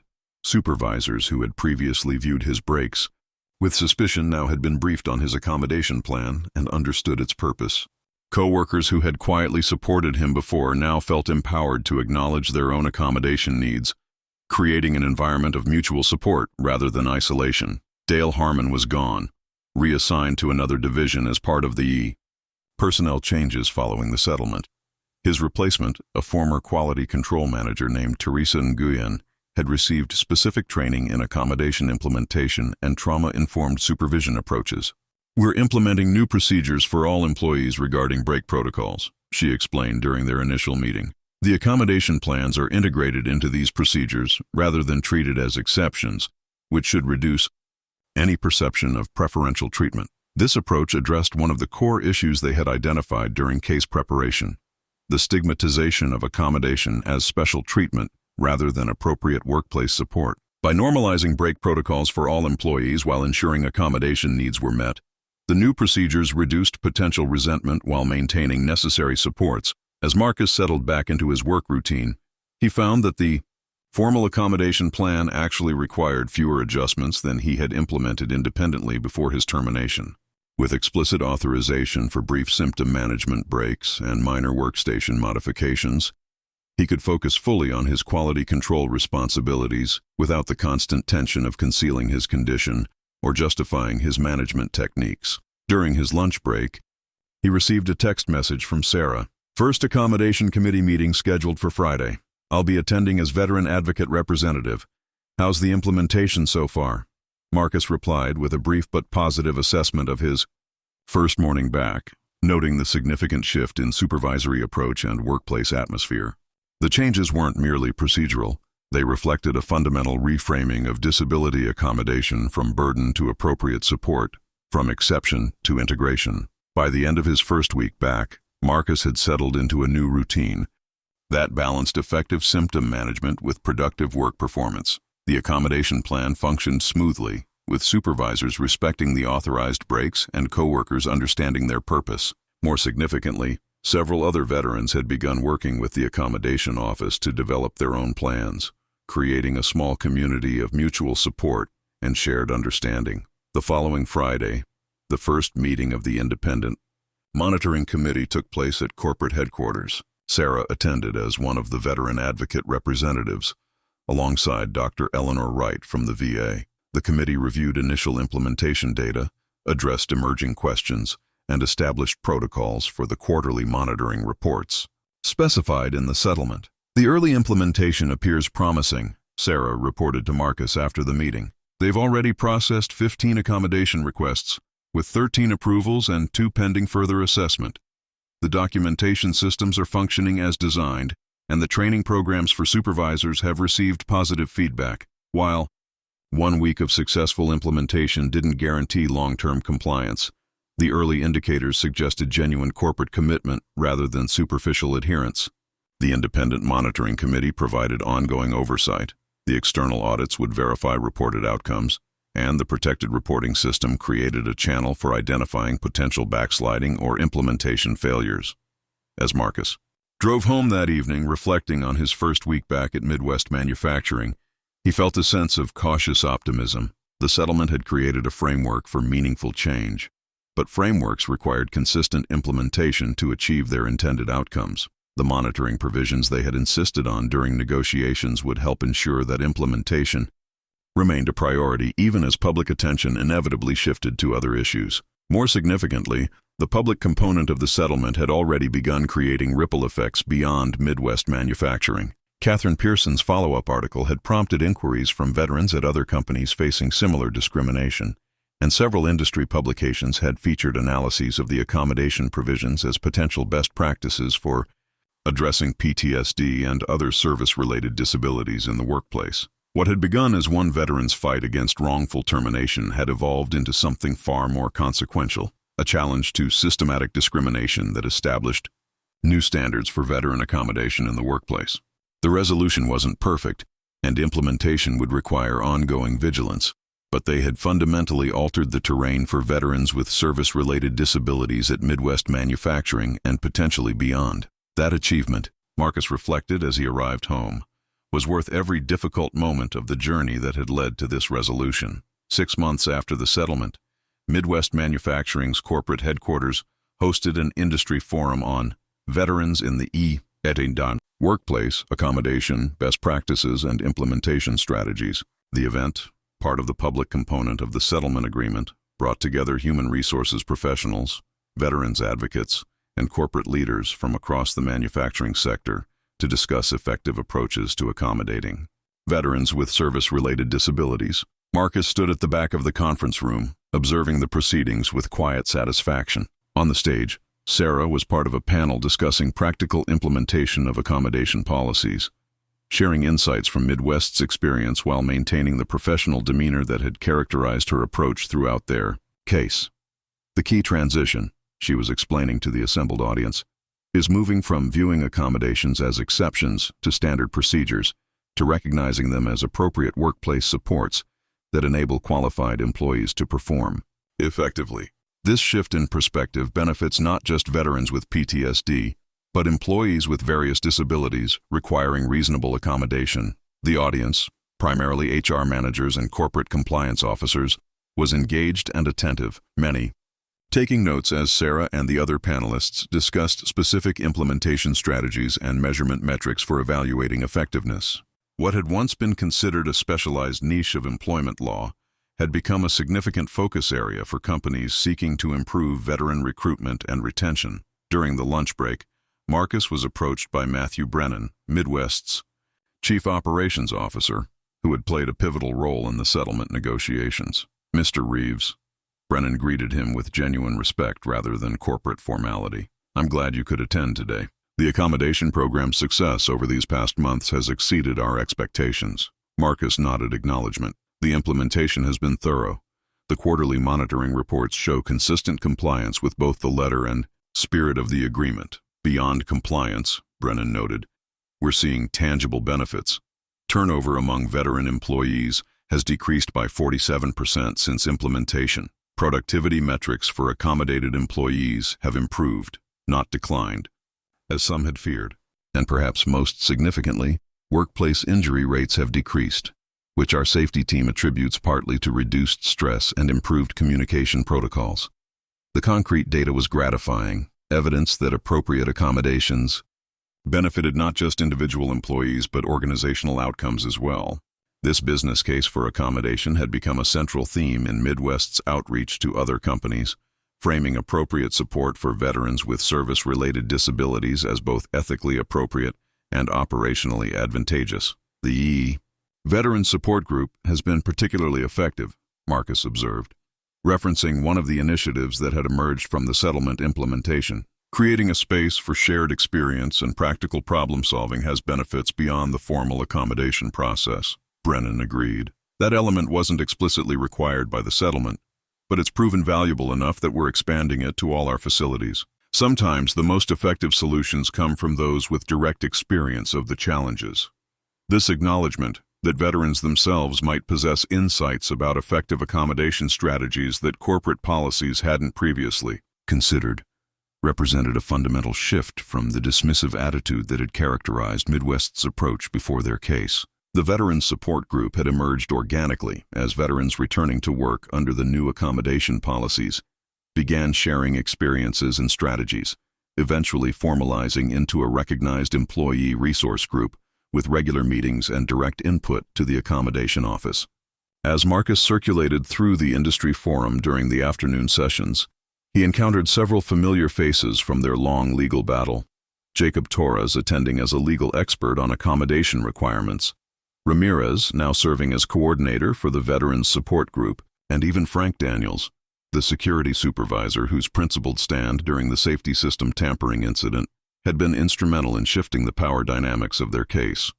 Most notably, he encountered veterans from other companies who had reached out after Catherine Pearson's articles about their case, many now implementing similar accommodation approaches in their own workplaces. The ripple effects of their settlement continued expanding, influencing policies and practices far beyond Midwest manufacturing. "Your case gave us leverage with our management," explained a former Marine now working at an automotive supplier. When they saw the comprehensive changes at Midwest and the positive press they received for implementation, suddenly our accommodation requests weren't dismissed as special treatment anymore. This broader impact had been a central objective from the moment they decided to go public rather than accept a confidential individual settlement. By establishing public standards and transparent reporting mechanisms, they had created reference points that veterans at other companies could utilize in advocating for appropriate accommodations. Later that afternoon, Marcus joined Sara for the concluding panel, where they were invited to share their perspectives on the case that had catalyzed Midwest's comprehensive approach to veteran accommodation. It was the first time they had publicly discussed their collaboration, though. They had carefully prepared to focus on systemic issues rather than individual grievances. The initial accommodation failures weren't primarily about deliberate discrimination, Marcus explained to the audience. They stemmed from fundamental misconceptions about PTSD and other service-related conditions. Supervisors weren't trained to recognize the difference between legitimate symptom management techniques and workplace avoidance.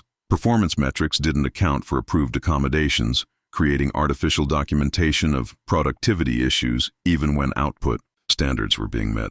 Sara built on these observations, outlining the structural changes implemented through the settlement. The dedicated accommodation office provides specialized expertise that general HR departments typically lack. The revised performance evaluation metrics ensure employees utilizing approved accommodations aren't penalized for necessary symptom management.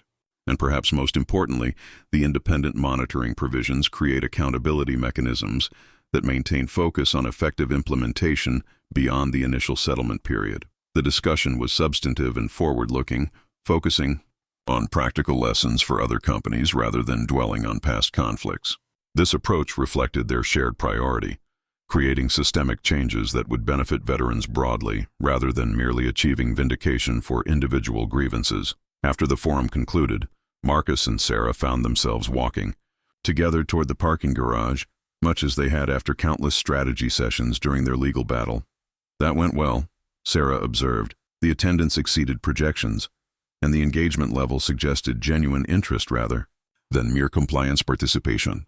Marcus nodded agreement. The practical implementation questions were particularly encouraging. These companies aren't just checking boxes. They're genuinely trying to understand effective accommodation approaches. They walked in comfortable silence for a moment, both reflecting on how far they had come from their first meeting in Marcus's apartment. The legal battle was behind them. The settlement implementation was proceeding effectively, and the broader impact they had hoped to achieve was materializing through industry forums like today's and the ongoing coverage of their case in business and veterans publications. "I received an interesting proposal yesterday," Sara said as they reached the parking garage. "The Veterans Employment Initiative wants to establish a consulting practice focused on workplace accommodation for service-related disabilities. They've asked me to consider a leadership role, developing training programs and implementation frameworks based on our experience with Midwest." The opportunity seemed perfectly aligned with Sara's expertise and the insights she had gained through their case. "Sounds like a good fit," Marcus observed. "Will you take it?" "I'm considering it," she replied thoughtfully. "The potential impact is significant, developing standardized approaches that could be implemented across industries rather than continuing the current patchwork of inconsistent policies. But I'd want to ensure the programs are grounded in practical experience, not just theoretical compliance, which is where additional perspectives might be valuable," Marcus suggested, understanding the direction of her thoughts. Sara nodded. "Exactly. They're interested in assembling a diverse team with varied experiences of service-related disabilities and accommodation needs. Your insights from both the manufacturing environment and the implementation process at Midwest would be particularly valuable." The invitation wasn't entirely unexpected.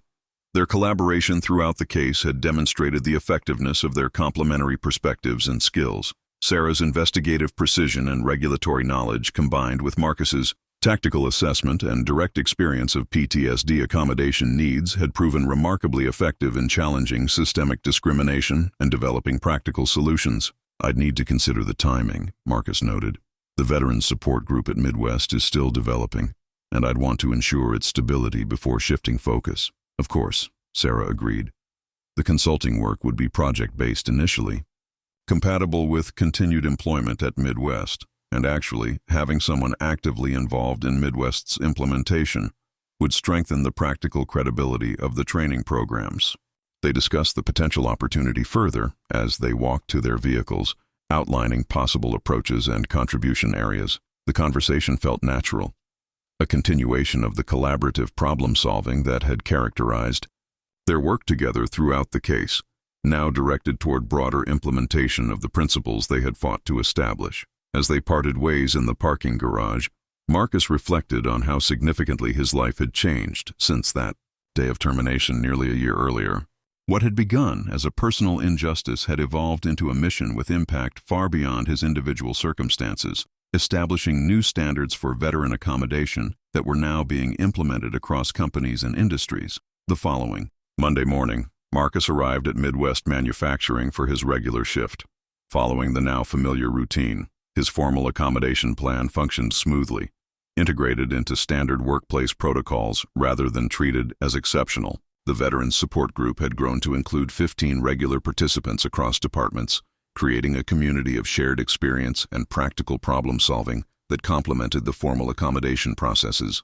As he settled into his workstation, Marcus noticed a new employee being oriented nearby, a young woman with the unmistakable bearing of military service. Teresa Nguyen, the production supervisor who had replaced Dale Harmon, was explaining departmental procedures, including the standardized break protocols that had been implemented following the settlement. "Everyone gets regular breaks according to the schedule," she was explaining. "But if you need additional brief breaks for symptom management, that's covered under our accommodation policies.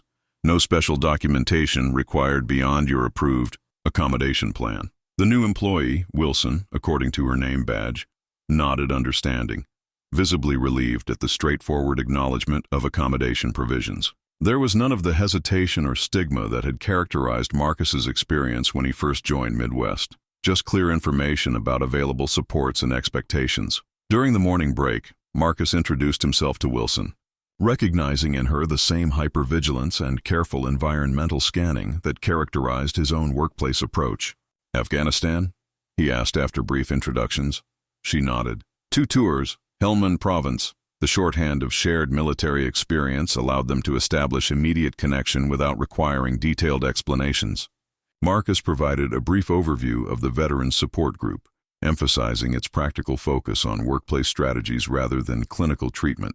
"It's been helpful having a space to discuss specific challenges and solutions with others who understand," he explained, "especially during the adjustment period when you're developing your individual accommodation approach." Wilson seemed appreciative of both the information and the matter-of-fact way it was presented, as a routine resource rather than a special provision for those unable to cope independently. This normalization of accommodation as appropriate workplace support rather than exceptional treatment had been a central objective of their case from the beginning. As the day progressed, Marcus observed Wilson implementing the same types of symptom management techniques he had developed: controlled breathing during high-sensory periods, strategic positioning to minimize exposure to triggering sounds, brief movement breaks to regulate stress responses. But unlike his experience, her techniques were acknowledged and supported within established protocols rather than viewed with suspicion or documented as performance issues. The contrast highlighted how significantly the workplace environment had changed since the settlement implementation. Veterans with service-related disabilities were no longer forced to choose between concealing their conditions or facing discrimination. Appropriate accommodations were recognized as legitimate workplace supports rather than special treatment or productivity drains. That evening, Marcus attended the bi-weekly meeting of the Veterans Support Group, which had evolved from an informal gathering to a structured resource with dedicated space and organizational recognition. The group provided practical peer support, shared accommodation strategies, and increasingly served as a consultation resource for the accommodation office on proposed policy revisions and implementation approaches. As newer veterans like Wilson joined long-term employees in discussing workplace challenges and effective strategies. Marcus recognized the sustainable infrastructure they had established through their case. The settlement provisions had created formal protections and processes, but the cultural shift within Midwest, from viewing accommodation as burden to recognizing it as appropriate support, had emerged through implementation and ongoing engagement. After the meeting, Marcus found himself discussing Sara's consulting opportunity with Ramirez, who had become the official coordinator for the support group under the new organizational structure. "You should do it," Ramirez encouraged. "The systems here are stable enough now to run without daily oversight, and the impact potential is significant. Most companies are still figuring out this territory, and standardized approaches based on actual implementation experience would be valuable. The group is still developing, though," Marcus noted, "particularly with newer veterans joining. That's ongoing work regardless," Ramirez pointed out practically. "And actually, bringing insights from other companies' implementation efforts back to our group would strengthen our approaches here. Cross-pollination of ideas." The perspective made sense. The Veterans Support Group had developed sufficient structure and leadership to maintain momentum without daily involvement from its founders. And the consulting opportunity offered potential for broader impact, developing standardized approaches that could benefit veterans across companies and industries. That night, Marcus called Sara to discuss the consulting opportunity further, outlining a potential approach that would balance continued involvement with Midwest's implementation while contributing to the development of broader training programs and implementation frameworks.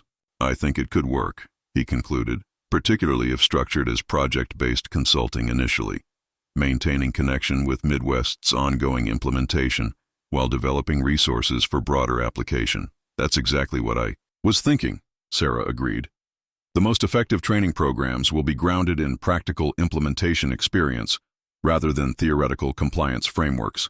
Having active involvement with Midwest systems while developing standardized approaches creates a continuous feedback loop for refinement." They discussed specific project areas, training modules for supervisors on recognizing and supporting symptom management techniques, implementation frameworks for accommodation offices focusing on service-related disabilities, measurement metrics for evaluating accommodation effectiveness, communication protocols for normalizing accommodation as appropriate workplace support. The conversation flowed naturally, building on their established collaborative rhythm.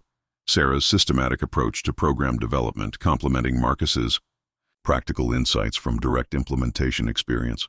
What had begun as an attorney-client relationship had evolved into a professional partnership focused on creating sustainable systems for veteran accommodation in the workplace. As they concluded the call, agreeing to meet with the Veterans Employment Initiative representatives the following week to discuss potential consulting arrangements, Marcus felt a sense of purpose that transcended his individual situation. The injustice of his termination had catalyzed a mission with impact far beyond his personal circumstances, establishing new standards and systems that would benefit countless veterans navigating the challenges of civilian employment with service-related disabilities. The next morning, as Marcus arrived at Midwest Manufacturing, he observed Wilson approaching her workstation, implementing the deliberate grounding techniques common among veterans managing hypervigilance in stimulating environments. When a pneumatic press released suddenly nearby, she visibly tensed, then implemented the controlled breathing techniques they had discussed in the support group. A supervisor passing by noticed the momentary pause but showed no concern or documentation. Impulse. Just quiet acknowledgement of appropriate symptom management rather than performance issue. Wilson resumed her work efficiently after the brief self-regulation. No explanation or justification required. The simple interaction encapsulated everything they had fought for throughout their case: the right of veterans with service-related disabilities to implement necessary management techniques without stigma or penalty. The recognition of these techniques as appropriate workplace adaptations rather than productivity drains. The integration of accommodation into standard workplace protocols rather than exceptional treatment requiring continuous justification. As Marcus settled into his own workstation, implementing similar techniques when needed without concern for documentation or supervisory scrutiny, he reflected on the new beginning this represented, not just for himself or even for veterans at Midwest Manufacturing, but potentially for veterans across workplaces who would benefit from the standards and systems they had established through their case. The settlement had created a framework. The implementation had demonstrated its effectiveness, And now the consulting opportunity offered potential for broader application, translating their hard-won insights into standardized approaches that could be implemented across companies and industries. It wasn't the ending of their story, but rather the beginning of its wider impact, the point where individual justice expanded into systemic change. And in that transition from personal grievance to broader mission, Marcus found a sense of purpose that echoed the best aspects of his military service, the commitment to principles larger than individual concerns, the dedication to leaving no one behind. As he nodded acknowledgement to Wilson across the production floor, recognizing in her experience the continuation of the changes they had fought to establish, Marcus felt the satisfaction of a mission well executed, not completed, but advancing steadily toward objectives that would benefit many beyond himself. That was a new beginning worth building upon, one careful step at a time.